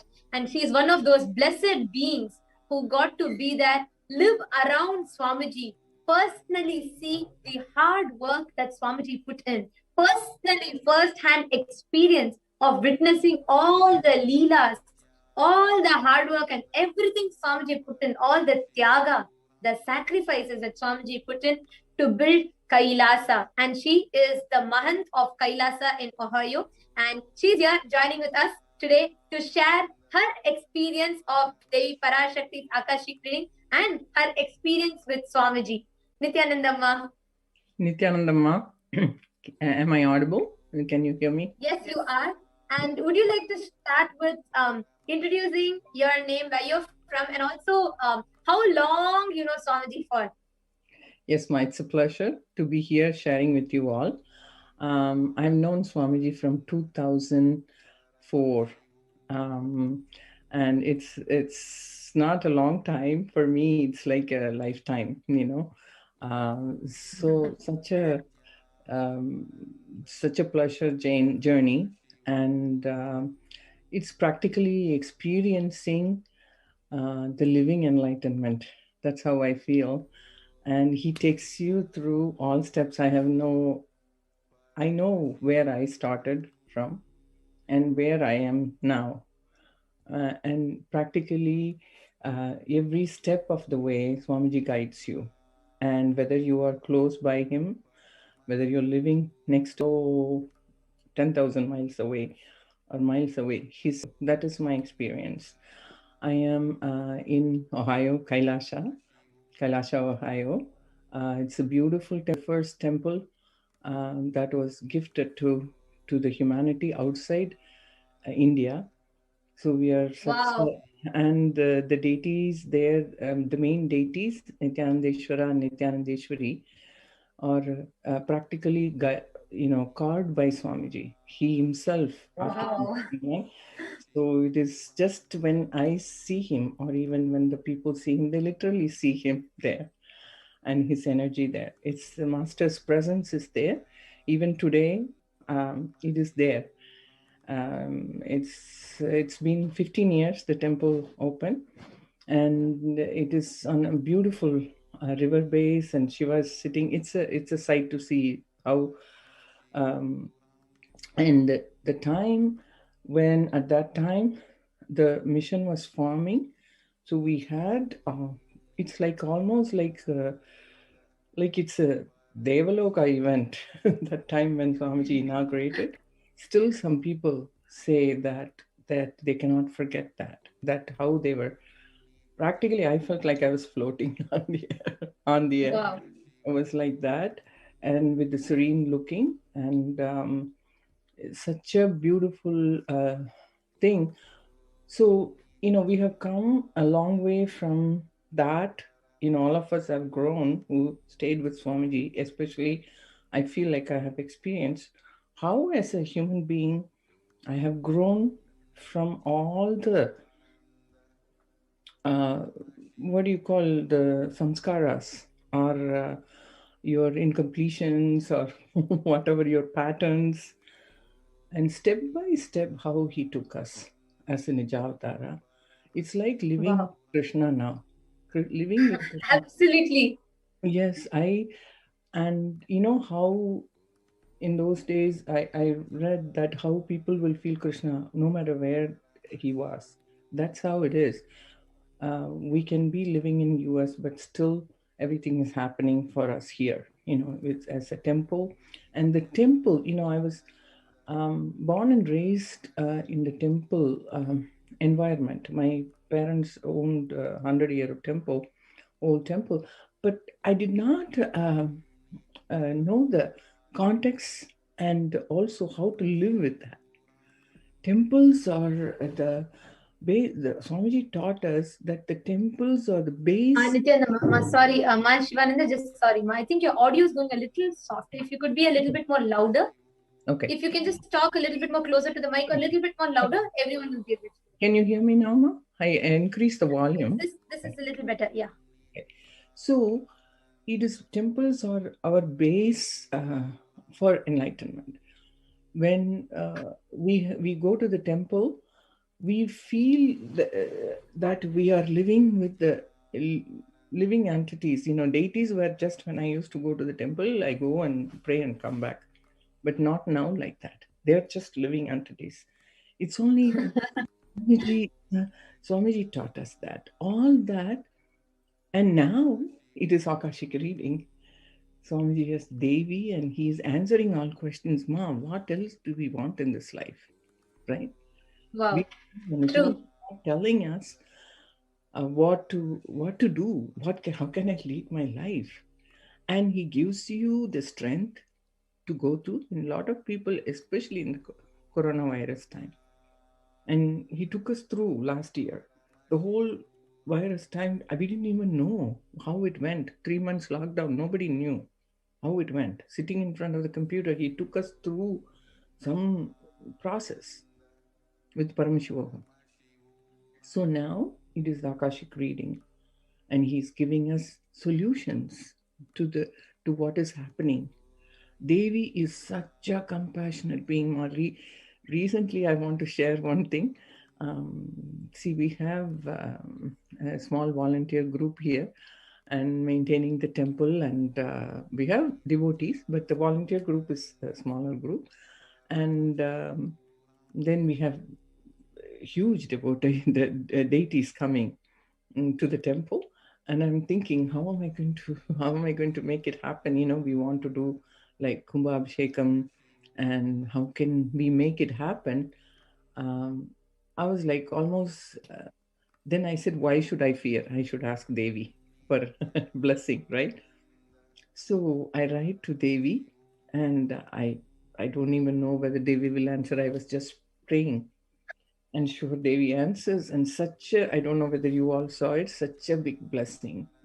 I got that blessing, something like I had so much energy. I don't know where it came from.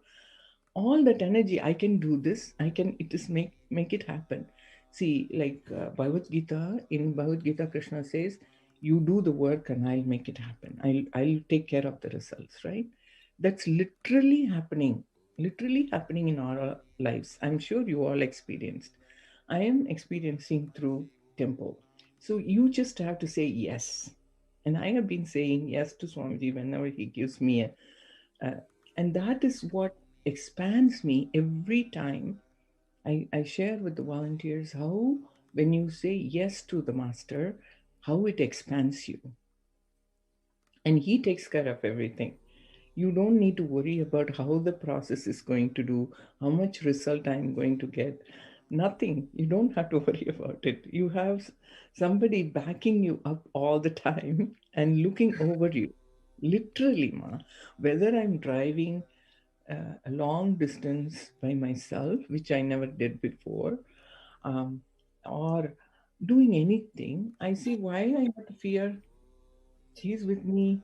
Why I just have to do the step and he's doing it, right? So so that's what it is, ma. Basically, that's all I can express, because it's a journey of I'm not saying there is no difficulties or anything. Difficulties come, Absolutely, ma. Actually, ma, Shivananda, ma, actually, you being in the US, and when you're seeing how this, like how even for this level, even when you drive your car, you don't have a fear because you know he's there with you. Now, talking with this, how do you feel about when he is doing this such immense humanitarian effort for protecting people from COVID-19? What is your view on this? What is the experience on this? See, ma, the experience is, the mother, how the Prakriti, mother, Parashakti, is, she has created this, and she is coming in his form to warn us and to tell us how to save ourselves. And all we have to, he says, you can go to your Adinams, like in Kailasha right now, Adi Kailasha. For people in India, you go there. I have made a ship and I am there to save you. And in our logical mind, ma, lot of times our logic comes in and says that, oh, this all is not real. But we are stuck in Maya, right? And we won't even realize the danger. And here is Parashakti Devi telling us what we should do. What is the next step we should take? And but I think the people are covered by Maya so much. Even Devi comes in her own form. We are not realizing it. See, the mind comes in. Like, I was thinking, even for me, like this much I have gone and learned about everything with Swamiji. Is still a lot more learning. It's only a little bit I have learned. But even in that, the mind comes in.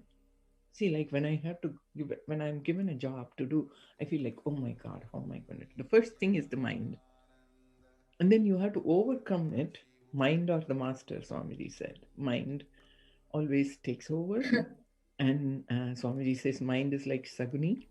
He will pose it as your friend, but he will destroy you. But that is how we are stuck in this, ma. So for us to realize this, Devi is with us. The Maya has to be removed from us.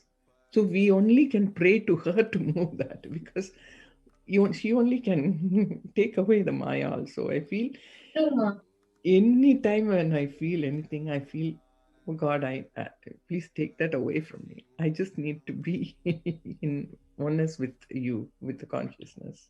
Actually, Shivananda, and just listening to your sharing, this makes me a little bit more curious to ask you this one question because we have so many viewers. We have Sanjay Vekaria, Aya, Ma, Asha, Ramdat, all of whom are responding. They're saying what a lovely sharing. They're able to resonate with you so much as to how Swamiji is with each and every one of us.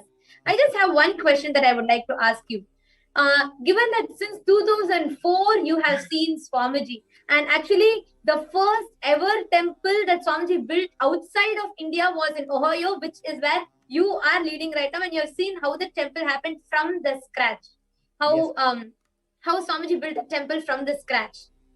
So I just have one question on this. Seeing from 2004, all the sacrifices that Swamiji did, all the tyaga, all the amount of responsibility Swamiji took, the hard work that Swamiji put in as an incarnation, not just removing us out of Maya, not just giving us a spiritual protection, but even at a very physical level, attending to our basic needs, like doing annadan or doing conducting homas, rituals, everything, like sitting and carving a deity. And even in Ohio, like the whole Prana Pratishtha, how Swamiji himself sat and performed the homa, everything. And so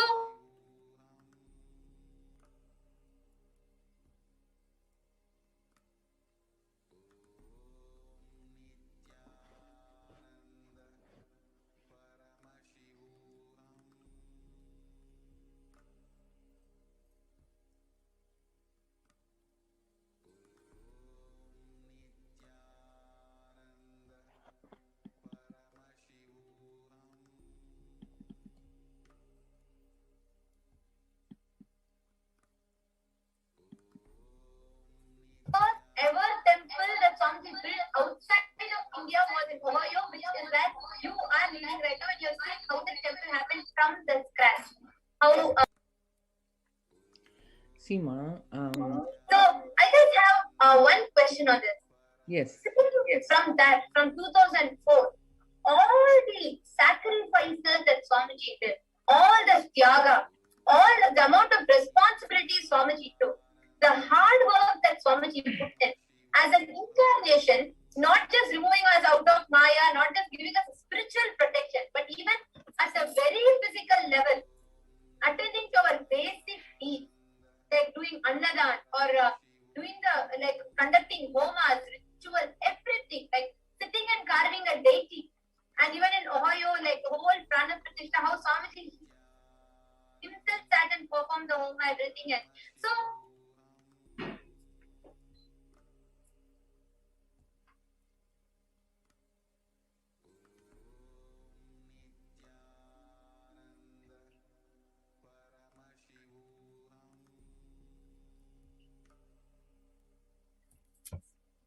yes, sorry for the technical glitch. Looks like our audio broke up in between. Yes, Ma Shivananda, you can go ahead and now share, Ma.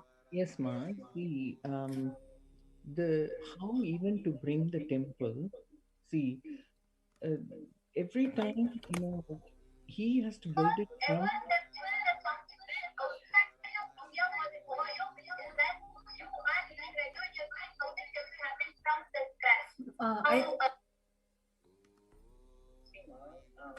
So I just have one question on this.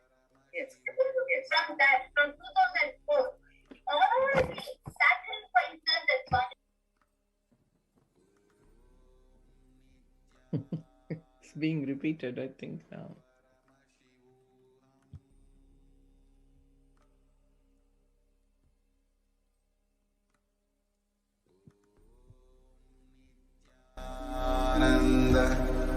Paramashivoham.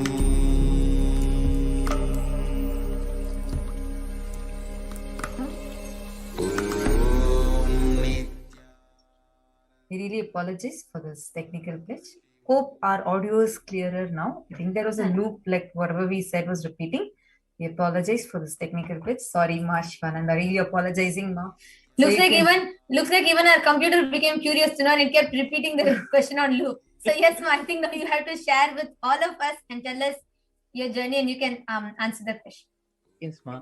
So even to bring the temple, Ma, it's not like regular temple, you have to really bring for us to understand the basic understanding of deity, temple. He really taught us one by one how to even dress up the deities, how to clean up. I mean, our temples, you seen, they're all so clean, how deities are respected so much, and how we live with the deities.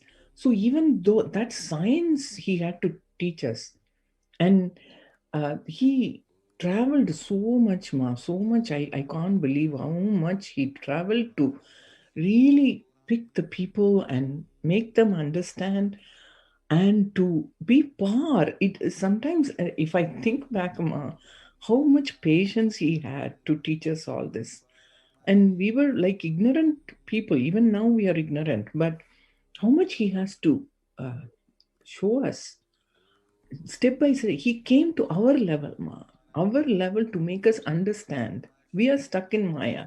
He comes to our level and attend to this nitty-gritty things. Ours, my back ache, my neck ache, these are all our problems, right? But he took care of that level and took us. I mean, I have traveled with him. Even everywhere he will teach us awareness. And he will, he'll say, I have to, how he guides us, and how he inspires us. Only totally his inspiration, that is keeping me going every time. I don't see anything as a problem. I only see as a solution. Everything. How he has his hard work. And anytime I say, I'm working a lot, and I feel, no, I'm not even working a minute amount what Swamiji does. I'm like little ant, while he's like a big elephant or more, right? I'm not even doing that. And I'm sure all of you feel that. Where is our work? Nothing compared to him. And how he has to work with our stupid minds. Sorry to use the word, but it is, our mind is so powerful, and he has to bring us back sometime and attend to it, the silly things, and how he has raised us, each individual. Now he has millions of followers. At that time, he raised, handful of people. But look at now, he has millions of followers, and he's raising them. He's showing them that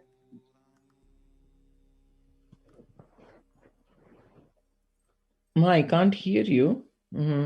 I can't hear you. The audio is not audible. Hope it's coming now, ma. Hope the audio is coming now. Yeah, now I can. Yeah.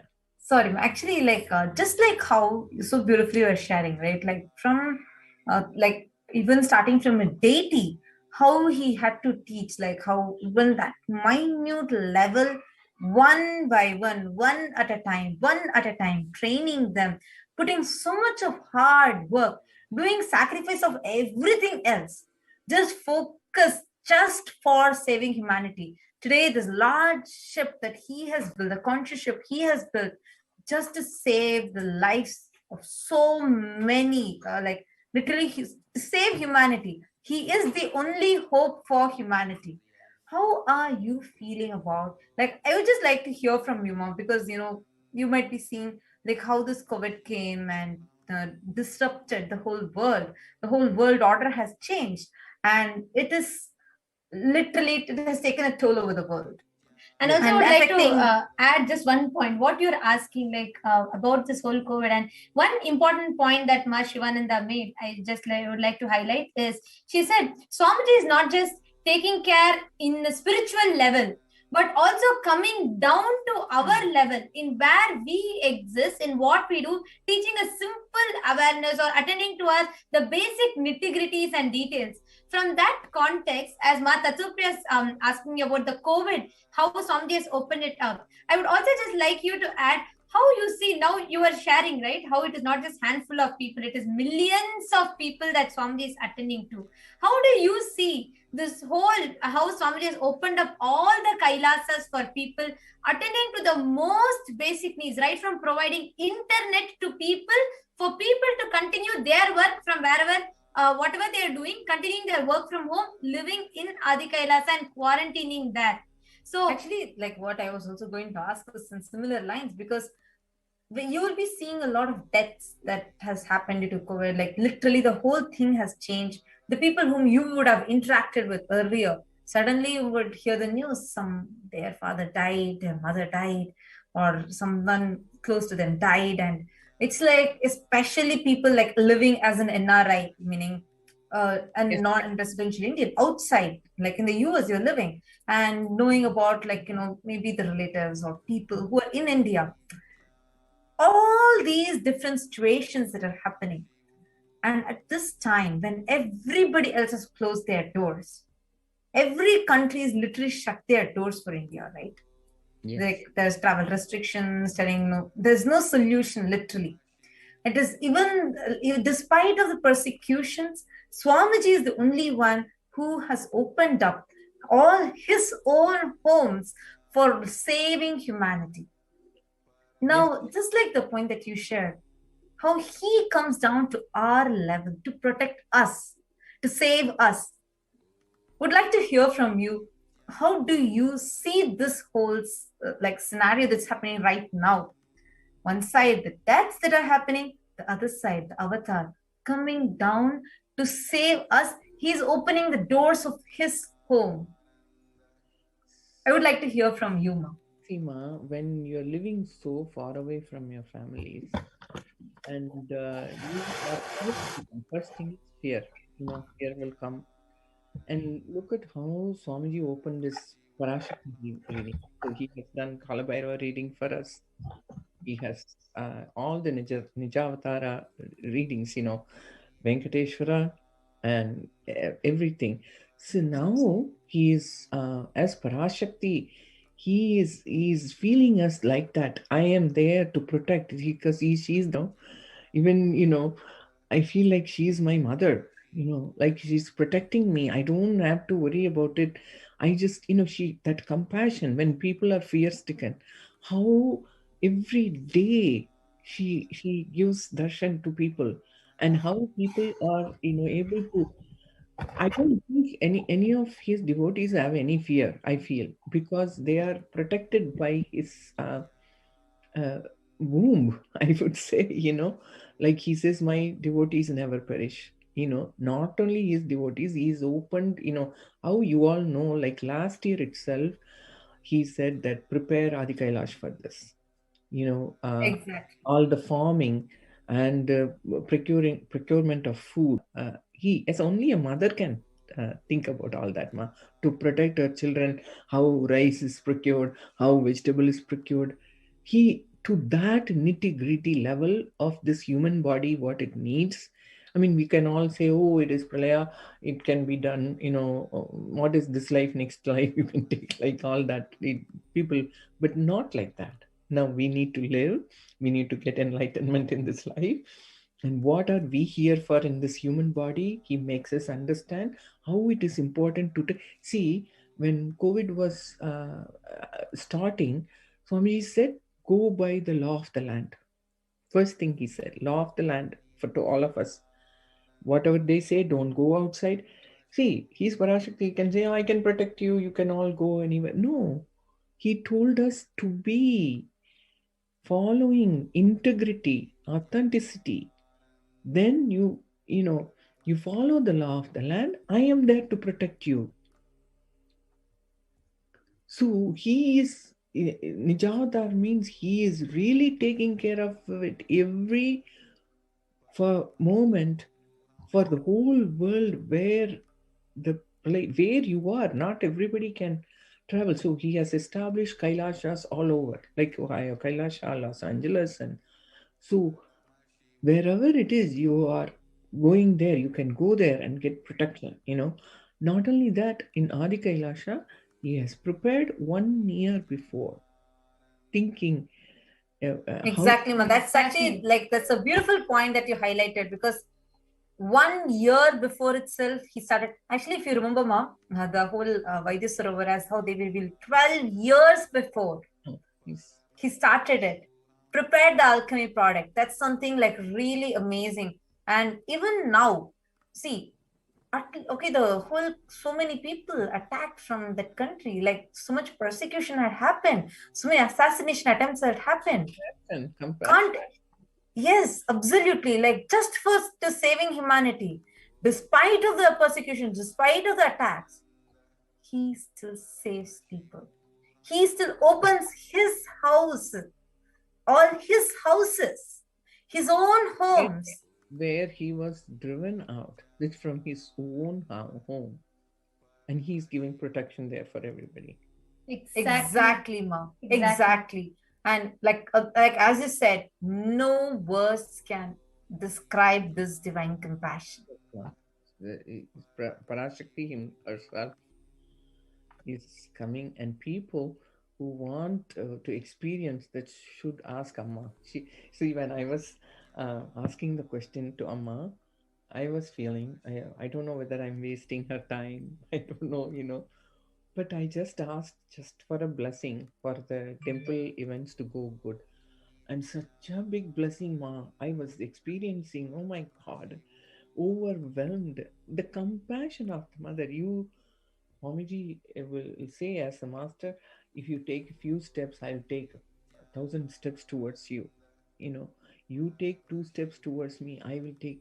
So that's how I felt, man, that day. Wow. What do you do?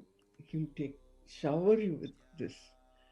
That is what the compassion of the master. I can only get tears when I feel gratitude towards him. That's nothing else, ma. Just so much gratitude I have for Wow.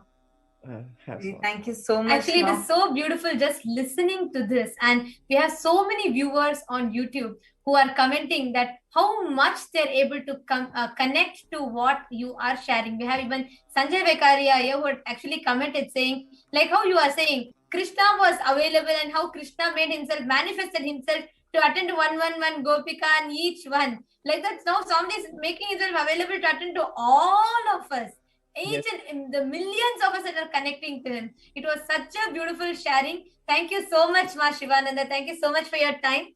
And thank you so much for coming here to share your experience with Swamiji. For giving this opportunity, Swamiji, and you guys for giving me this opportunity to share my beautiful sharing. Thank you, Ma. Thank you, Ma. Nithyanandam. Nithyanandam.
Nithyanandam. Nithyanandam. Sorry for the technical glitch.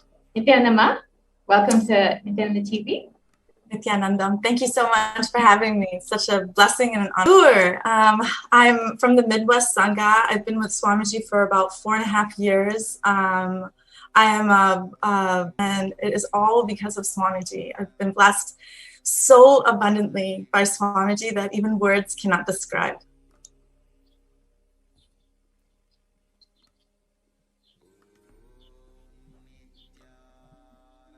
That's wonderful, Ma. And can you share, I'm sorry, I missed what you had said. Can you share a little bit about your backgrounds and what you do? Sure.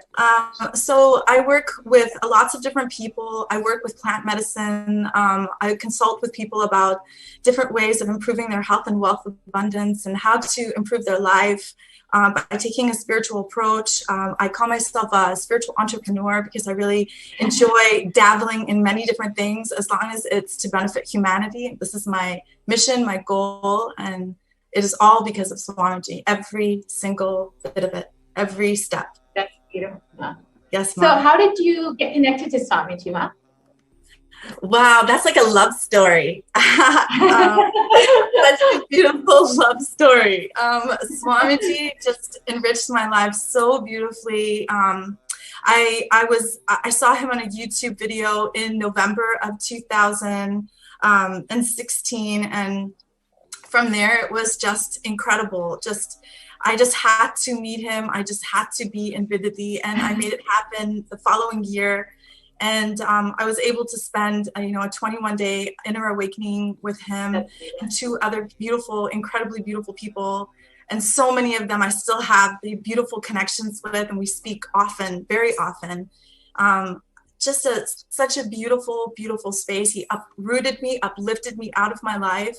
I very strongly believe it was a very low vibrational space, and just knew that I needed to be in another space altogether. Wow. So it and shifted me out, shook my life around. And in 1 year, the whole life exploded, and just blessings after blessings after blessings, and so many beautiful, powerful cognitions landing and guiding me to the next step. So each step, each layer was discovered right before him. Every time I talk about him, forgive me, I'm like a big baby. All I want to do is cry and tell him how much I love him. That's beautiful, Ma. It's his love showering on you that is making you experience your love for him. Yes. Yes, Ma. Yes. So can you share a little bit about your experiences either with Swamiji or, like you've said, in the past 4 years, you've had such a huge breakthroughs in your life. And then, of course, with Devi Parashakti herself. So with Devi Parashakti, I didn't have a direct or, a comment or a question answer. However, just like Ma Corina says, it's the same thing. Every time someone is blessed, someone's wishes or boons are fulfilled and we receive a tatastu, it's literally like a tatastu on my heart, on my soul, on my ever being. So I'm constantly being showered. I really don't even have words. It's constant. It's direct communication. Swamiji says, keep his murti in your room. His murti is in my room.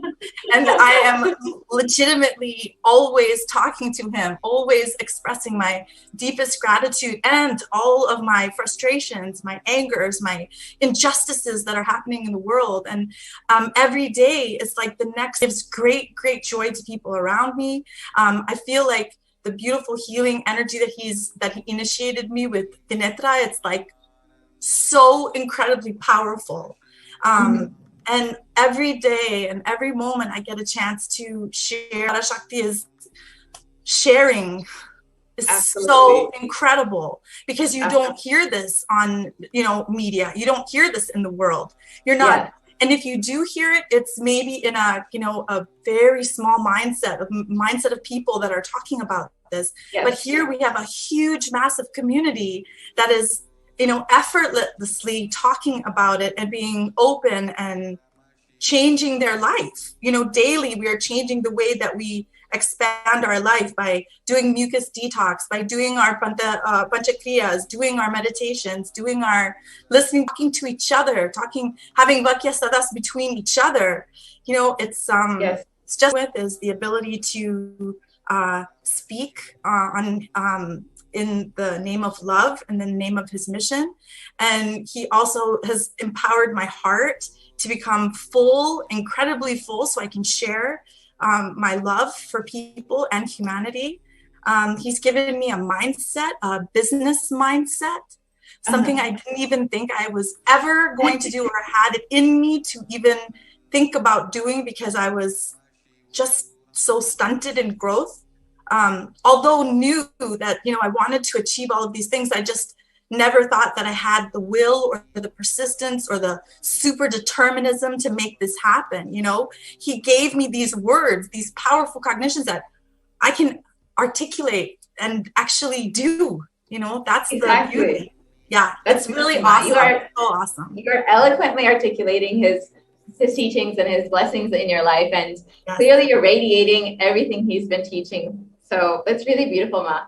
So can you share your experience during this pandemic, how your life has been so different maybe from your friends or family who don't necessarily have Swamiji in their life right now, and you're still experiencing so many breakthroughs? Sure. You know, I had the beautiful opportunity to work with a lot of different kinds of people of all different kinds of sicknesses and livelihoods. So I've had the opportunity to see what COVID has done to so many people. You know, it's destroying lives. It's creating a fear-based society. It's showing scarcity. But amongst all of that negative stuff, there's still this incredible, powerful space that says, we don't have to live like this anymore. You know, Swamiji has showed us that, you know, he has prepared us so many years in advance with the mindset, with the cognitions to surpass this negative vibration that's coming in super hard. So, you know, just definitely being able to share these beautiful cognitions with people, telling them, you know, not to be afraid, but to clean your body, to eat healthy, to not eat meat, you know, to do all of the things that he's asked us to do, make sure we have clean drinking water, preparing ourselves for the future, but living in the now. And that means being healthy and being cognitively aware and having super conscious breakthroughs and all of these things. So I have had this opportunity to share those powerful cognitions with others. And so when I do feel like, and I have been in the root of the COVID experience, nobody has been affected within my circle or within my community that I know of, except patients that are outside of my own, you know, life. But to see what they might have been going through, to see what their lives were like before COVID, really gave them a perspective, like spending more time with your children, not having the grind of work every single day, realizing that, you know, we don't have to live like this. There's no, we can absolutely come beyond that, rise above that, and live and become spiritual. And spiritual doesn't mean necessarily, you know, to, you know, meditate and all this, is to be cognitively aware. And that's all of these beautiful deities that come to us to give us darshan, you know, these are reflections of us, so we can take on the role, the face, the love Swamiji so much. And I love my Sangha so much, and I love Hinduism so much. Every single person on planet Earth should be experiencing this breakthrough in all facets of life.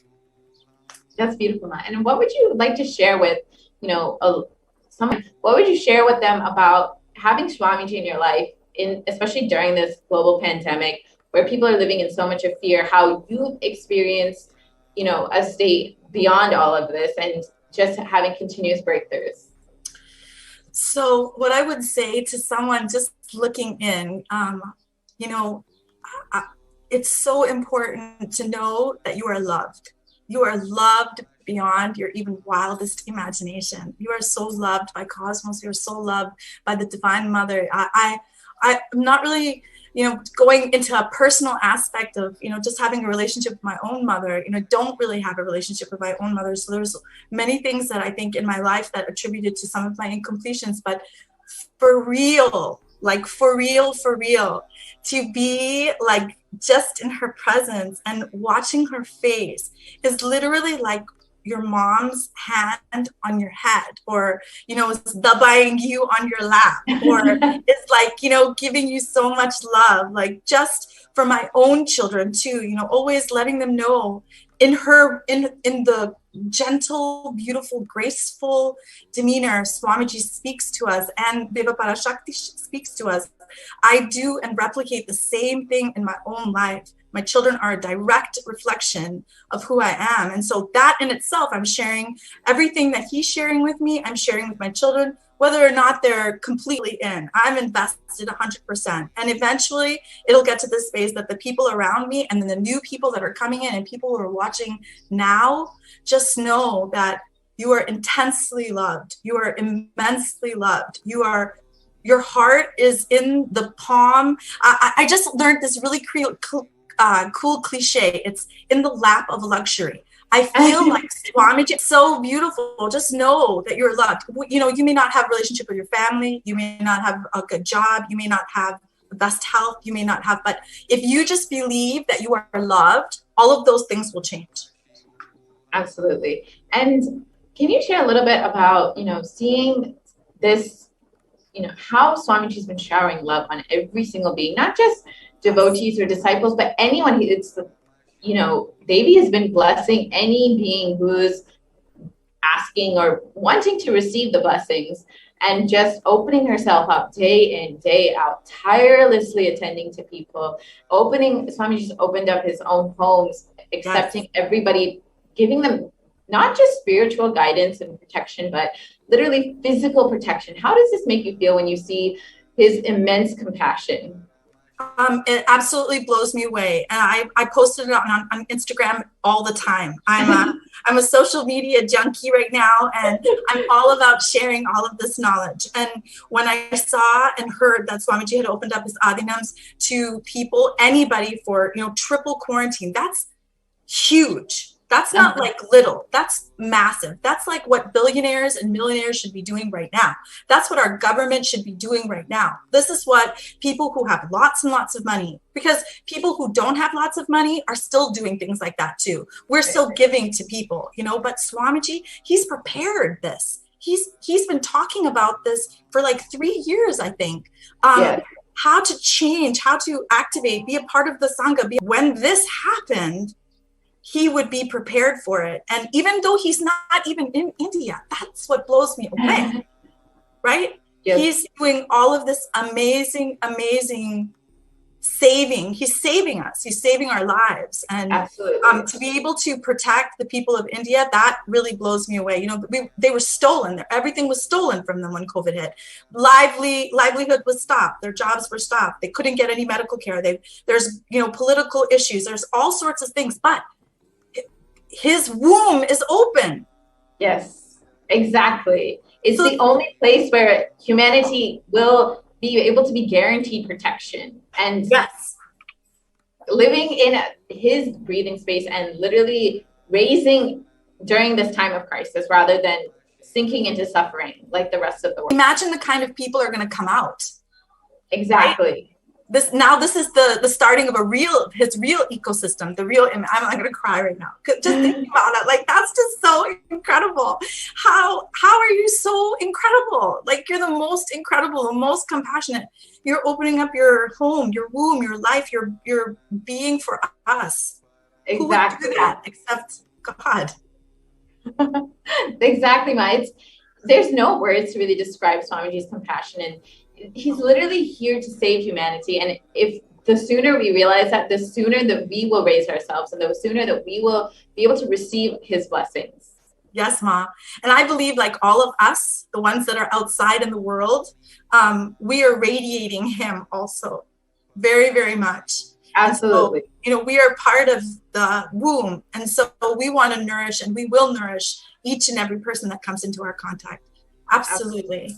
Absolutely. Exactly, ma'am. And can you share a little bit more about, a specific experience that you might have had either in the past few months during this whole pandemic, or even since you've met Swamiji in the past 4 or 5 years, how, thing or boon that Swamiji has given you? To an invention, from an invention to a materializing, from materializing to absolutely living out it. So this and the greatest part, it never took time. It took ambiance. And I tell people this all the time, like, things can happen when all of the elements are put together and everything is in the right space. It will just happen. So that's the cognition that he gave me. And these are continuous things that have happened. A new job, a new idea that raised out of that. Then now I resigned from my company that I used to work with for, literally 4 years. The moment that he came into my life, I was introduced to a new company. I had a new breakthrough. I was able to do so many of the things that I've always dreamed about doing. Not even just, honestly, I didn't even dream about some of these things. These were things that he just implanted in me, like, you can do this. Yeah, you can do this. Yeah, you can do this. You can do this. You can do this. You can do this. You can do this. You can do this. And it was just constant and deeper and deeper and deeper I've gone. And it may at some moments felt scary, but now it doesn't feel that way. Now I feel like, oh, I know when it's about to happen. So like my energy level is super high. I don't sleep for a little while. All of a sudden it's this beautiful breakthrough. So I just resigned from a beautiful company that I worked for, and created a beautiful ambiance based on Swamiji completely. And then went into another opportunity, just recently opened up my own business. I'm sharing living water with the world. That in itself is blowing me away, because I was introduced to this water through my Sangha. Just, it's too much. It really is too much, too many blessings, one after the other. And that's what life at Swamiji is like, though. Yes, it's true. It's true. Like, no concept of time. Because for most people, like, what I've been through would take, like, out the door 4 years. And that's actually a really good point you've made, Ma. It's like, people think that manifesting what they want in their life takes time. People feel that, it may be in a few years, and they keep delaying. But with Swamiji in their life, with Swamiji continuously guiding and blessing and giving all the boons, it doesn't take any time. It will just manifest. It's just your decision to let him manifest through you. That's absolutely correct, Ma. You said it perfectly. And so you during this pandemic were able to complete a job that Swamiji had given you and start your own business at a time where most people are losing their jobs, losing their businesses. You are expanding during the pandemic. Yes, expanding, and expanding so much, including different aspects of expansion. So expanding, health wise, I've never been the healthiest in my life.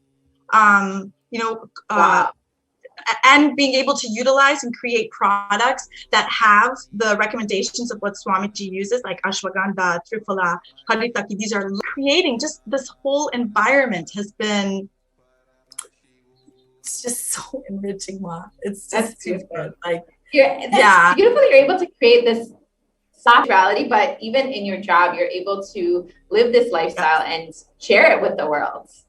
Yes, absolutely. I mean, people think maybe I'm a little crazy sometimes, but crazy is good. Crazy is wild. Crazy is adventurous, creative, inspiring, enriching. All of those things. The ability to speak, the ability to share, the ability to share knowledge, and just to be, the leader that he is. If you didn't know him, you would still think he was an amazing leader. Absolutely. Right? Because his whole demeanor shares that. It radiates that. So I want to be in his vision always. Absolutely. It's like even his enemies can't deny the type of leader he is and what kind of inspiration he puts in people. It's true. It's so true. And what you were saying, you've had a lot of breakthroughs in your health. Can you share a little bit more about that? Sure. Meet family. I definitely went vegetarian for a long time and then came back and lived in that low cognition, low vibrational space. Felt like, things were going wrong, things, my gaining weight, skin didn't look good, my hair wasn't growing.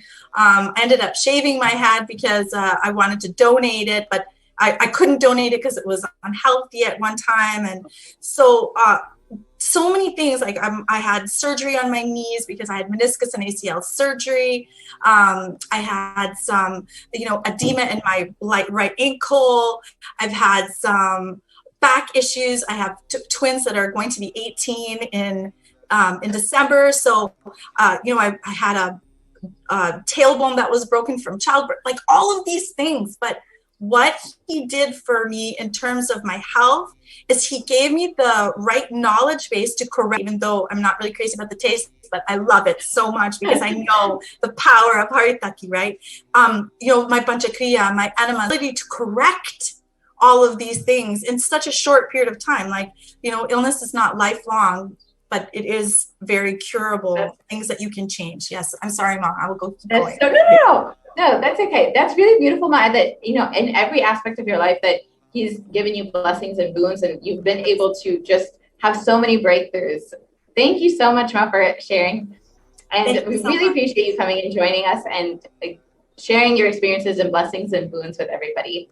Thank you very much, Ma. It's such a pleasure. I'm so honored, and I love Swamiji so much. Thank you. Thank you so much, Ma. Thank you. Nithyananda. All right. Thank you so much. Dear viewers, we will be taking a short break.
Nithyanandam. Welcome back, dear viewers. And just after this short break, and we all of us just listened to a very beautiful segment on how the avatar at this time of the pandemic has extended his own inner space, his own homes, as the Kailasas just to protect people from the pandemic, from the pralaya. Now, during this times of pralaya, humanity at large has been going through a lot. The pralaya has taken a toll on humanity, be it mental health disorders, be it the economic downfall in so many countries, the economic crash down in so many countries, and be it people struggling with relationships, people struggling with health, mental health, physical health, people struggling with careers. In every way, it has affected the whole humanity at large, where thousands are in dire need of a solution. Now, at this time, during this whole pandemic, the whole pralaya, what humanity needs, what people need is just someone, some healing, someone to usher the future, someone to heal, and someone to show them their path, show them the solutions. Of course, who else but the Cosmic Mother can heal thousands of seeing her own children suffer, seeing so many people go through it. As the avatar, the supreme pontiff of Hinduism took it upon himself, manifesting the divine Cosmic Mother to attend to each and every one of us every day, tirelessly sitting and attending to people asking questions about their past, present, future, people asking guidances about their career, their path, their lifestyle, their choices, people asking questions and blessings for their whole economic growth, people asking questions for them to be able to manifest desires,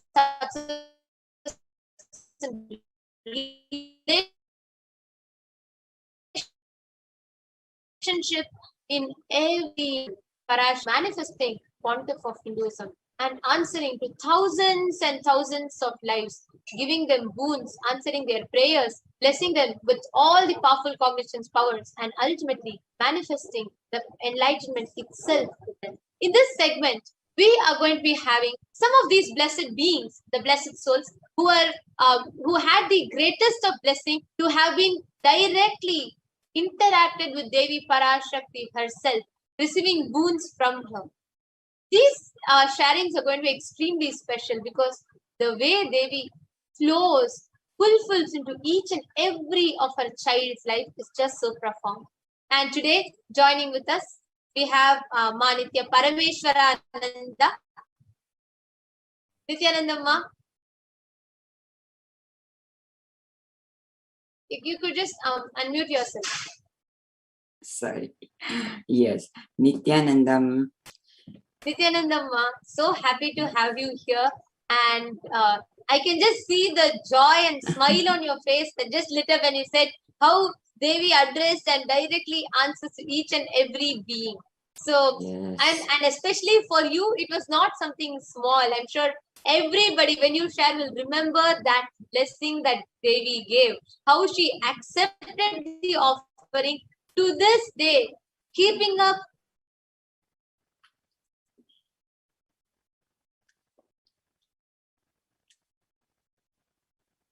a little bit about where you are from, how long you have known Swamiji. Would you just want to introduce yourself? Yes. My name is Parameshwarananda. I'm from Los Angeles and I have been connected with Swamiji since 2007 when I met him first in Jain Center when he spoke on Jain Sutras, and I literally felt that he just came there to just get me to be enlightened by him. I didn't know, but I was just so magnified with his presence and started all experiencing so many healing and everything. I don't want to get into that because that will take another hour or more. But that was in 2007. So I am just connected to Swamiji since then. I started listening to him and just taking his programs, IAs, all IAs, everything. But I want to share about the experience that I had just, I think it's a couple of months ago where when there was an enlightenment day. And he was sharing in satsang only that beautifully how Devi chooses her own jewelries. Like when someone offers, she particularly chooses her jewelry and wears herself, and how auspicious it is. And that really touched me.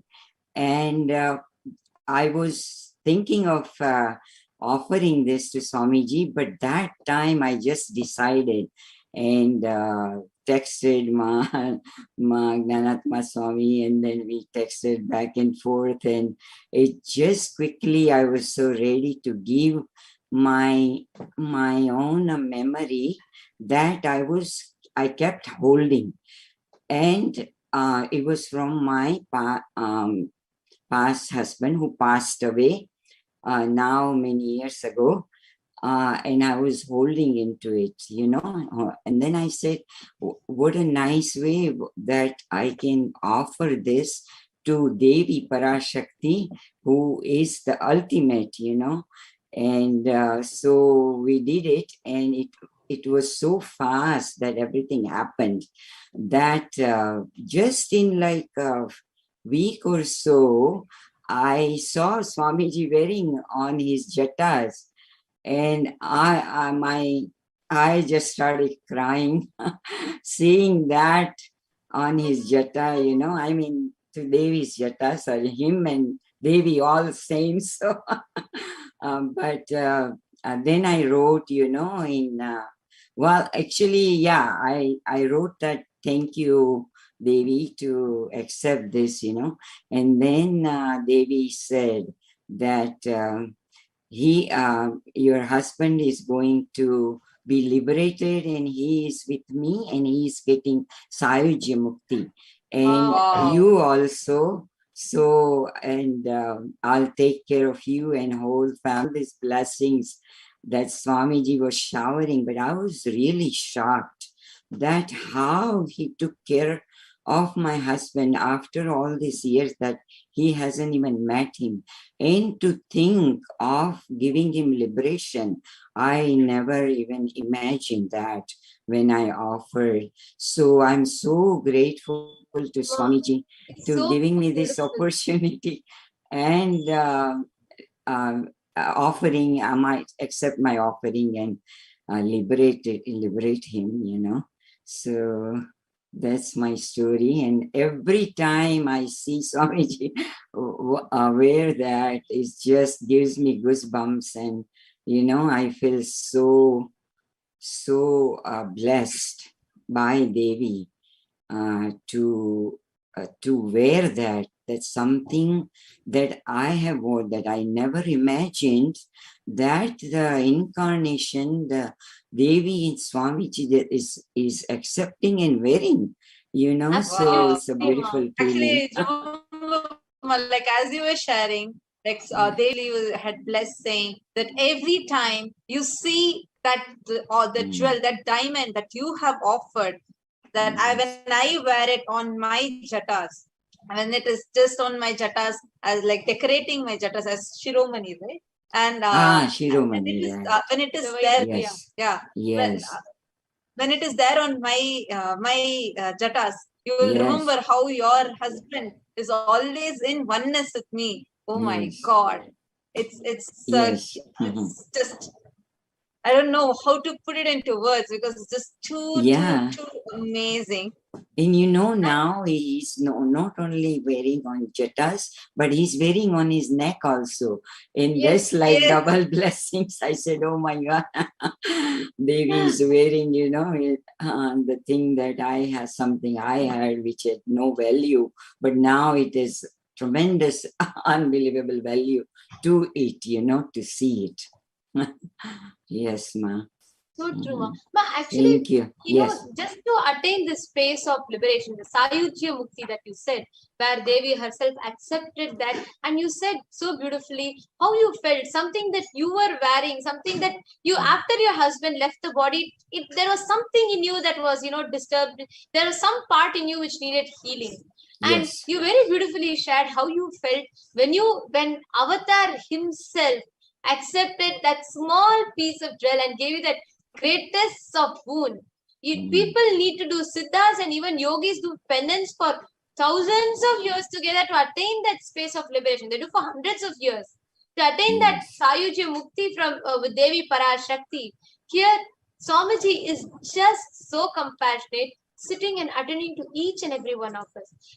Like you shared, Ma, to each and every viewer, I feel you should also share the perspective of how it helped you heal your inner space. You were sharing about how even after your husband's passing, there was some incompletion in your, something in you which was sitting, Yes. which Yes. for a very long time, unattended Yes. component. And